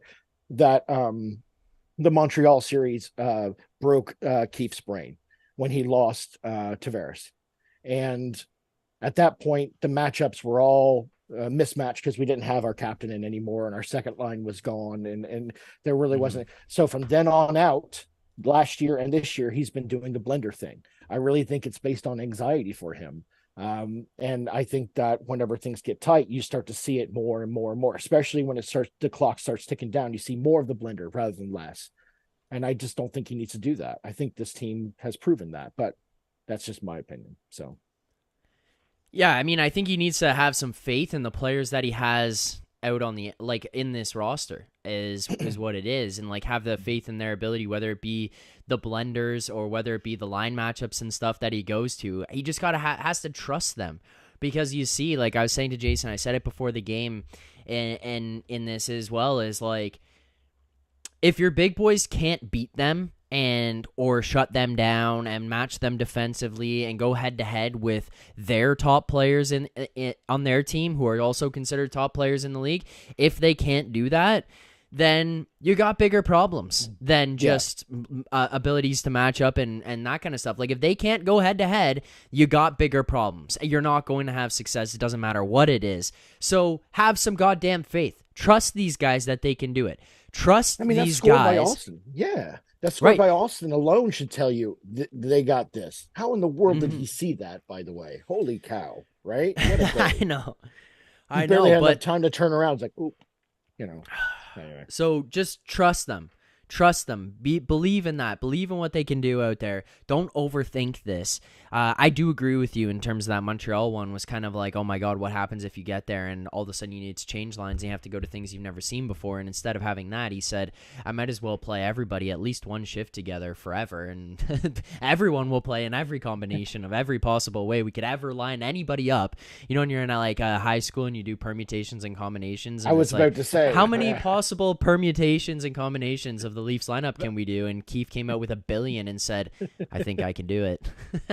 I still can't get over that in the first game of the playoffs, we actually put out a line that we did not try at some point in the regular season with the Achari, Kerfoot, and Yarker. It's like you do all this stuff. It's like crazy. It's like the one line we haven't tried yet. It's like, God. Yeah. Let's take the 3 Swiss Army knives we have and throw it at them and hope one of them kills them, right? Yeah. It's just not going to happen. Yeah. Well, I mean, Joe, like, how much faith or confidence, I guess, does this give you? Can you walk away from this one feeling good about this team, given that they probably shouldn't have won this game tonight? Yeah, I think so. I mean, I walked in feeling good about it, right? And on paper, it's good. But for once, it seems like mentally, it's just as good, right? They kept it within 1. I mean, granted, it shouldn't have had that first one probably shouldn't have happened with Sammy, but they kept it within 1 for the entire game and gave themselves a chance to catch up. I think that is huge. And it only happens because we have guys like we've added guys like McCabe and O'Reilly and Achari, right? And as much as I miss Sandine and as much as I miss the other guys that we lost, it's just as I think it's just perfect timing. It's perfect timing for a game like that, and that's playoffs, right? That is exactly what we always complained that we don't have. We can't get a bounce. The refs jobbed us. We can't do this. We can't get on the power play. Nothing seems to happen right, and yet 5-on-5 we keep scoring, and that is 100% necessary in the playoffs. And I think that gives me a lot of faith compared to guys like Edmonton, for instance. You can get jobbed if you're reliant on 30%, 33% of your goals come from the power play. You can become reliant on that. And I think you're starting to see that type of examination of what that team is and who they are based on that. So, right. And we're just gutting it out right now. And I love it. I think if we can keep it up, it's going to be a long freaking slog, but it can happen. So I'm happy. I'm very happy with this game. I want to just quickly do this because I missed this one. Super chat here from Max NTS a little bit earlier. Max said, we played 25 minutes tonight and we actually came out with a W. And I think that goes along with what Joe was just saying, what we're talking about here, and kind of where I wanted to go. And I want to see, Jason, your thoughts on this too. But I will say this. I think for the Leafs in the room and for those guys, it shouldn't really change anything. And it's the same mentality that you should have had after game one, where you could have lost that game 25-0 and it wouldn't matter because guess what? The series is 1-0. The goals don't matter. The loss is what matters. And you lost and you were down 1-0. And then the fact that they won 7-2 in the last game, it's amazing for the fans. Shouldn't have mattered for the players. Guess what? Series is 1-1. You're going to Tampa now. This game here tonight, they didn't deserve to win it, but I don't think that it's one of those ones that they're going to dismiss as much, more from the perspective of confidence that you just gained, where you won a game that you shouldn't have. And I think for this group, not Ryan O'Reilly, not Achari, they've seen it before. It's happened. Luke Schen's probably experienced this, especially during those years where they went on runs in Tampa that he was there for, or he's been with some of the other teams. People forget he was with the LA Kings for a bit, going on runs. They experienced times where you shouldn't have won and you did. But for these other guys, Matthews, Marner, Nylander, Tavares, even maybe Riley here to an extent, winning a game that you shouldn't have won is a new phenomenon to them.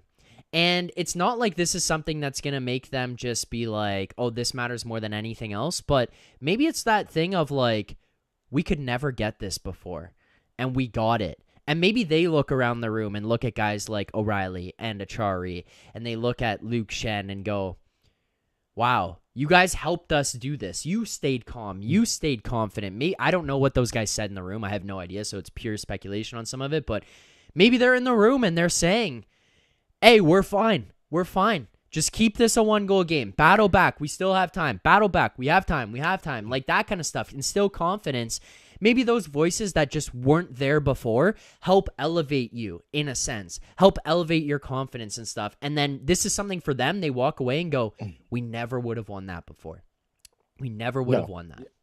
Yeah, I'm no big city psychologist. You know what I mean? But when it comes to a game 2, that's a gut punch for Tampa. When it comes to game 3, that takes your leg out.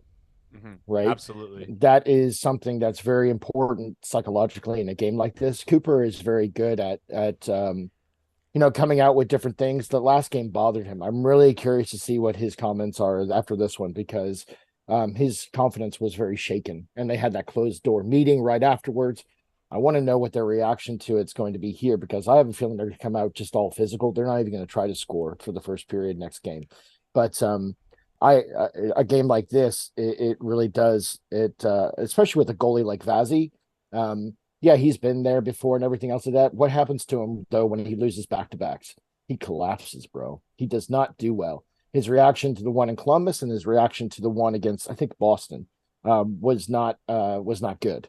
So I'm really curious to see what's going to happen after this. So, and I interrupted you there, dude. I'm sorry about that. So, Joe, all good, man. I was just, again, great points you're bringing up there, and I just wanted to go back to something that Zach said about the leadership in the room. Not only were they like, we don't know what happens behind closed doors, but we know they were saying something. They definitely had an effect there. But not only leading with their voice, but leading with their actions. Just like the small, like Joe, you brought this up at the very beginning, the small play from Luke Shen to fend off a guy with one hand, collect the puck with the other hand, turn up ice and make a clean pass. That's huge. That's more than just saying, hey guys, we got this. We're going to be able to win this period. We just be steady. We got this. He's showing like, hey, have confidence in us. Have confidence in yourself, because we put in the hours all year to be in moments like this, and they stepped up and they stepped up big. So massive for the team. Massive plays there, right? And those two massive saves by Sammy in overtime. Absolutely. Oh my goodness. Yeah. I mean, that I thought we were done when I saw them winding up for that second one. I thought that was it, and he got it. He just, oh, are you done with this? Because I don't need it anymore. That type of save. And that is a glorious save to have, right? So it made who took it? Was it Ciccarelli who took that second one, or was it Kucherov?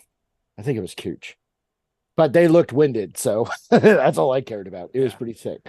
So wow. Also, I think this one gives the fans confidence on top of it all. And I think that's a good thing, because for 24 hours at least. Well, yeah, yes. Like, when you look at the media and how they respond to things and how they look back in years past, they've always said, well, they couldn't get someone to steal them one. They couldn't get a goalie to steal them one. They couldn't win a game that they didn't deserve in the playoffs, and you did it. You did it here tonight. I think that it gives the media a little boost. Maybe that's the wrong thing for the Toronto team. I don't really know. It's not like they've ever had positivity from the media, but maybe they get it. Well, maybe it helps. I don't know. Chris Johnson and Myrtle and all the regulars, they were on Twitter talking about how great Tampa was and all this other stuff. And it's just frustrating to watch. It's like, guys, you're supposed to be our home media. It's very frustrating, but something like this can even make the most jaded, cynical, panel member lift their eyebrows at least a centimeter or so, a quarter of a centimeter, whatever. It's just like, huh? Oh, that's interesting, because that's something we haven't seen out of Toronto before. At least I hope that's what we get, but who knows? I'm a little bit cynical too. So it feels good, doesn't it? We had to sit through the fact that we had do we know what the official time was, Jason, on that goal? There was like 30 seconds left. I don't have the official time. I'll pull it up. Yeah, I'm trying to find it right now. It's 19:15. So I guess there's 40 seconds. 45 seconds left. Yeah. We had to sit through that slapper, game, man, where they come out and they play well in the first, and then they blow a lead, and then they play like garbage in the second. They play like garbage in the third, and then they scored with how much time left in the third? Let's see. That was seconds? At 1 minute. 1 minute left. They scored at 19 minutes. Left. Yeah. 1 minute. 1 minute left. They're writing this down too in ESPN, by the way, as poked it in, not shot or anything. Poke. They said it was kind of a poke. It was kind of a poke. I'll give him that. Yeah. Wow. And with that shovel of a stick that he has, have you seen the blade on that stick, guys? It's crazy. It's crazy. It's so stupid. It should not be possible. It shouldn't. Yeah. I don't know how it's allowed. I don't know either. Super chat here from Max Entius. Max, Joe, this one's just for you here. Just some hearts, and says Joe Hill. So there you go. That one's dedicated to you. Max, you're my boy. I love you too, Max. You're my boy. You're my boy, and then another super chat here from Max. Max saying, "Feels good, doesn't it?" Yes, it does feel good. Thank you, Max, for the super chats. And let me ask you boys a question real fast. Total shots on goal according to NHL app: 39 for the Lightning, 27 for the Leafs. Did it feel that way? Yeah. Doesn't feel that way now, and did it feel like that in overtime? It didn't feel that way in overtime. It definitely felt that way in the second and the third, right? Yeah. But come overtime, it didn't feel that way, even though we weren't taking very much. So how do you guys feel about it? Zach, I'll let you start. Yeah, I would agree with you. Second and the third, it felt like that a lot. I would say that to start overtime, it felt like that, and then it kind of calmed down. I think, at least for a period of time where it was like, okay, it doesn't feel like this is just a complete and utter onslaught. But I do think that Tampa still felt more dangerous in overtime than the Leafs did.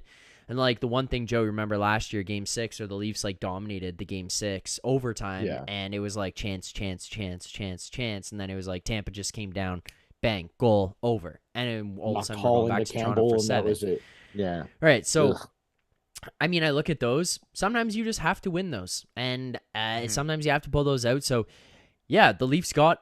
Ooh, I have the Rangers Devils game on in front of me. Sorry, that's just a slew foot. That just happened. What's the score? It's 1-1 in OT. But like I look at this one, and yeah, I think that they got outplayed in terms of the box score of the shots on goal. It definitely felt that way for the second and the third period, and it felt that way to start for me, but then all of a sudden it just started to feel not as much like, oh, the Leafs are coming out with pressure now, but more the Leafs are finding a way to suppress the pressure, I felt was the better way to like describe it, rather than like, oh, the Leafs are generating their own. It wasn't as much like that. It was like, okay, suppressing, and like... Sammy was a big part of that. He looked way comfortable. Yeah. Like, what is the like weathering the storm? Like, they just found a way to do that. That was where I felt in OT. I don't know where you something said for Russian stoicism, right? You know. Yeah, no, I'm 100% in agreement with you. It felt like they were able to more push them to the outside and force them to take less dangerous shots instead of like allowing them to all come through the middle of the ice. Yeah, definitely in the second period, though, like you guys said, like nothing. The vibes weren't great coming out of the second period. I was super, super nervous. But man, like, credit to the team because they figured it out. Like they figured it out. They were like they were like fighting the puck in the second period, trying to get the puck out. Like we talked about, they were just swinging at it, doing their best to just try and get it out. But as the game went on after that second period, third period into overtime, they started calming down more. And again, Joe, like you said, the play of Samsonov cannot be understated. Yeah. That really helps a team out when you can look back and say, you know what, if this guy takes a shot right now, am I worried that this is going to go in? No, I have full faith in my goalie right now to stop this puck. So it's just like it builds from there. The confidence just builds from there when you have confidence in your goal. 4 and 5 aren't going in, right? Exactly. Like 1, 2, maybe 3 are going in. That feels a lot better when they're facing that many shots versus like, say, you know, and I hate to keep bringing it up, but all we can do is compare it to past years, right? Whether it be Anderson or Campbell or something like that, where we have to play catch up constantly in the regular season, especially with Campbell. We went through 2 years of that, eh? So when it comes to also, I think that I feel a lot better, like I said, about Sammy.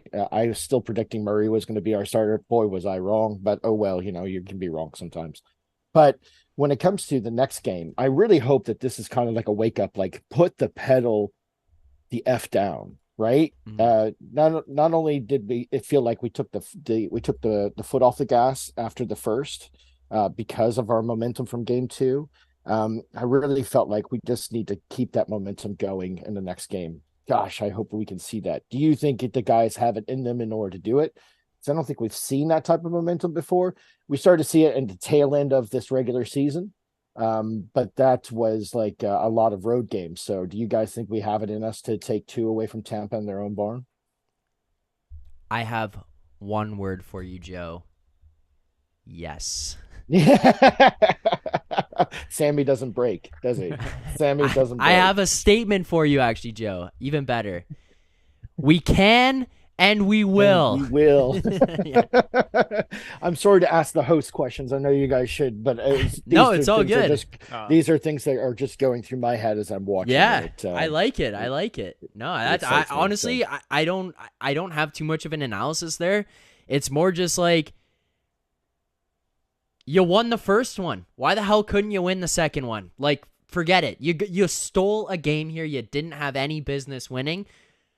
Like, If we had lost this one, go win the next one. If we had lost this one, I would have written them off. Oh, yeah, I would have been waving the white flag, not the Leafs flag. I would have been waving the white flag. And it's just a feeling, right, that we have as fans that we've gotten over the years. It's just something that's kind of ingrained at us, not only as Leafs fans, but just hockey fans. You can get a good sense of what's going on by game 3 or 4, right? And that's why last year was so difficult, because it's back and forth. With this one, though, that's a tsunami type of game. So, and I'm not just huffing copium here either. It felt like after game 1 that the nerves were shaken loose, that they were going to focus in, and sure enough, they did. And then, this one is like, man, if they steal this one, that'll be huge. And they stole it. So that's huge. It just feels, I'm not going to say any particular words that might be, jinxing it, but it does feel a certain way, right? If you can get into that mystical hockey sense. I don't know. Maybe you guys feel different, but that's just how I'm feeling. I feel the same way as you, man. There's just something feels. Let's just say it feels right now. Like pulling off that win, it just feels right. Yeah. I don't know what other way to put it, but yeah. Oh, Devils won. Yeah, Devils won. Dougie Hamilton. Well, okay, so a couple things here. Yeah, I mean, he sucked defensively in the first couple of games. We do have a new channel member here, Zachary Miles. Thank you, Zachary, for the welcome aboard for the channel membership there. Appreciate that as well. We do have a super chat, first time super chatter here. Very much appreciated. It's a very good question.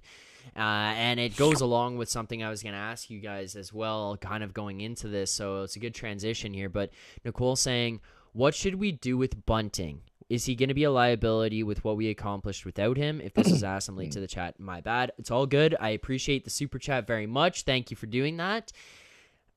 I was thinking about this earlier today. I was listening to TSN Overdrive with Mike Johnson from yesterday's, and they asked him about Bunting and what happens if you win without him over the next couple of games before he comes back. And he said he goes back in the lineup, but Mike Johnson's preference was he goes on the fourth line and Lafferty comes out. And this is a guy who was also in agreement with us, and as well as Dave Poulin, in agreement in terms of Nye should have been in the lineup. If anybody was coming out, it would have been a guy like Lafferty to be pushed out of the lineup. I'm just gonna do what Mike Johnson said. Like realistically, as much as it may pain us to say, and what we saw out of the guy, he's going to be more of an impactful player than Sam Lafferty is in the lineup. Yeah, he might be a little bit of a liability that way, but if this guy hasn't learned his lesson from having this suspension come down and be dropped on him, then there is no saving that man. Like, there is no saving him. And he played all of last playoffs. He's never got suspended before. This is his first suspension. He let it get the best of him. I think that you have an opportunity here to learn from your mistake, come back and be a better player from it. I think he comes back in and he pushes out Lafferty. I don't know. Unless the Leafs go into this next game and they win like 8-0 and then if that happens, I think Keefe says, okay, forget it. Keep this lineup together again. But yeah, I probably have him back in. I was seeing this being kicked around Twitter yesterday, and my opinion is just keep him out to the next series. The refs do not like him. Yeah. And as unfair as that is, they put the whistles away for games 5, 6, and 7, it seems. But for him, I think they're willing to make an exception, and that will cost you. Our penalty kill is doing very well right now, knock on wood. But at the same time, when was the last time he scored? He just can't seem to get it together to get some of those greasy goals that he used to get. I haven't seen one from him in a number of games, I don't think. I think if we were to put him anywhere, the fourth line might be beneficial, but if it ain't broke, don't fix it right now. And it ain't broke. So I don't know. I like his jaw. I like his attitude. I love the guy. I want him to re-sign with us. But right now, just to get out of the first. I think that it's just he just brings an interesting dynamic that's just not necessary at the moment. And I wasn't of that opinion as of 3 weeks ago. But after the suspension, I don't know what else to tell you. There are times where he's lost his shit this season, and it cost us badly. Like he was screaming at the refs because they weren't calling things, even when he got smashed in the face or knocked down on the ice, and he starts yapping because that's who he is. And next thing you know, they're just like, all right, well, guess what? You're going to the box for nothing. You're going to the box for nothing again. And that just costs us. I don't know what else to say about that, but I know that's less definitive and has less facts behind it. It's just more of a feeling. But just judging by the looks on the refs' faces whenever they're yapping at him, it doesn't. And we're due for another Spicoli game in, I think, what, game 5, game 6. So I really hate to see that in addition to Michael Bunting. I'd much rather just take our chances with Spicoli without Bunting, if that makes sense. So yeah, I think that does make sense, and I agree with your logic because you're right. They do. There's a Cam Sharon on Twitter. I always reference this. He did like a little deep dive into the playoffs and penalty calling because the general media consensus is that penalty calls are up, and you're right. Games 5, 6, 7. While the penalty calling is up in the playoffs, games 1 through 2, 3, 4 see way more penalties than average compared to games 5, 6, 7. So the whistles do go away in those games. And it's ironic that, Michael Bunting's going to be eligible to come back for those games. I don't think it's that crazy to completely keep him out. What I would say is, though, I don't think Sam, like, it all hinges, I think, on Sam Lafferty. I think if Sam Lafferty proves that he deserves to be in this lineup, then I'd be okay with it. But if Lafferty kind of hasn't shown me enough yet in this series to do that, what I would do if I were Sheldon Keefe is I'd put him in the game and I'd say, if you open your mouth, complain to the refs, even get a penalty, you are not playing for the rest of the game, and you just play William Nylander on that fourth line. Simple as that. And that's your what you question, do for the rest of the game. Defensively, who do you give the edge to, Bunting or Lafferty? Honestly, like probably Lafferty, but I don't even think it matters. Like I think Czar and Kampf are good enough defensively that you can kind of put anyone there, and I think it's okay. All I was going to say is the problem is for me is that Keefe likes to put that line out against top lines for Tampa. Very true. And here is the problem that I don't trust Keefe with. If he wants to do that, he will be like, well, I got to match them up against Point, Stamkos, Kucherov, so I can't put him on that line. So, Matthews Marner, you got him back, boys. That will make my head explode. I wouldn't trust Keefe with him either. It would be interesting if he, just to be devil's advocate, if he were to become like an Andre Kasha to feed Kampf, right? And they somehow had some weird playoff chemistry or something like that, and it ended up with some interesting development with some like fourth line goals, right? That would be fun. But I mean, Lafferty has speed on him, but his hands aren't exactly the softest in the world. And then again, neither is Zack Aston-Reese, and yet he scored. So I don't know. I guess we can get into the blender ourselves, and you can see how much of a dangerous rabbit hole it is. Yeah. But that is why my gut says no, right? Just no, don't. And I don't think I'm being a reactionary fan by saying that. I'm just saying I know defensively he can be solid. I know offensively he can be solid when he has the right toys to play with, like Austin and even Tavares and those guys. But Zach, I mean, if being honest, when was the last time we saw him score? And that's what makes Bunting such a good tool, is the scoring. So when was the last time we saw something that was consistent from him?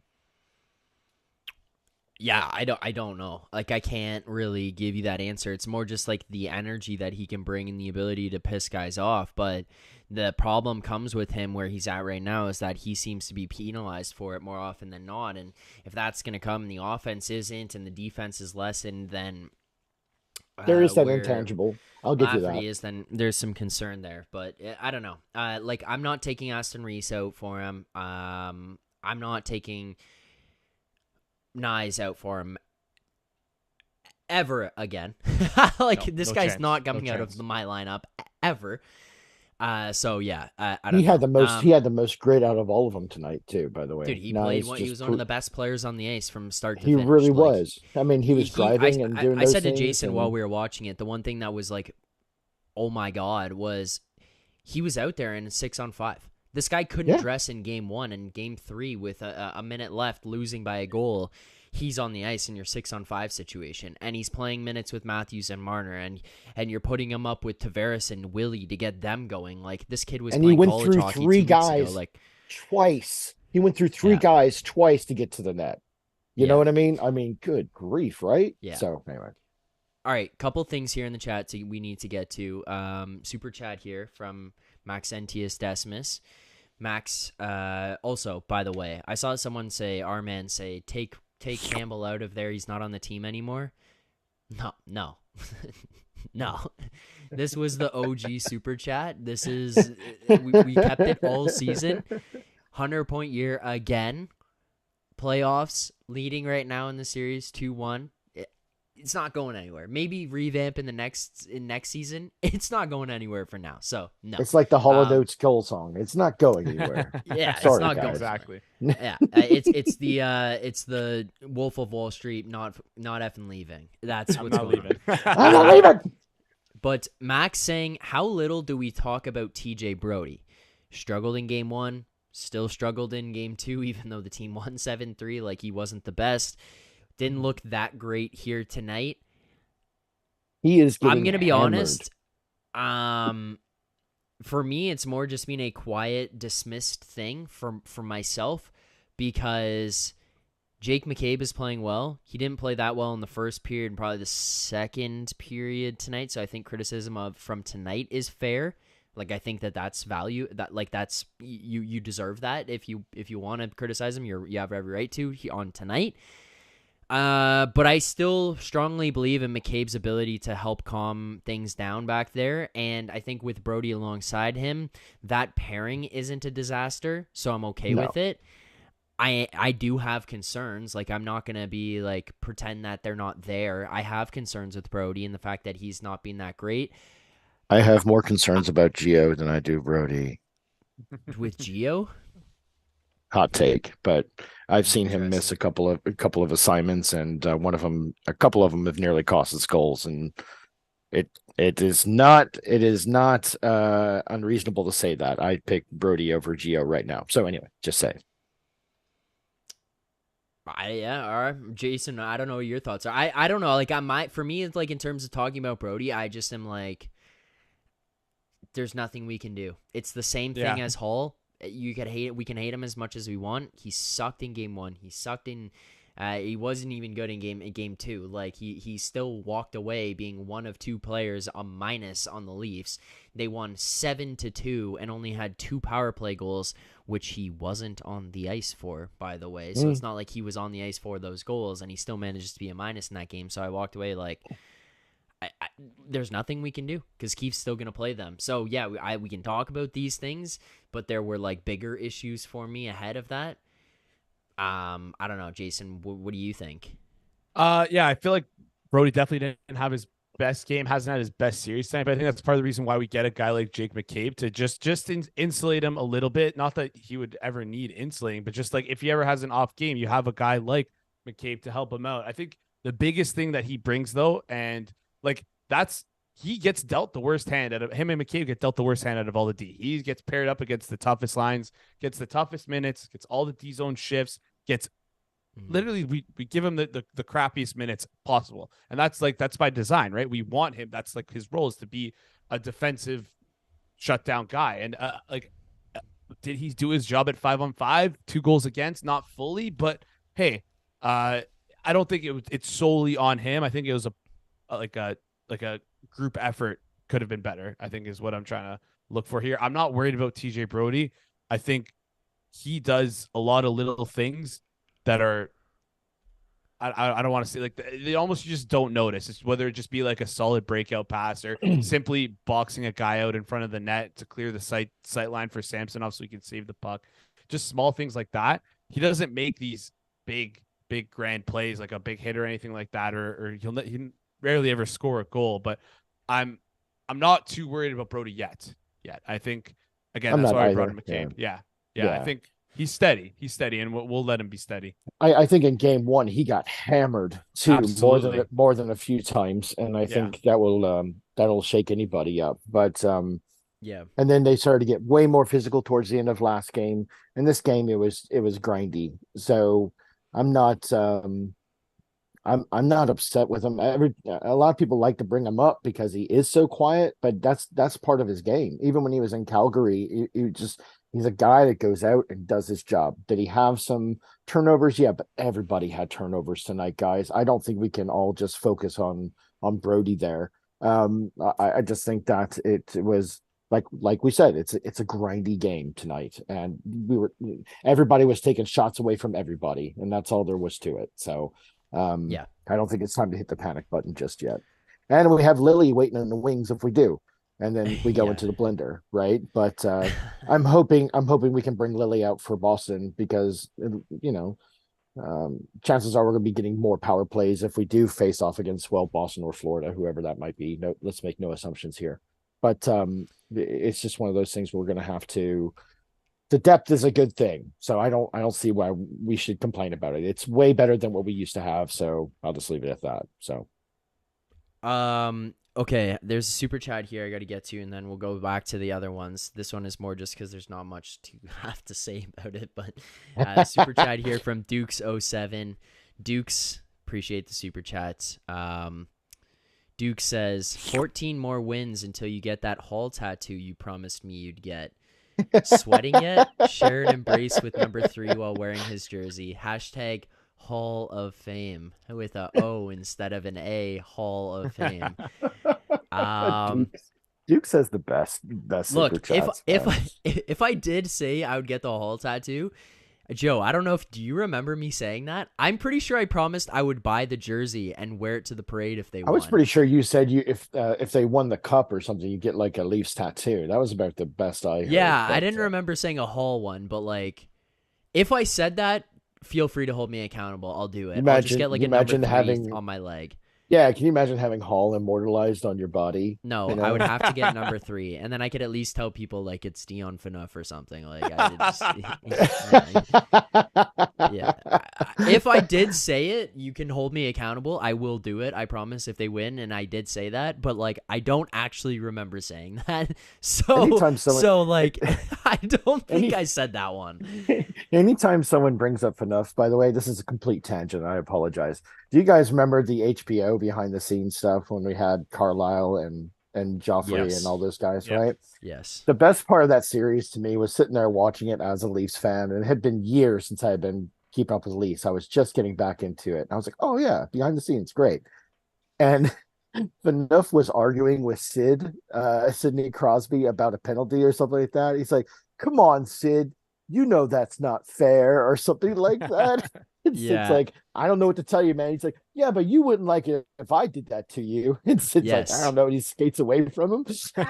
That's all I remember about Phaneuf sometimes. And it still makes me laugh to this day. It's so bad, right? I just put my head in my hands. I was like, oh my God, why? Why did they have to have this on film? But anyway, it's either that or the toaster with.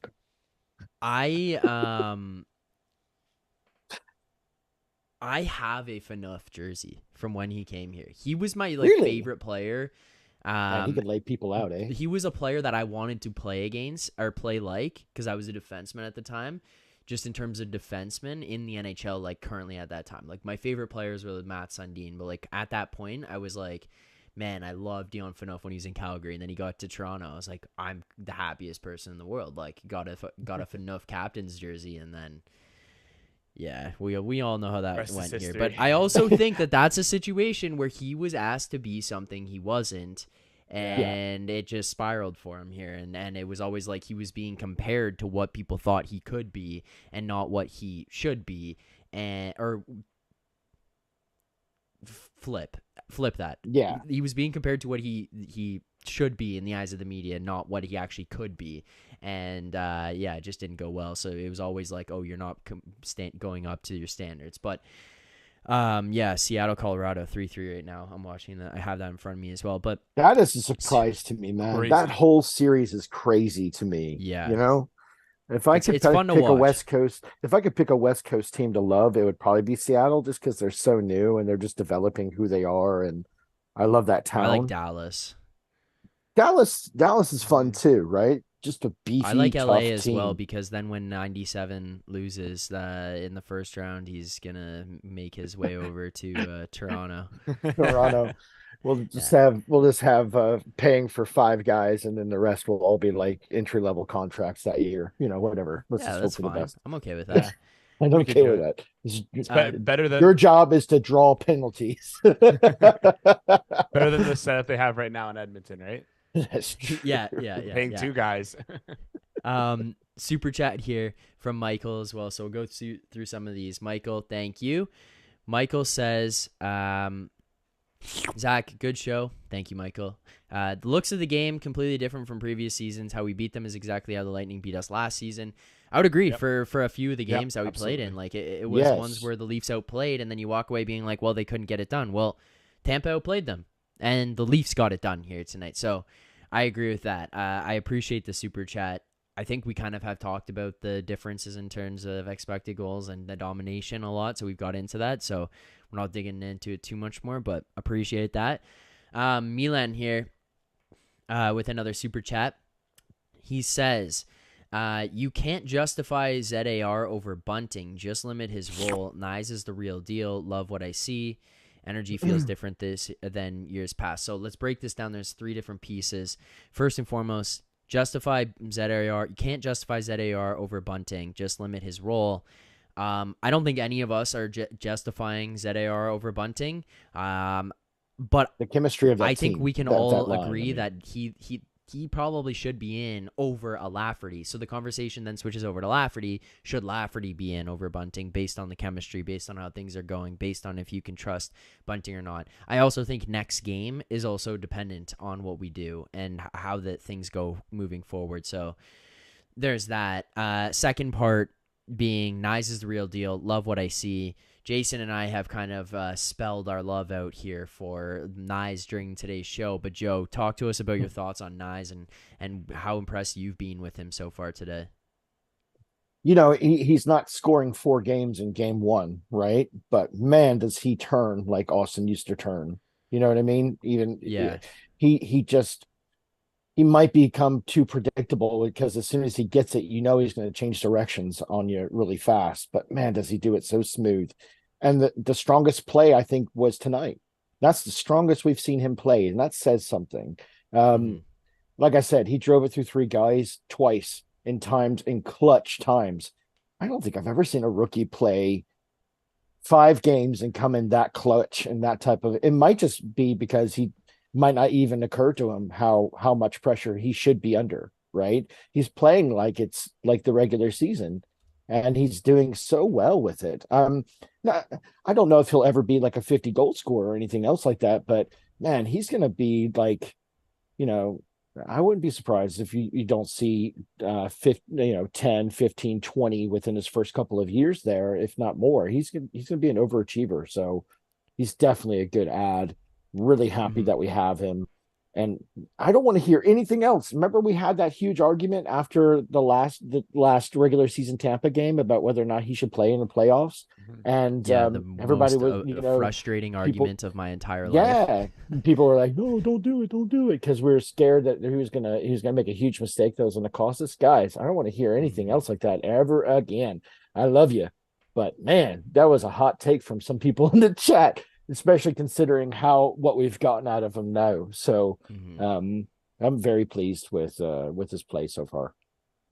Yeah, he's been fantastic. Again, one of the best players of the night for us too. And you're being too modest with that assessment. 20 goals. I think he can do 20 goals next season easily. He's already a top 9 forward without a doubt in my mind. And he's only he got drafted 1 year ago. He fits. He more than belongs in the NHL right now, and his ceiling is like a number like a top line forward, and right now his floor is a top 9.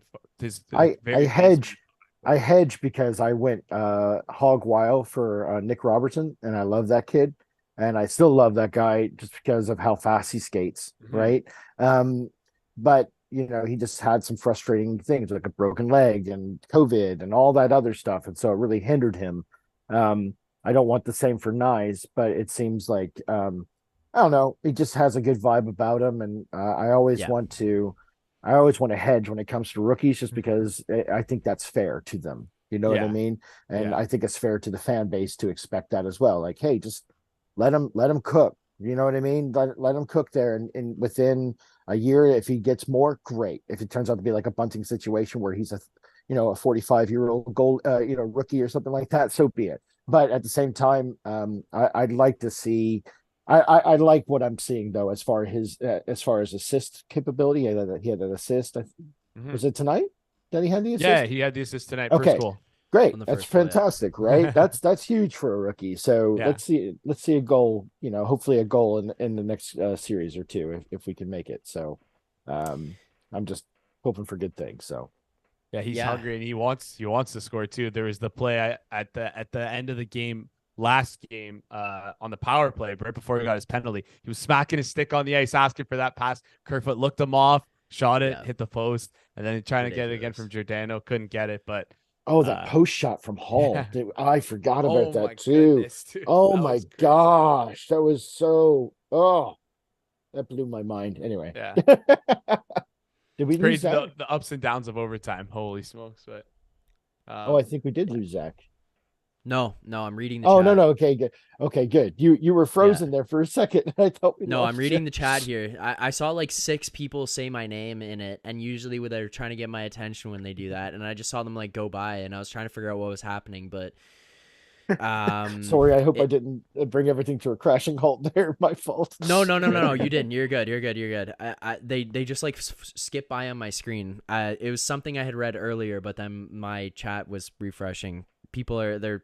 Rob's bringing up people having thoughts on Nyes, but I just don't want to get into it. He's calling him out. I was just trying to like read what happened, but he said my name in it, and then I was like, "Oh, what's going on here?" And then I'm like, "Okay, never mind. I don't want to." Well, I mean, I really like Matthews. I really love. I know that last game, Gordon was saying that he looks out of step. Personally, I don't think so. I think well, I mean, the goal tonight obviously helps things, right? But he's getting doubled and triple teamed out there sometimes, and he's playing shorter shifts. I don't know if he re-aggravated that hand injury or something else like that. Maybe that's the case. I don't think his skating is off. I don't think his shot is off. I just think the opportunities just haven't been there. But I don't know. I think that he's shown a lot of leadership, and he was talking about in the press something that really stuck out to me. We as fans have such long memories, right? We can remember games 10 years ago. We can remember games 2 years ago, 1 year ago, no matter what. And Matthews was like, I can't change any of that. We can't change any of that after game 1. The only thing we could do is go with what's ahead of us. And I completely agree with that. I think that is something for all of us to maintain here. Well, it's the same mentality from one game to the next too, not even just season to season, right?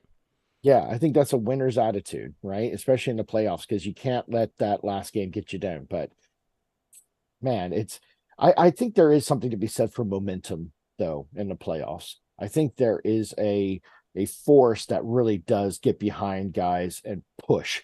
And I think that might be something at the beginning of something that we're seeing here, and I hope they're feeling it. But I know we as fans are feeling it, and that's very important. So, yeah. All right. We've been on this stream for 4.5 hours Woo! plus. Jason, you've been on here with me, I think, for about 4 hours now. Joe, you've been on here for, I think, what, like probably an hour or so. I don't know. Yeah. Something. I was gonna say. I took down the wall art guys just to rub it. Jason, you see what Joe's got there? Me and Jason can see it. Joe made that. Just to wish us luck. No way. That's sick. Yeah. That's awesome. I think I have it in here. Oh no, I don't have it in this. It's walnut. It's walnut and Canadian maple. Hey, let's go. I love that. But I love that. Sweet. Is that burnt let's on? get Or to how? yeah, I burnt it on. Yeah, Cool. and then put lacquer over it. yeah. So, Awesome. but it's our good luck charm for this year. So I love it. I love it. Okay. Let's get to our play of the game.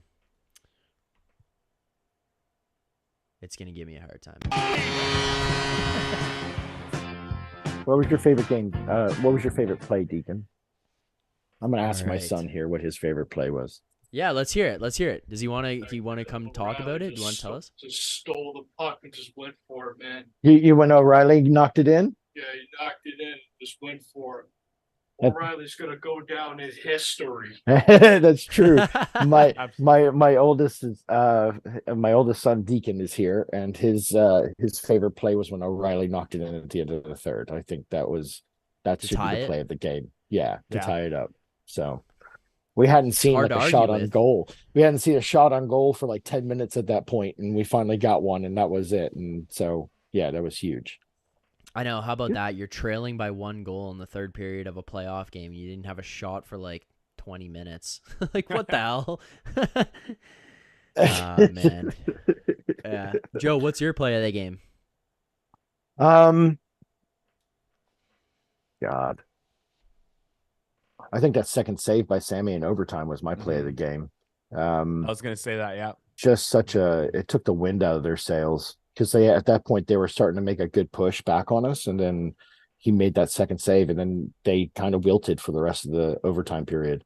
I was thinking we were going to get a second one out of it. Turns out we didn't need it. That's a win for us. So I'm happy about that. Yeah. Fair enough. Jason?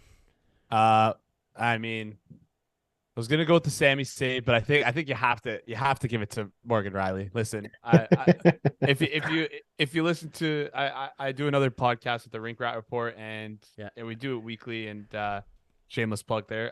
But listen, Oh, yeah. I'm the biggest Morgan Riley detractor. I'm not gonna lie. I'm gonna be honest about it. I thought he played terrible this year, all year, but man, has he ever stepped up in the playoffs? And he's proved me like absolutely wrong. And listen, I don't want to be right about this thing if Morgan Riley's good or not. I want to be wrong, and I want him Yeah, to I be know. wrong. And he did that today. He did that today, right? So Yeah. He like, did that good- last game too. Exactly. Last game too, right? Like he's done it the last 2 games. Like the shot just gets the puck, head up, eyes on net, sees the opportunity and takes it. Like that's what I want to see more of. He did it, and like good for him. Lots of outside shots on Vazzy have gone in for us. We just need to keep that up. So exactly, yeah, and we're doing a good job. Eyes on the quick little flash screen, just getting in front of the way. O'Reilly, same thing on the screen. Like if you're seeing bodies in front, you think you can get it through, you got to fire it away. So, play of the game for me has to go to Morgan Riley. So, Zack, let's hear it, bud. I think I have to agree with your son here and go with the Ryan O'Reilly tying goal. Outstanding. I mean, this guy is called the Factor. And Is he ever? You trade for him to be an impact player. I said the entire time going into this, I said, look, it's fine the trades that were made in the past, but he hasn't really gone out of his way to get a guy who makes a significant impact. Yes, there's guys who do things well within their roles that can help benefit the team. I think that the Giordano trade was a huge trade, and he's an impact player, but it's not in the same way that O'Reilly is. And what I mean by that is Gio makes the team better. O'Reilly goes above and beyond to do things, make plays, score goals that are like crazy playoff moments. And go down like this one here tonight with a minute left in a game that you did not deserve to be in, that can rip the hearts out of Tampa Bay players and fans. They had no right to be in this game. It shouldn't have even been an opportunity to be a 1-goal game with a minute left. And you find yourself in it. His line was the best line on the ice tonight. He has a goal and 2 assists. No matter what happened, wherever situation Keefe put him out there with, whatever line mates he put him out there with, this guy was an absolute stud. He was a stud the entire night, winning battles, winning draws, finishing checks. It didn't matter. He was out there being a factor, as he is called. And I look at that late goal.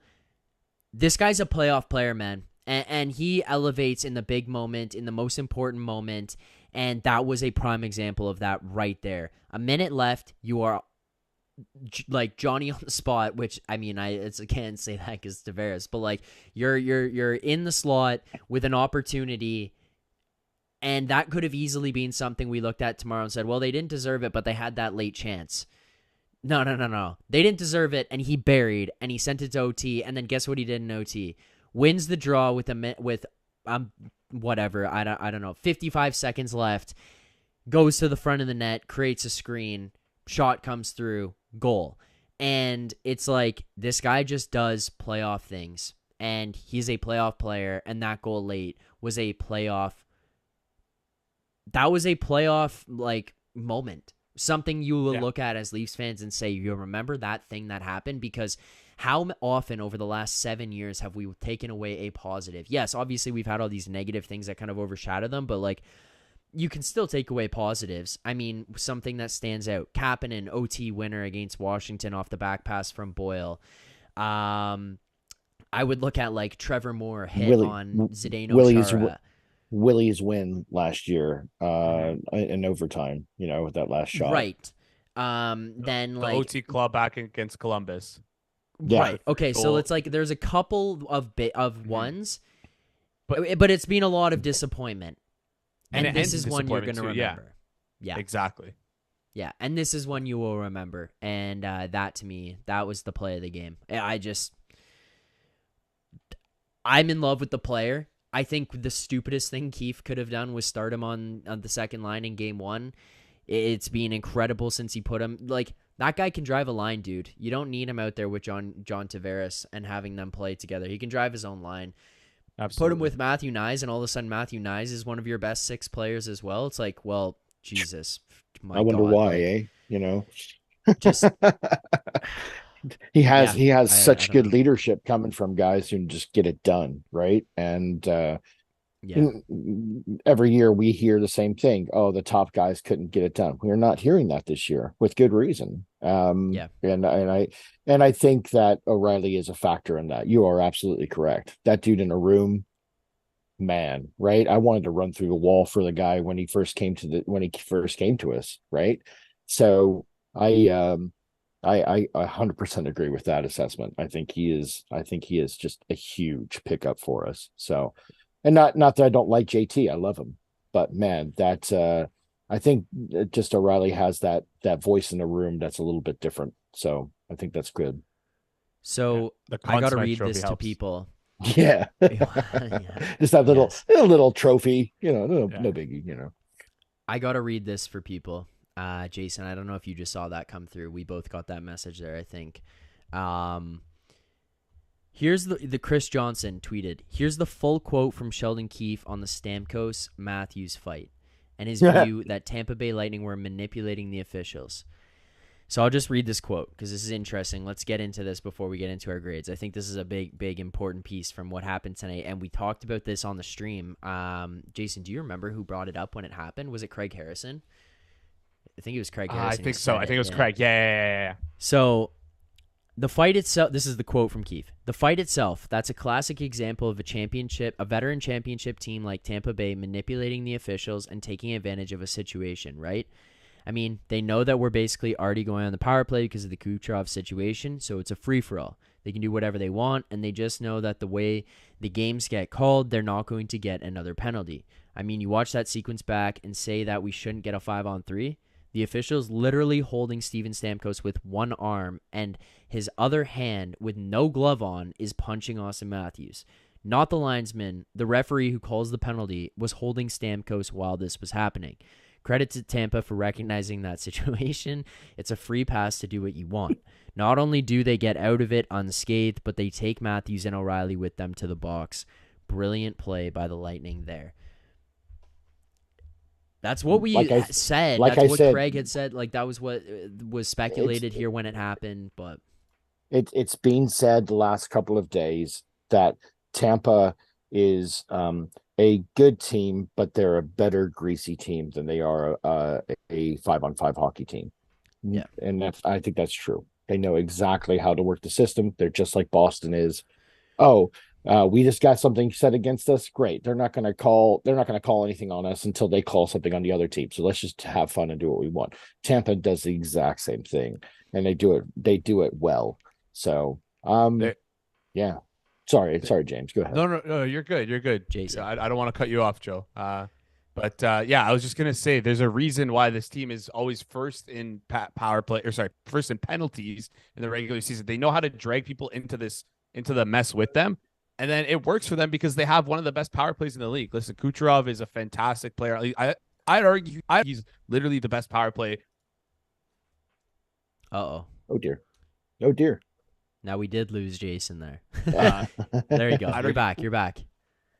Did I freeze? I froze there. Okay. I'd argue he's one of the better players on the power play in the world. Like Kucherov's legit, and like Stamkos has a fantastic shot. Point. Hedman can move the puck at the point. Sergachev great on the power play as well. Like they have a legit power play, and they know that's how to win games in the playoffs. Draw them in, get the other team to commit penalties and take advantage of it on the power play.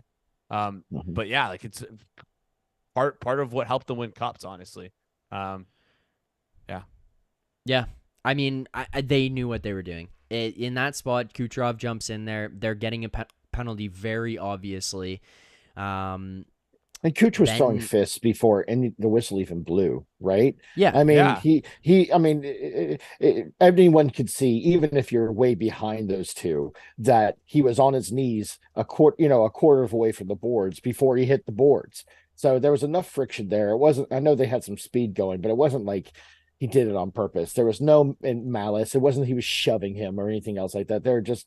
It was just inertia, right? And before he just grabs him and just starts punching him before anything. It's like, it's a clean hit, dude. Come on. And they knew exactly what they were doing. He was just looking for an opportunity. So and you can see in the replay too, when Riley goes into the boards, he tries his best to avoid him too. It's not even like Riley could have just been like pretend to be ignorant to the situation and just kind of like just hit him in, like you let his body weight and you said the inertia take him into the boards and hit point. But Riley recognized like, oh shit, this is bad for point. I'm going to try and avoid him, try and keep him, like make sure he's good. And man, guy comes out with a not a broken nose, but a bloody nose, and gets an offsetting roughing. Like what? Yeah, I mean, and no instigator for Stamkos for punching Matthews and grabbing him. I think the best shot of that whole scenario is Mitch standing between the two fights, like a little kid, not knowing what to do. He's like, what the heck is going on? Because Austin was in a fight. He's like, Dad's fighting. And so is Mom. I don't know what to do. I loved it. Yeah. Okay. Before we get into the final thing here, grades of the game, guys are only 9 likes away from more smelling salts on this one. So if you want want to see that again, let's get 9 there. more likes. Let's get to 150, guys. Come on. Hit the 150. But with that being said, final thing we got to do here tonight, grades of the game, and precursor. It's gonna freeze. I'm quite certain of it. So get ready. Yep. I want the truth. You can't handle the truth. My computer's bugging out today. That's why there was that whole freezing situation early in the stream when it first started. It just collapsed, and then there was a whole bunch of stuff. It's because there was an update that said it came through, but I didn't have time to get it done before the stream. So, Zach, I'm still telling you. I'm telling you, the dead air plays, man. It plays. I know. Well, that's what people just at this point on this stream, people are just used to it. It's part of the stream. It's not like people are coming here being like, "Oh, why does this happen?" It's no, this is just what the stream is. Okay. Grades of the game. Send them in the chat. Want to hear them. Joe, go to you first. Grade of the game. God, man. Look, any game that makes me jump up and down and scream for a few minutes straight, I gotta give an A. I know they sucked the entire game, but they stole a playoff game against a 3-time, like a 3-time Stanley Cup finalist. Yeah, I gotta give it an A. I'm sorry. I mean, that's just where I'm at. I know they played like dog crap the entire game, but who cares, man? They scored when they needed to. That's all that matters. That's an A for me. Boom. There you go. I'm gonna give it a B+. I see a lot of B+ in the chat. I agree.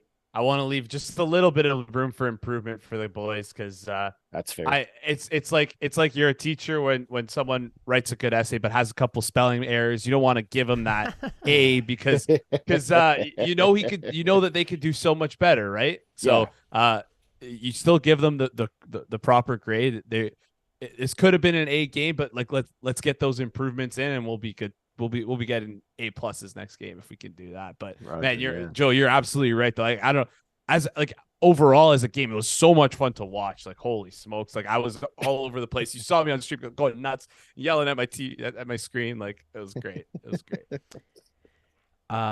2 more likes, by the way. 2 more likes. Boys, I'm coming in lower here. I'm going to B. There Just you a go. B. Fair enough. Here's the problem. Hey, fair, man. That's what I was thinking initially, so I got you. Like, Sammy saved this one and helped us steal it. 923 save percentage for him on the night, 36 of 39 shots. He struggled in the first, and he was part of the reason that they actually ended up in that position, that it was the 2-2. And the team was okay in the first, but then Sammy was bad. And then in the second, Sammy was much better. The team came out and sucked. And then they sucked in the third. And then, yeah, you won, and I'm happy with the results. But I think part of this is more just like, you can't let's not have that happen again. And I look at this also like, they came out on game 1 and they weren't ready to play and they lost and they weren't good. They lost bad. They were embarrassed. Game 2, you came out ready to play and you stepped on Tampa. Game 3, you came out okay, but you didn't have a good game again. You got away with a win here. Let's not do the alternating thing this whole series. Let's not do that, because at some point, like, this is going to catch up to you and bite you in the ass. So for me in this one, it's a little bit more of like process over the result. I'm really happy with getting the win. I'm happy with stealing this one. I'm happy with Sammy and the way that he helped steal this win for them as well and help seal this. Like, there's a lot of positives in all of it. And yeah, Sammy outplays Vasi. So yeah, I don't know. Like, Can we I just go with a B. A B is great. If you were to All right. give that grade right after the win, what would you have said? S. What's higher than A plus? S? Like, I don't know. Just from the vibes alone, man. Just from the vibes alone, right? I mean, yeah. I think that is a very clinical and organized breakdown of that, and I wholeheartedly agree with you. On the other hand, I'm a fan and I'm not a professional, so I have to, if something makes me jump up and scream, I got to go with that, right? So I guess I'm just doing both. So anyway, did you do the salts already? Yeah. I just did. Oh, you beauty, you. Well done. Let's go. But like, face-off percentage won the face-off battle. One thing that actually does scare me is one thing I've talked about a lot here, and it's kind of like goes with the flow of the game, is when you're trailing late.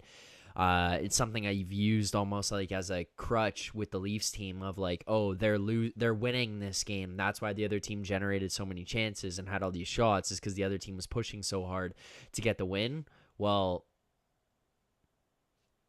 you were losing and you just couldn't generate anything. Like, what the hell happened there? Like, that's when you should be like, fire under your ass, get going. Like, let's get this. It's like game 7. It's game 7s for the last 3 years, right? You know, yeah, or 5. So that's where I was like, why don't they have that? Why don't they have that? Obviously they had it late, but yeah, that was just one for me there where I was like, okay, well, I don't know. That was a cause for concern. How dare you, sir, for making me feel bad, right? You kind of have like that attitude. It's like, hey, you guys, how dare you make me feel bad? I love you though, but you made me feel bad, and that's not cool. Yeah, but I don't know. It's just, I was like, I also look at this. 39 shots for Tampa, 27 for Toronto. It's not like it was like horrible from Toronto's perspective of shots. It was more just like 39 for Tampa. Hits, get like 62 hits for Toronto, 61 hits for Tampa. It's a lot of hits. 120 hits. Obviously, you went for a full extra period still, but like, it's a lot of hits, and you went That's interesting. Block shots, Leafs, 26. That's a buy-in. That's a commitment to playoff hockey. Like, look at the hits, look at the shots there. That is old school thinking and is a very, like, surface level statistic, but that's a buy-in. I can take that. But part of what you have to remember with the block shots on this is, well, the Leafs were defending for a lot of the game, so that naturally comes up. Takeaways, even with Tampa here, 13. Tampa 15. Giveaways 7.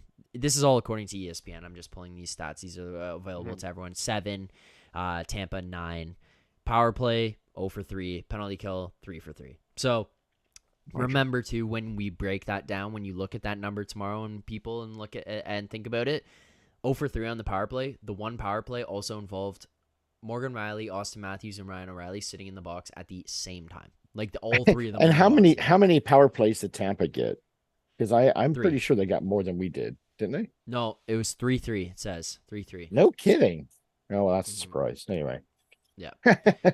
But yeah, I just go with a B because there was things missing defensively. Wasn't all in tune tonight, and yeah, I think there's things that could be improved upon in that, because in a lot of ways they did get lucky.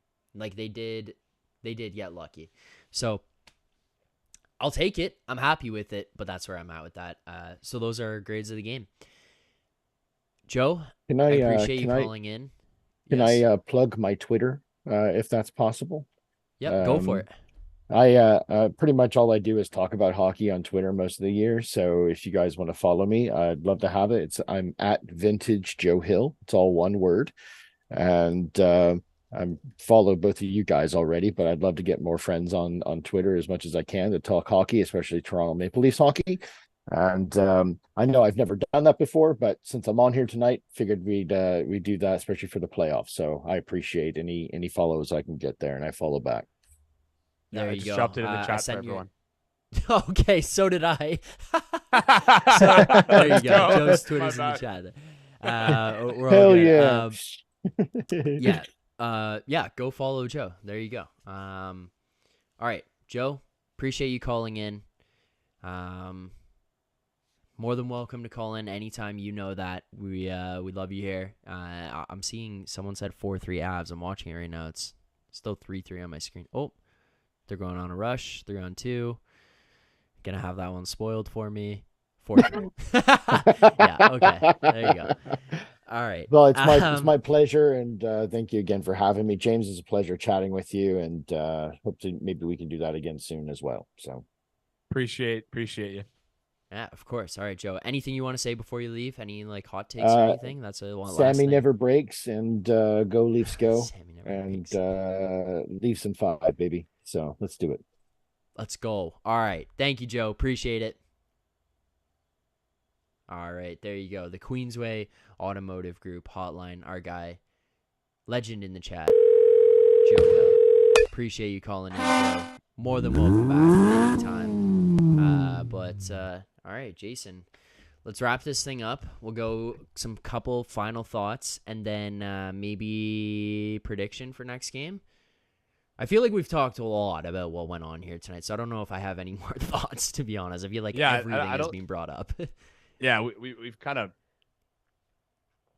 talked about it as much as we could. I'm trying to think of like if there's any points I can bring up or anything that could add value. Like we got peppered with shots, like got to do better defensively, like you said, I guess. Samsonov stood on his head. Nyes looked great. Yep. Shen looked great. O'Reilly looked great. I think that's like, I think that's good.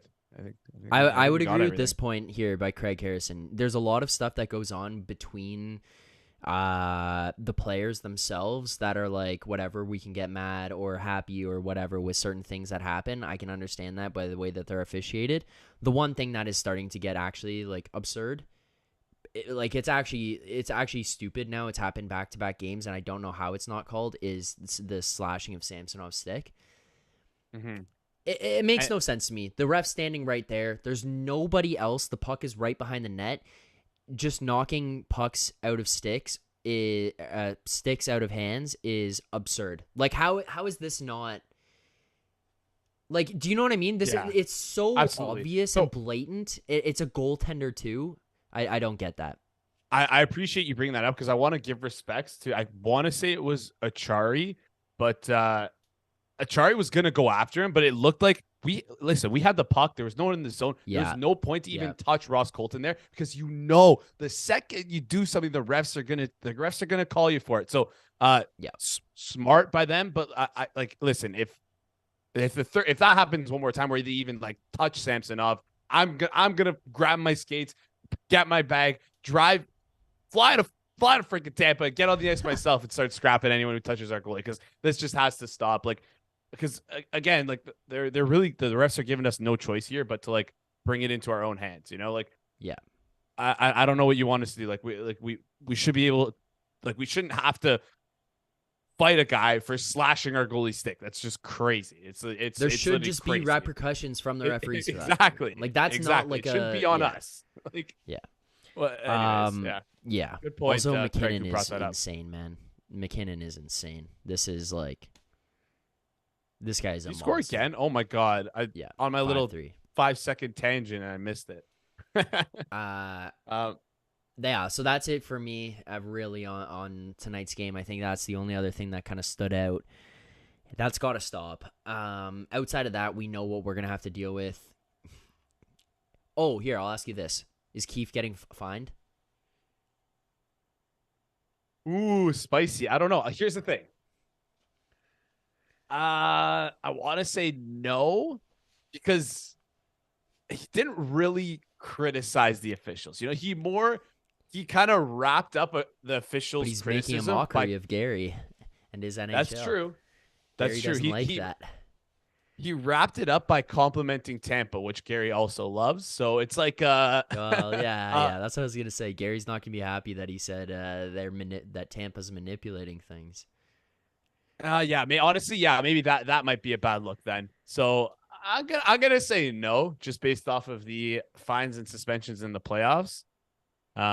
Doesn't seem like seems like you almost do everything outside of elbowing a guy in the head, and you'll be fine. So. I'm gonna say no as well. Yeah.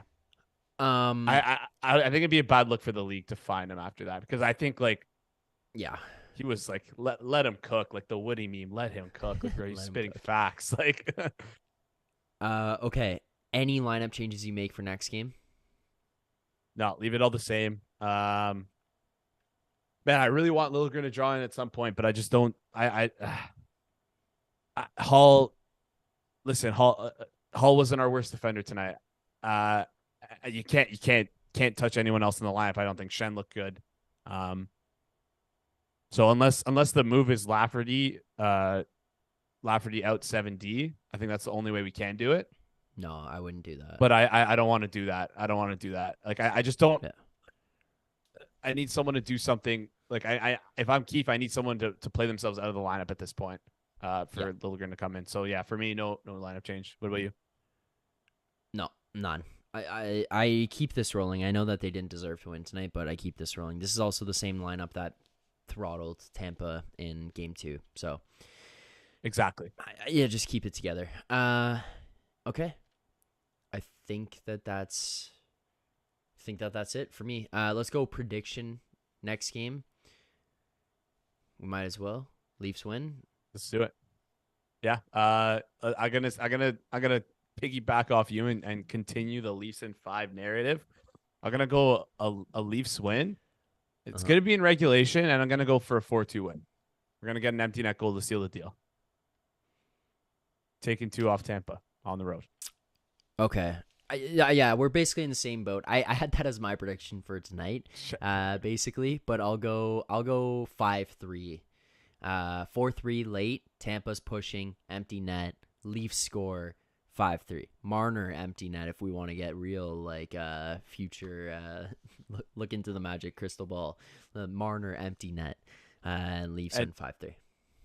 One more prediction. I made it at the very end of my little Twitter thread on Matthew Nyes. He's getting a goal. He's getting a goal this stint in Tampa. I don't care. It's coming. It's coming.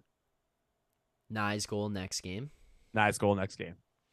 All right. Lock it in. Well, Jason, thank you for joining us here today. Again, you can follow Jason on Twitter at TakesByJ. You can follow him with the Rink Rat Report at Rink Rat Report. You can follow them on Twitter, TikTok, and Instagram as well. You can find their podcast. You guys are recording tomorrow morning, doing a recap of today. Yeah, we're recording. Yeah, it should be out at around like 9:30, 10 tomorrow morning. Partner Pizzler had a dinner to go to tonight, so he couldn't come on with us. So, but yeah, appreciate you having me on. Appreciate the chat interaction, guys. If you ever want to speak about the Leafs, like, man, that's all I do on Twitter. So shoot me a follow. And if you guys if you guys like the thread I put out there, and you ever have an idea for anything that you want me to cut up film wise, I can do that. And I love doing that stuff. So if you're ever interested in that stuff, I do that stuff in my spare time anyways. So if you're ever interested in that stuff and want to see something, feel free to tweet at me. I'll have something out. I'll be able to get it up quick. So yeah, thanks again for having me on, Zach. I really appreciate it. It's always a ton of fun coming on here. And man, chat again. Thank you guys. You guys are awesome, embracing me. I know I'm not as good as Goody, but hopefully I can make I can come close to what Goody's a Habs fan. I know he's a legend here. He's a Habs fan. Come on, is he actually? No, but the chat says he is. The chat always says he is. So, and then when he left, they asked it because we started a Habs digest. They always kept asking if he started it. Yeah, so I said, so yeah, he did. He did start it. He's a Habs fan. But yeah, 5-hour stream here tonight. 5-hour super stream. What a bagger. I appreciate you joining me, Jason. You're here for like 4.5 hours of it. I love doing this stuff. Marathon. And I'll do it again. Perfect. I'm happy to hear that. Guys, I will not be live on the Leafs Digest channel on Monday, but I will be live on the Hammer HQ channel doing a watch along. So I'll send the link to the Discord. I'll post it in the community as well. You guys can join me for a watch along there. I'll wear the t-shirt, I'll wear the glasses, but I won't be live here on this channel. I will be back here after for the post-game reaction, but not live during the game. So unfortunately won't have that during Monday's game, but don't worry. Appreciate the kind words. Appreciate you guys joining in here. Appreciate the likes, the subscribes, as always. And, I mean, you know what? For the hell of it, I might as well get... I might as well go out with our favorite animation here on the Leafs Digest stream. Leafs fans, thank you guys so much for tuning in. Game 3 of the Stanley Cup playoffs, defeating the Tampa Bay Lightning in overtime, 4-3, with a Ryan O'Reilly face-off win. Morgan Rielly point shot. The playoff Rileys, the O'Reilly craziness here tonight from this Leafs team. Thank you guys so much for tuning in. Hit that like button on your way out. Let us know in the comments your thoughts on this game. But Leafs fans, as always, don't go changing and keep believing. Don't go changing. Do it your way. Go down blazing. Don't go changing. Do it your way. Go down blazing. Sugar and spice. Everything nice. Have a little class. And do it right. I gotta say the way I feel. That's right. Buttercup. This is serious stuff. I love the people. You ready? Go. I don't get enough time in this show. I love the people. How's it going? Good to see you. Good to see you. Good to see you. How you doing? Lovely to look at and delightful to see. Love the hat. A wise guy, eh? You look good, really. You look good. Don't go changing. Do it your way. Go down blazing. Don't go changing. Do it your